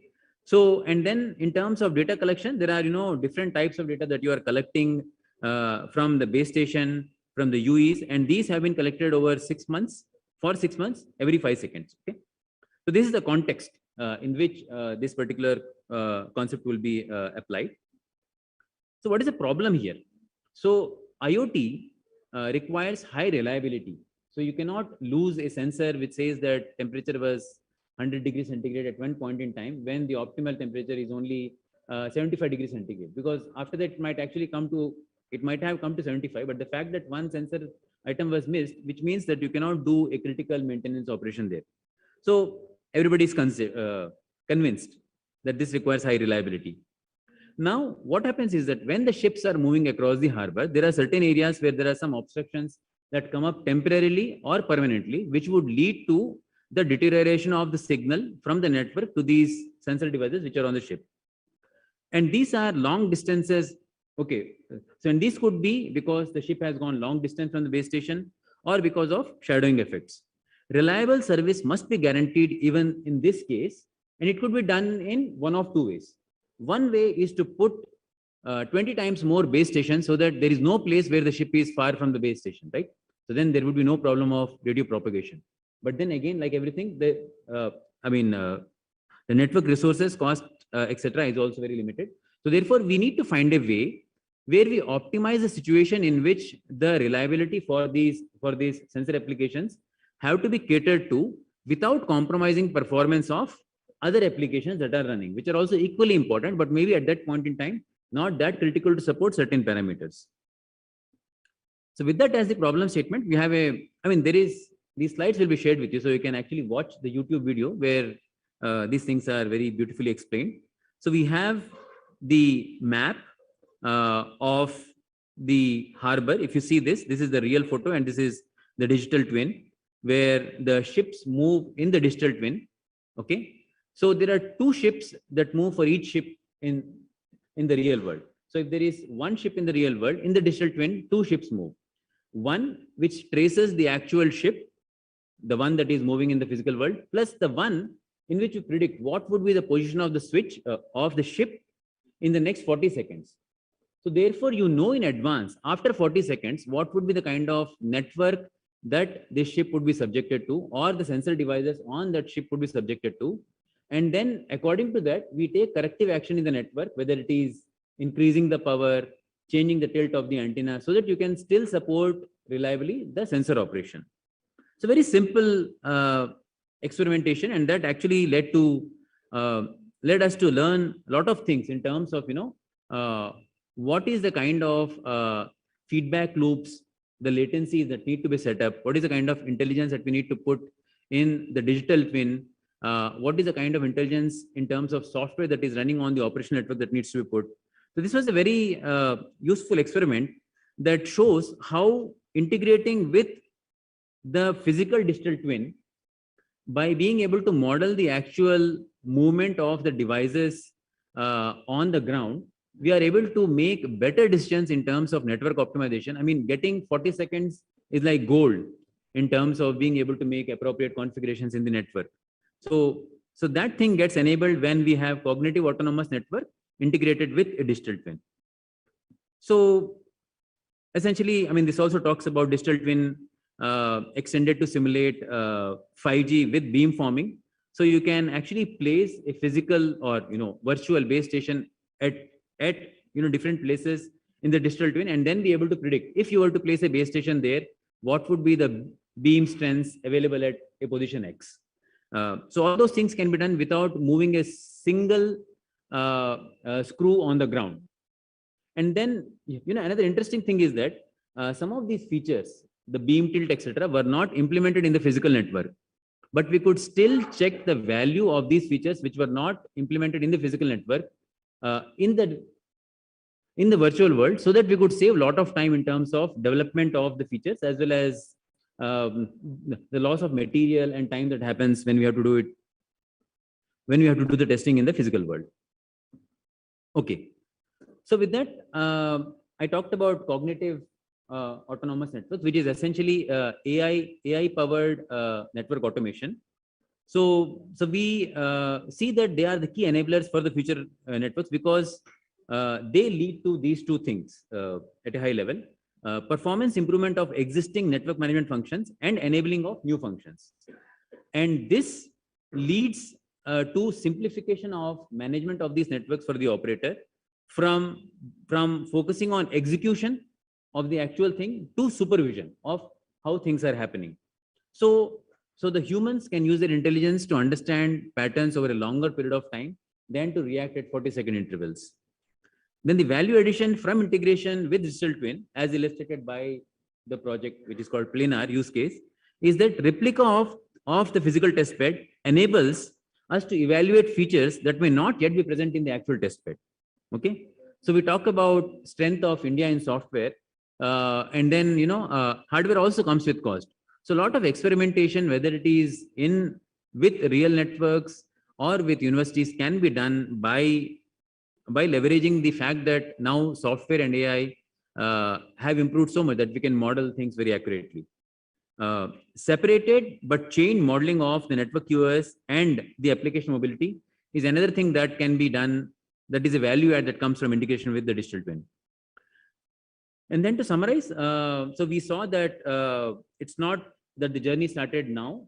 It has been there since LTE. So we had SON. SON has moved to cognitive network management, which we see evolving into cognitive autonomous network, in which the generation of the machine learning model itself can be managed by the network. Okay.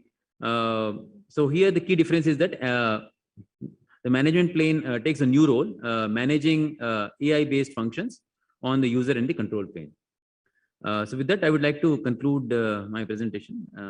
Thanks for your time.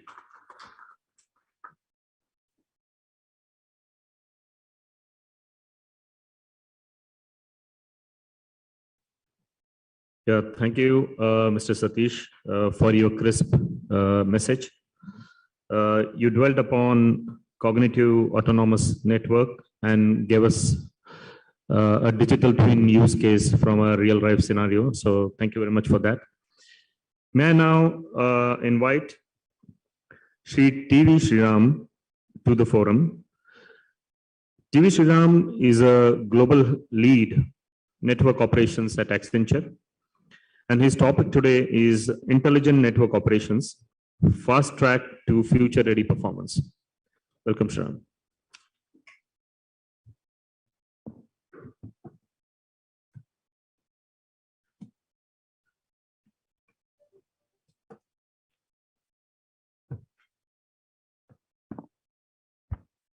While he's setting up this, I'll use the time to just give you a preview of what I'm going to talk about. So first of all, good afternoon, and I know a lot of people had delicious lunch, and it's very hard, and it's a technical situation, session, and I'm trying to be as interactive and as interesting for you guys. Let me see how much I am successful on it.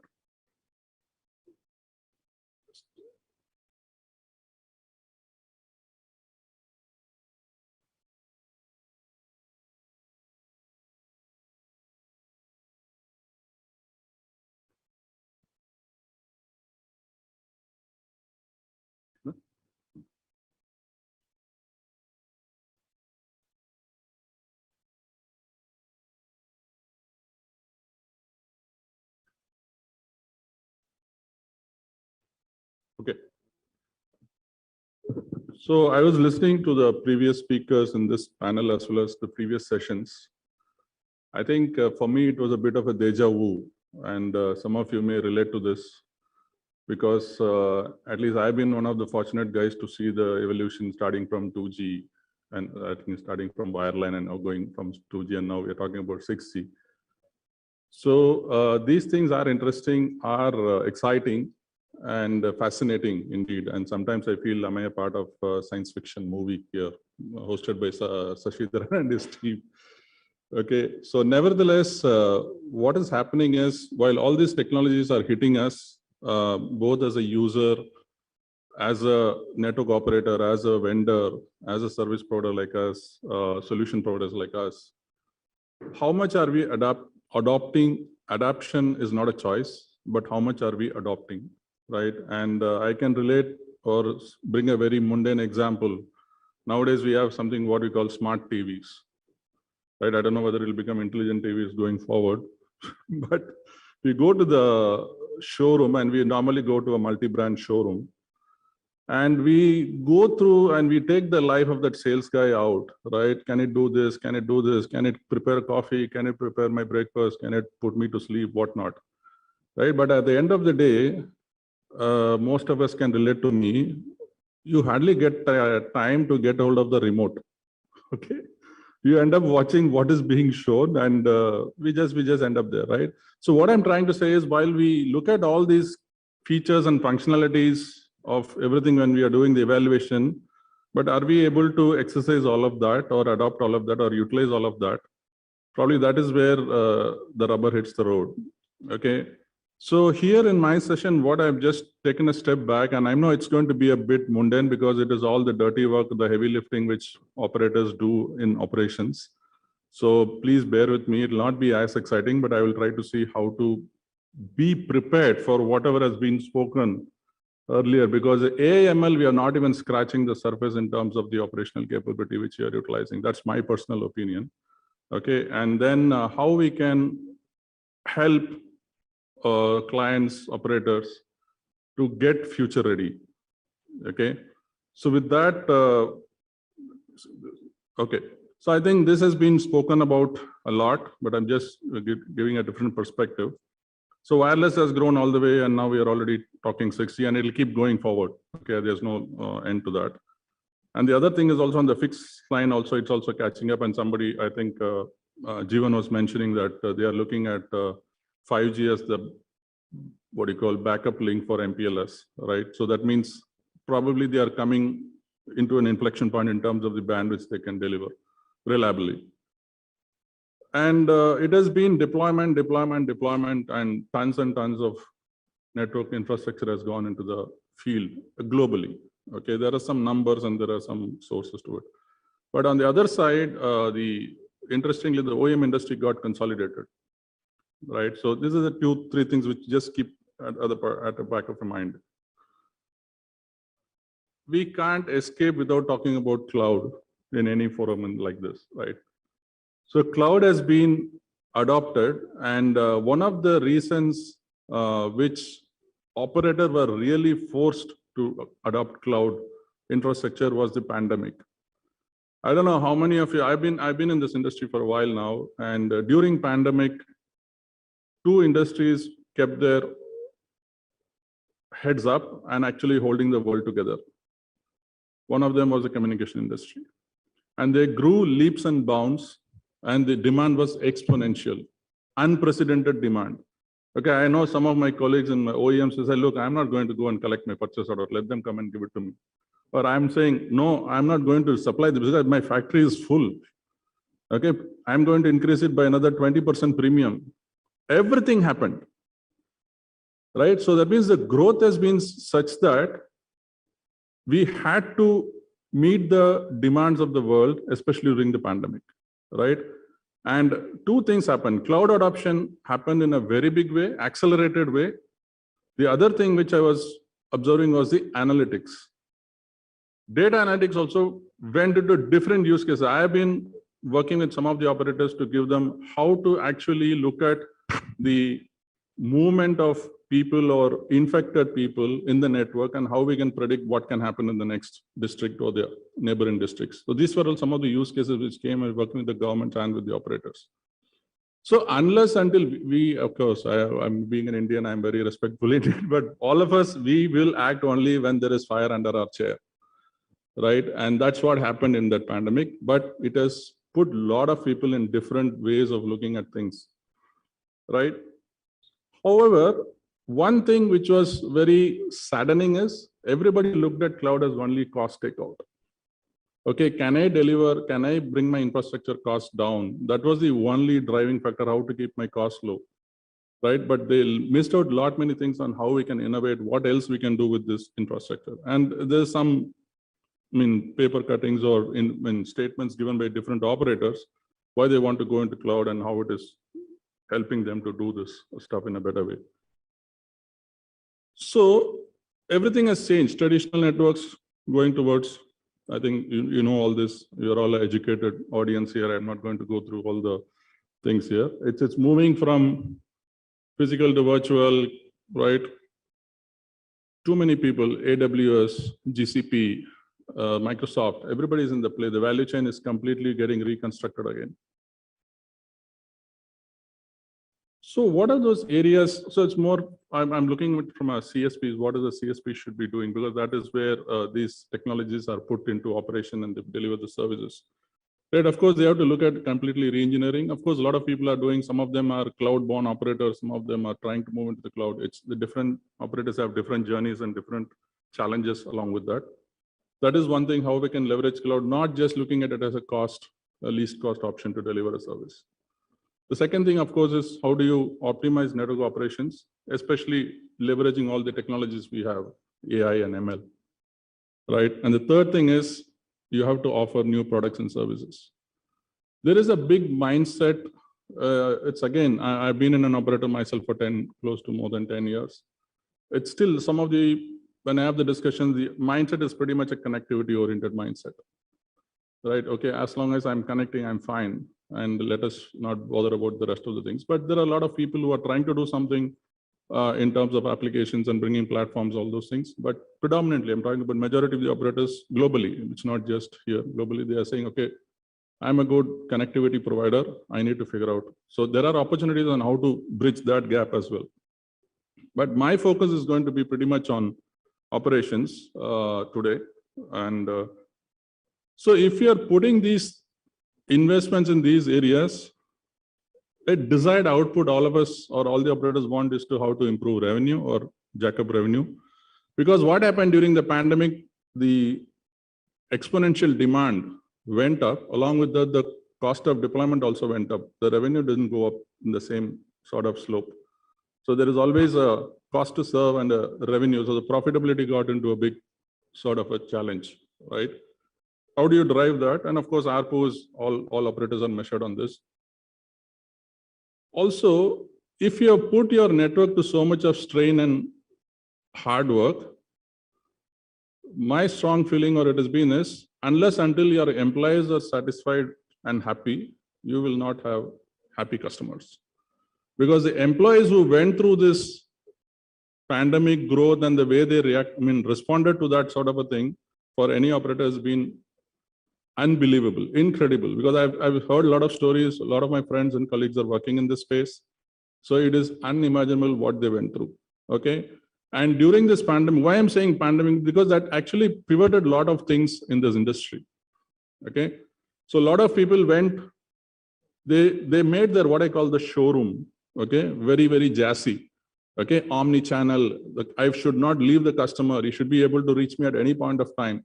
So a lot of front office transformation happened. A lot of money was spent, okay? They can call, they can SMS, they can do whatever, and they'll be able to land.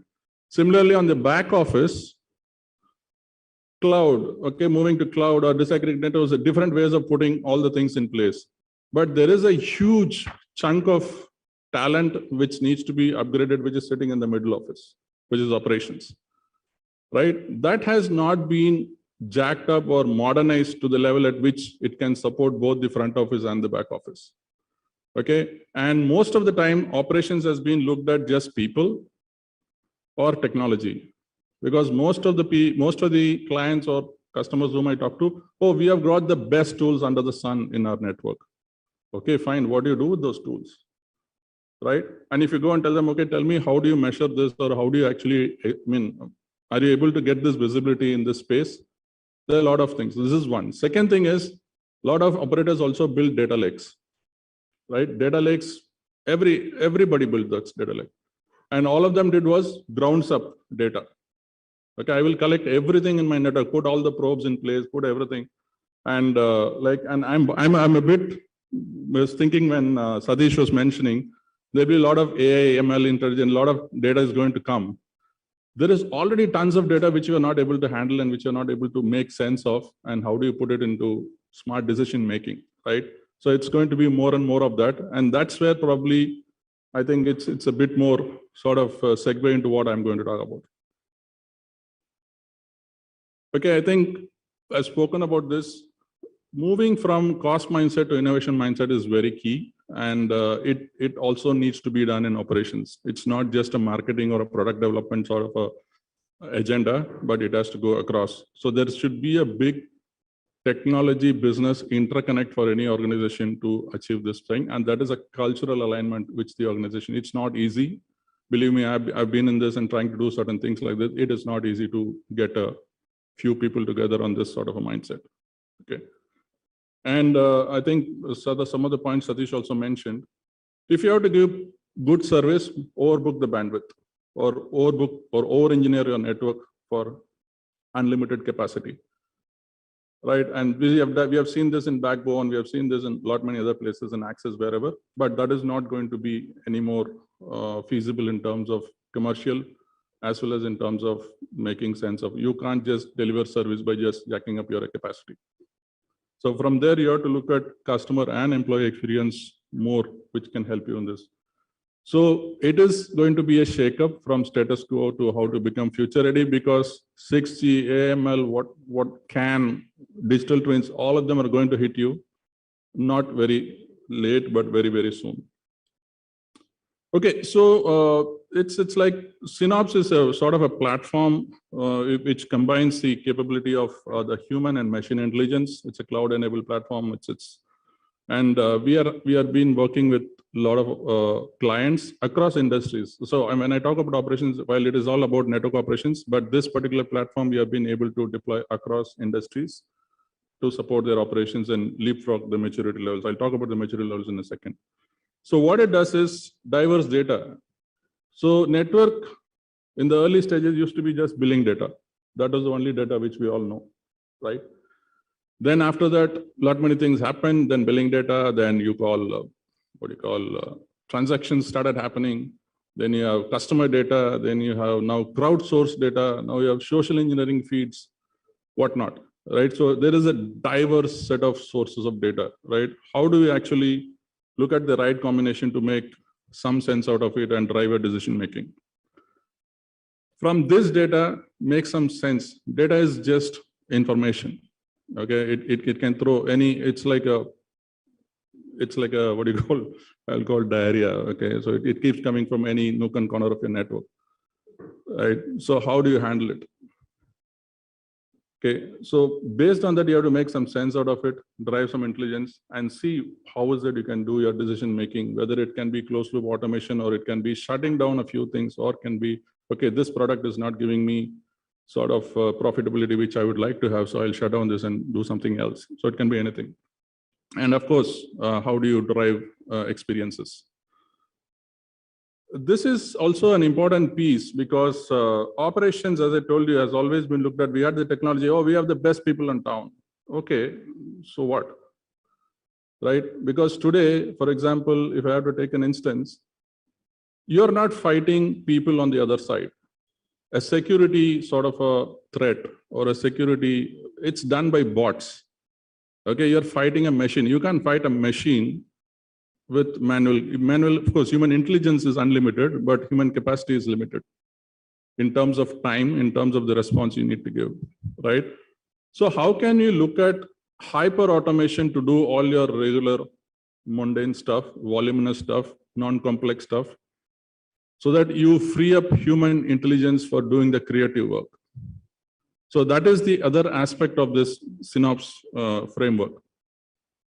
And also, if you are able to give that headwind or headroom or bandwidth to your most creative and expert people, then it's easy for you to do a lot many things with it. All these things have to be put across a work orchestration, right? We don't want to do everything and then finally somebody gives a command or logs into something and say, okay, I will give this command. That's not what it is. How do you actually implement or integrate it into your work orchestration?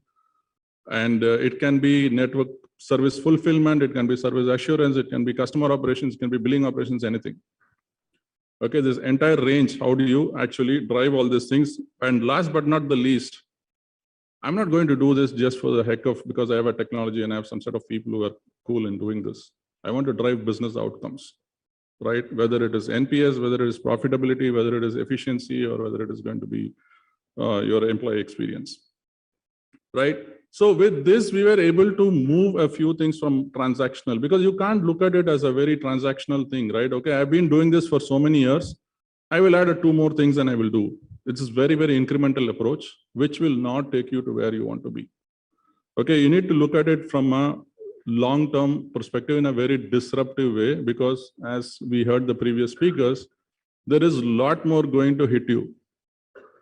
If you don't know how to drive a manual car efficiently, forget about doing it with an EV or something else, or maybe autonomous. Autonomous, of course, we don't need to drive, but we will have to sit inside, right?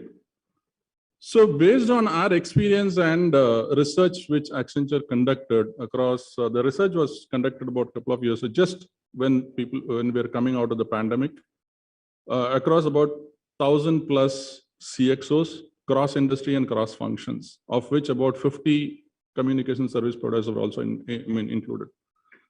Okay, so based on that, we found that there are 4 levels of operational maturity. The stable one, which is like the standard one, which everything is there. You have a framework, you have some compliances happening, you have some processes defined and all that stuff. That is a very basic stage. Then you go to the efficient, which is like a bit more automated. You are running RPAs, robotic process automation, and the mundane stuff, which is something about the Lean Six Sigma and about business excellence and all that stuff. The third piece is the predictive, where you have started using data and to drive a bit more of predictability into the, okay, what will happen, what if scenarios you build, and see what is it you can do. Okay, and the last is what we call the future ready set, where actually you are driving efficiency and profitability and driving business outcomes. The predictive mode is still about very operational and transactional. Okay, when I talk about future ready, this is more about how do you improve the stakeholder experience across board. So based on that, what we observed was CSPs or communication service providers, traditionally they are good in technology because it's a technology intensive industry, right? So automation, they were very much higher than the industry average. So that is a very good platform to be in or a very good position to be in. But are they leveraging that capability or strength to deliver some of the few things? Probably not. Like I said, it's all very much operational. Okay, can I reduce this? Can I address the cost? Can I be a bit more this? That's about it. And future ready organizations, what we thought about 7% in that sample size. Only 7% was there. Okay. So from a comms perspective, 70% were there in predictive area. That is the stage of the maturity level. But moving from predictive to future ready, it is actually a chasm you have to jump, right? That is why no incremental approaches will take you there. You need to really be a bit more disruptive there. So how do we do and what do we do? Before that, each and every level, as the thing says, we used to talk about just technologies or people or process. But this, we had put a fourth dimension to it, which is the data piece and the data insights, not just data. So if you look at this, these 4 dimensions give you a good, more holistic view of how you can drive your operations to the future ready mode. So what does it mean? Just this, if you want to take key takeaway of this presentation is just this. Okay, so I would request, I know some people are tired, but I would request you just give me 5 minutes to go through these 4 slides. What do we mean by foundation? As I told you, stable mode of operations, everything is there. You have a benchmarking process. You have, all I want you to do is, I don't know if this works. Okay, I hope it's there. So look at the talent, how this transformation is happening on the talent side and how it is happening on the workforce distribution side and how it is happening on the top quartile and the optimized operations in terms of what sort of impact areas we are looking at. Okay, if you're in the base foundation mode, everything is there. You have the right shoring option because I'm talking about operations, so it's cross board. We do a lot of offshoring and onshoring and right shoring and all that stuff. SQF, KPI, everything is there. SLAs, everything is there. But you are still focusing on just efficiency, experience, quality, and compliance. That is your quartile benchmarking on the right-hand side, the bar chart. And if you see on the spider diagram, you are looking at just SLA and maybe some productivity. That's about it. Okay, from there, if you move to the next efficient way of automation, human and machine combination improves. Let's say you've started putting more automation in place. But if you look at the talent, you have technology experts, your SMEs or SMEs, as you call them. You need also business advisors. So you need a team which understands, if you do this, what is the impact from a business perspective? Okay, what sort of a business outcome can I drive? And on the right-hand side, if you see the tooling, all those things happen, RPA, the process maturity model, all that, right? Troubleshooting, enable, all the frameworks, all these things are available there. And on the optimized operations side, if you see, you are slightly moving towards predictive operations. The triangle is becoming some sort of a hexagon, maybe. Yeah. And you're able to drive about higher productive real-time insights you have started using. Business outcomes, touchless or zero touch is still minimal there. Go to the next level, insights driven or predictive. You have completely moved from, say, the first phase, you are highly transactional. a bit more automated in the second phase. The third phase, your agility comes in terms of data scientists, AI experts, all these people following.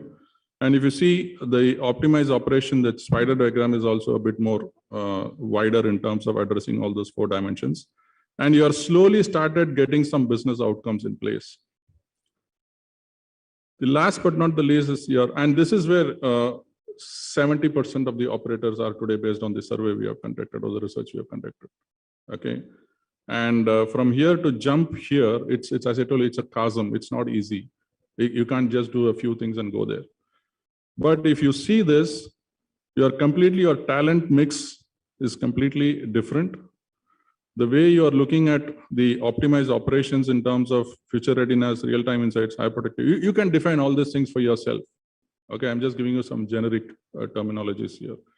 But the top quartile benchmarking, if you see, you are able to address everything. So efficiency, experience, quality, compliance, human-machine combination, business outcome, and touchless or zero-touch operations. So this is something which we have been engaging with different clients across industries and helping them to improve. This is powered by Synapse. Okay, that is a platform which I was earlier describing to you.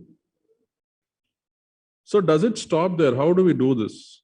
Okay, so we look at value as in 360 degrees. Okay, it's not just financial.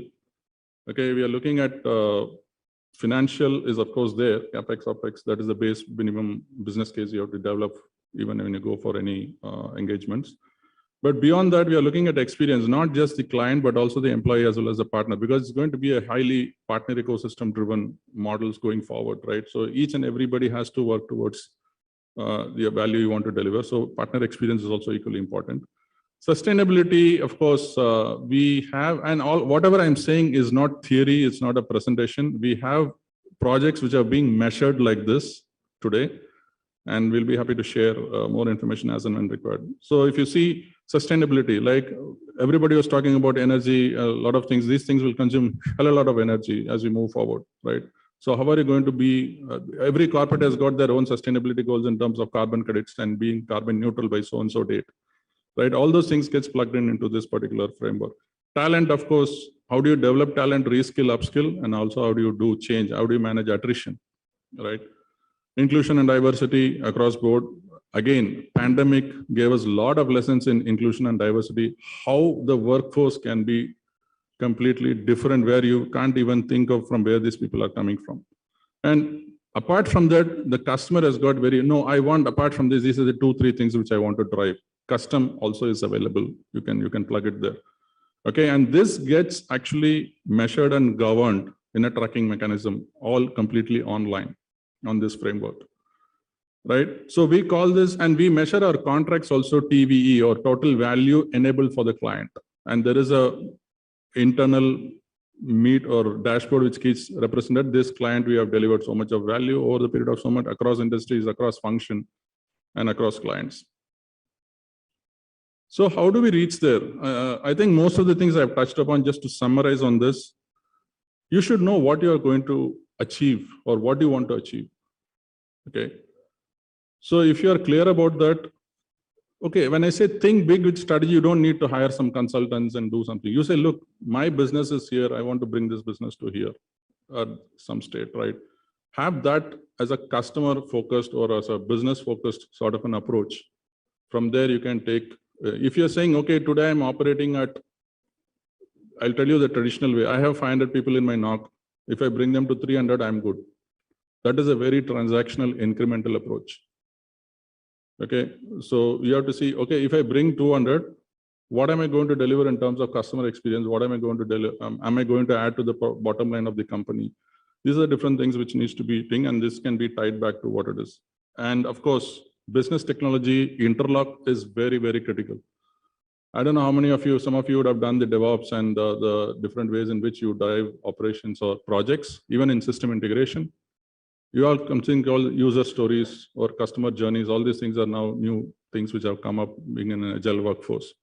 You can't do this sitting alone in your technical war room. You have to bring business people in And they have to tell you whether it makes sense or not, whether it is assurance, whether it is fulfillment, whether it is new product development, whether it is new market, technology, business. When I say technology, I use both networks and IT. Technology is common, ICT, right? So don't get me, okay, what about IT? What about network? I'm talking about all technology because there is no function which is technology averse. Everything is very, very pervasive now. So do that. That is also going to be so that you'll be able to figure out what exactly will help them. So the organization or the team comes on ground to this. The second thing is know the key steps. Okay, if you have automated to some extent, what is the sort of hyper automation you can look at, and how can you free human creativity from that, right? So here again, a lot of people have done a lot of attempts in terms of making sense out of the data, but you have to accelerate it a bit more because there is going to be more and more data being sent to you, and you need to look at how do you do this. The third important thing is a lot of operators are in different stage, okay? And the 3 to 4, the predictive to future ready actually has to be a leapfrog. You can't walk across or you have to actually jump because it's a chasm you need to jump, right? So there it needs to be a lot of mindset, and change is going to be very key there. And the alignment and the appetite of the organization for change is also very important. So it's more of that, and you can only do as an operator, as an OEM, only so much. So build your strong ecosystem for partners, and that we saw again. Now, no operator will say everybody has got Microsoft or GCP or AWS in their ecosystem. Oracle, you call them, like there is a different bunch of operators or different players in the ecosystem. So what do we get? And whatever I'm saying, as I told you, these are all based on research and proven metrics, right? It's not that this is a desirable output we want to have. This is something what we said, okay, if these are the future ready organizations, as I told you, 7% of them are there. And so it's about 1.7x or double 2x efficiency improvement. When I say efficiency, you can define it in different ways. The basic simple way is cost to serve. Okay, for the same dollar of revenue, I'm able to reduce my cost by 2x, right? And of course, the profitability because of it, which actually moves your bottom line also up. So these are the hard, tangible benefits from a business or a number perspective. But at the same time, as we saw in those 4 transitions from maturity levels, your talent mix is much more improved. You're able to reskill your talent, make them future ready, and both your customer experience and your employee experience goes up. And of course, your ecosystem relationship also matures. So the choice is there.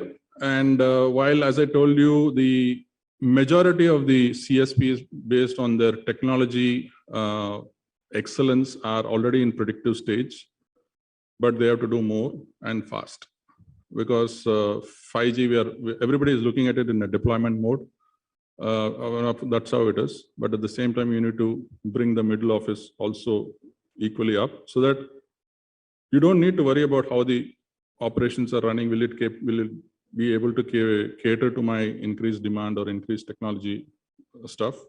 So you can focus on your business and customers, which is more where you should be rather than looking at technology is available to everybody and anybody can do anything, right? So try this across these 3 dimensions of people, process, technology, and of course, data insights.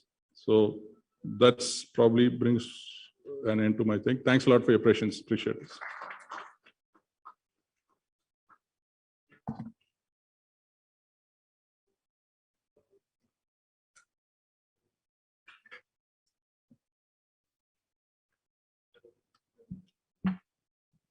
Hello. Yeah. Sorry. So thank you, Sriram. Your presentation is a reality check. So that's the right word to use for your presentation. And moreover, I think there is an author called James Clear. He wrote a book, Atomic Habits. So he suggests that if we bring a small positive change in our life and do it on a continual basis without losing our momentum, then collectively it brings a very sea change in our life over a period. So I think that's what he's trying to allude to. So thank you very much. Now, the panel is open to take questions from audience. So if you have any question, please feel free to address it to one of us. Yes, please. There is a question there.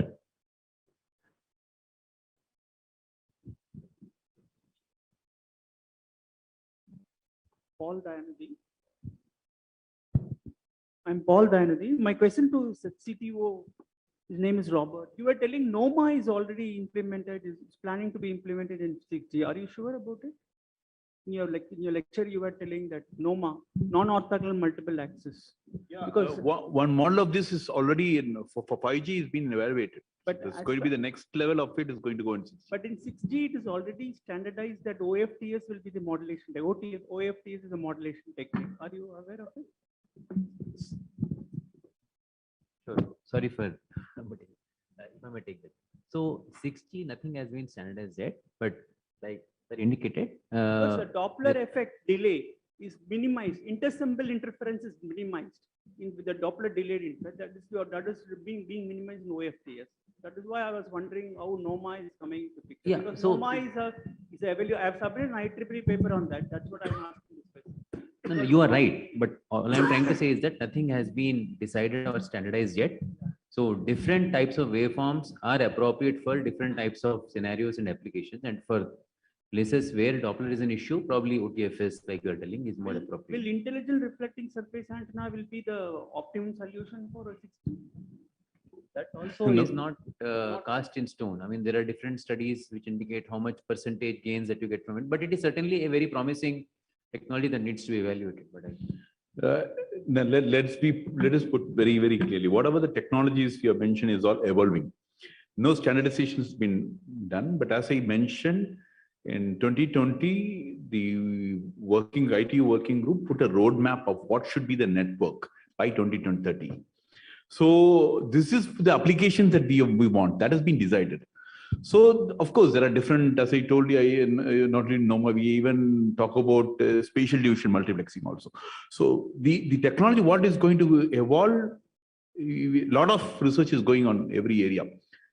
As he told, RIS is one of the key area, the reflective intelligent surfaces, not only the small sub, even the large intelligent surfaces. These are a lot of research is going on in a number of countries on this particular one. They are trying to bring in, as I mentioned during my speak, even as a paint, is not going to be a real device. RIS is not going to be a device such that it could be even take a form of a paint also. There's a lot of research is going on, but that is the one field where people are looking at because of the simple reason I told you N and K. When you want to have N APs connected to K users, N greater than K, then your reflecting surfaces should be automatically done. That's obviously one of the choices which people are looking at. Thank you. Is there any other question? Yes, sir. I'm Dr. Jagdish Shivari, professor and ex-scientist ISRO.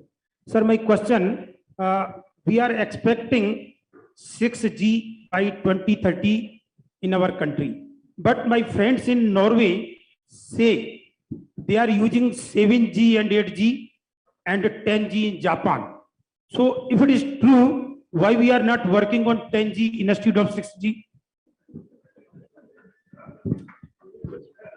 No, sorry. I would like to take it from an industry perspective. I may not have a very good answer for you from a technology standpoint. Sandeep, you may have, and you can contribute if you do have. But these are all test beds. So they are very, very algorithmic models that the people must be working on. But when it comes to the real rollout, nobody has rolled out anything beyond 5G. So 5G is something which is commercially been deployed and being exploited, and 6G testbeds are ready. However, to bring it to a commercial size, it will take minimum 5-6 years. So that's where we stand as an industry today. I don't know, with any of the panelists, you want to add anything?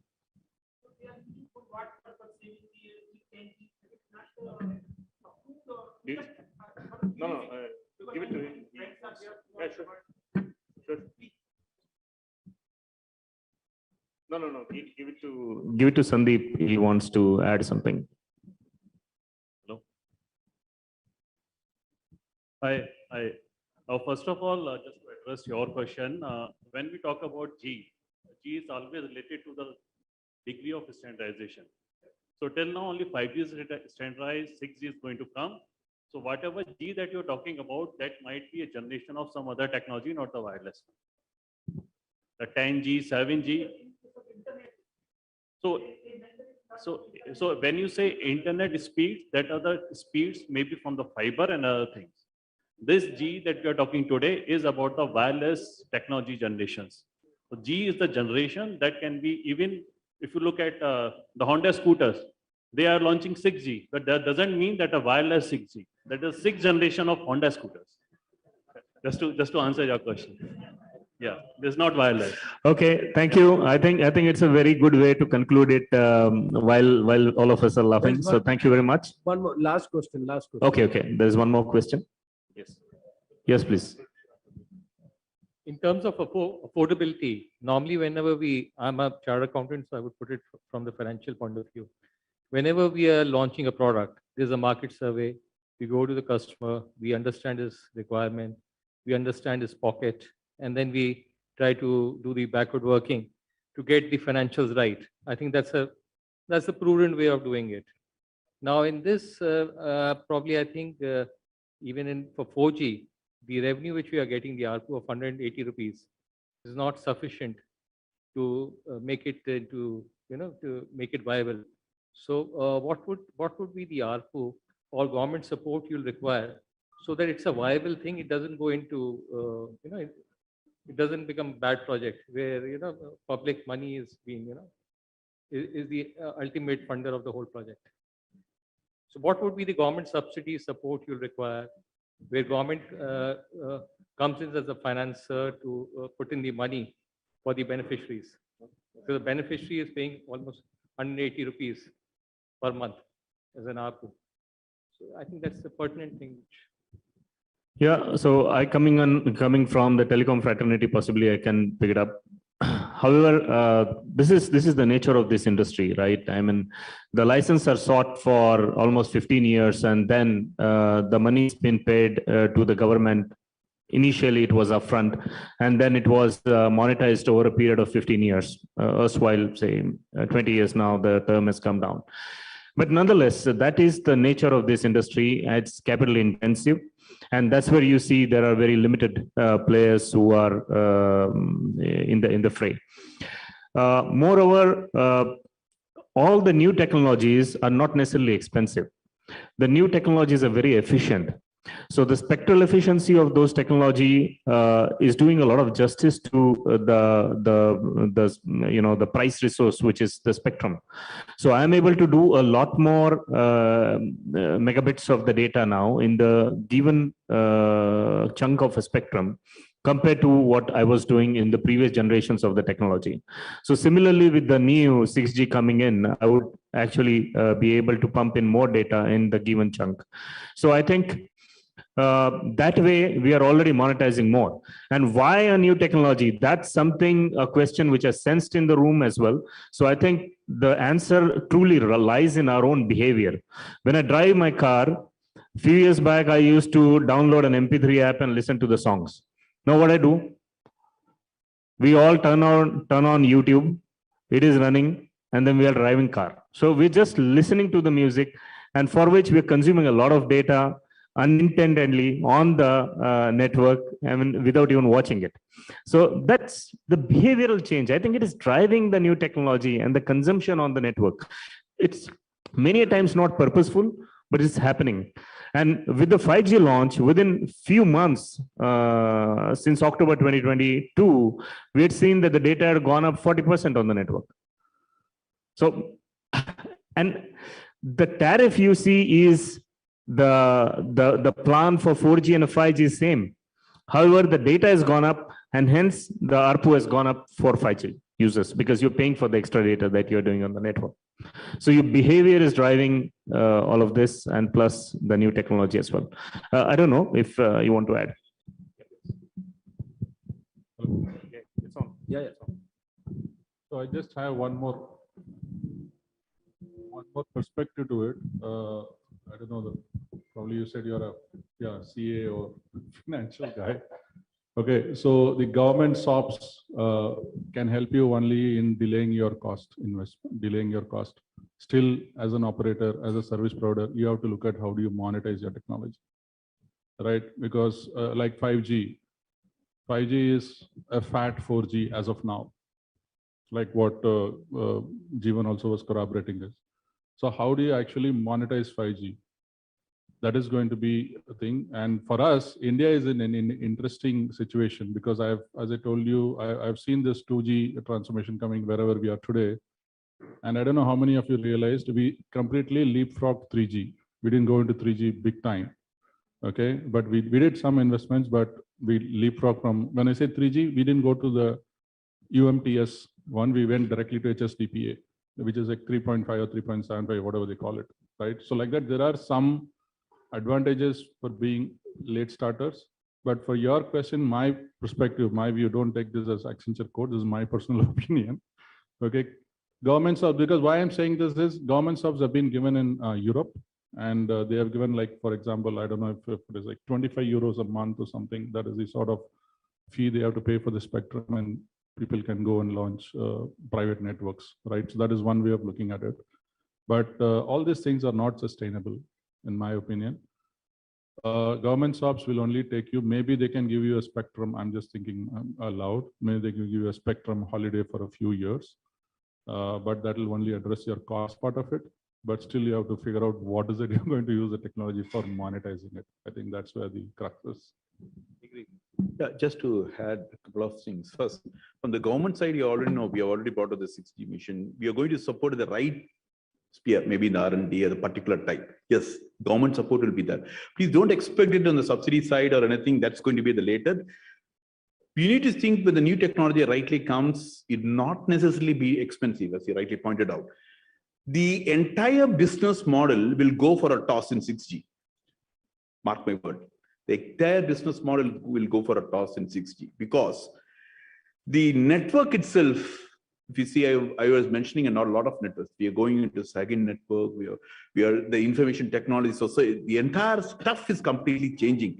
So as you rightly you mentioned about captive non-public networks growth is coming up. These captive non-public network means you and the citizens himself going to be a partner and thing. The operators are going to be the wholesale agent, and the retail agents are going to be you and me, like citizens. So that is another model that is evolving everywhere. So 6G definitely is going to be, as I rightly told, if RIS really becomes a plane, you're just going to do a specialized paint in your walls and then have a RIS controller. You yourself are going to take a revenue out of it. So the business model will completely go for a toss. Everything is going to change. So don't compare with 5G to 4G because even the cellular concept has gone for a toss in 6G. So why not a business model go for a toss? Thank you, sir. We come to the end of the first day of 6G India tomorrow. 6G, maybe during the tea time. 6G India 2023, the first conference on 6G. May I request our special addressee, Robert Ravi, to present the memento to the distinguished speakers. First to the chair, Jeevan Pelgaonkar, the Vice President and Head of 5G Solutions, Reliance Jio. To Satish.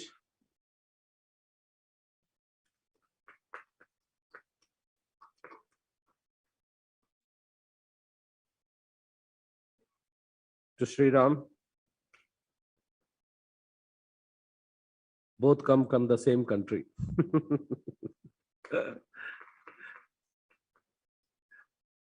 And may I request Jeevan to present a memento to the Sri Robert Ravi.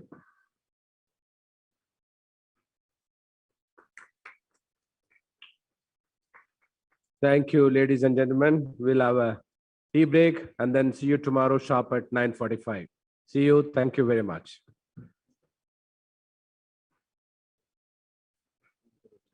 Good one.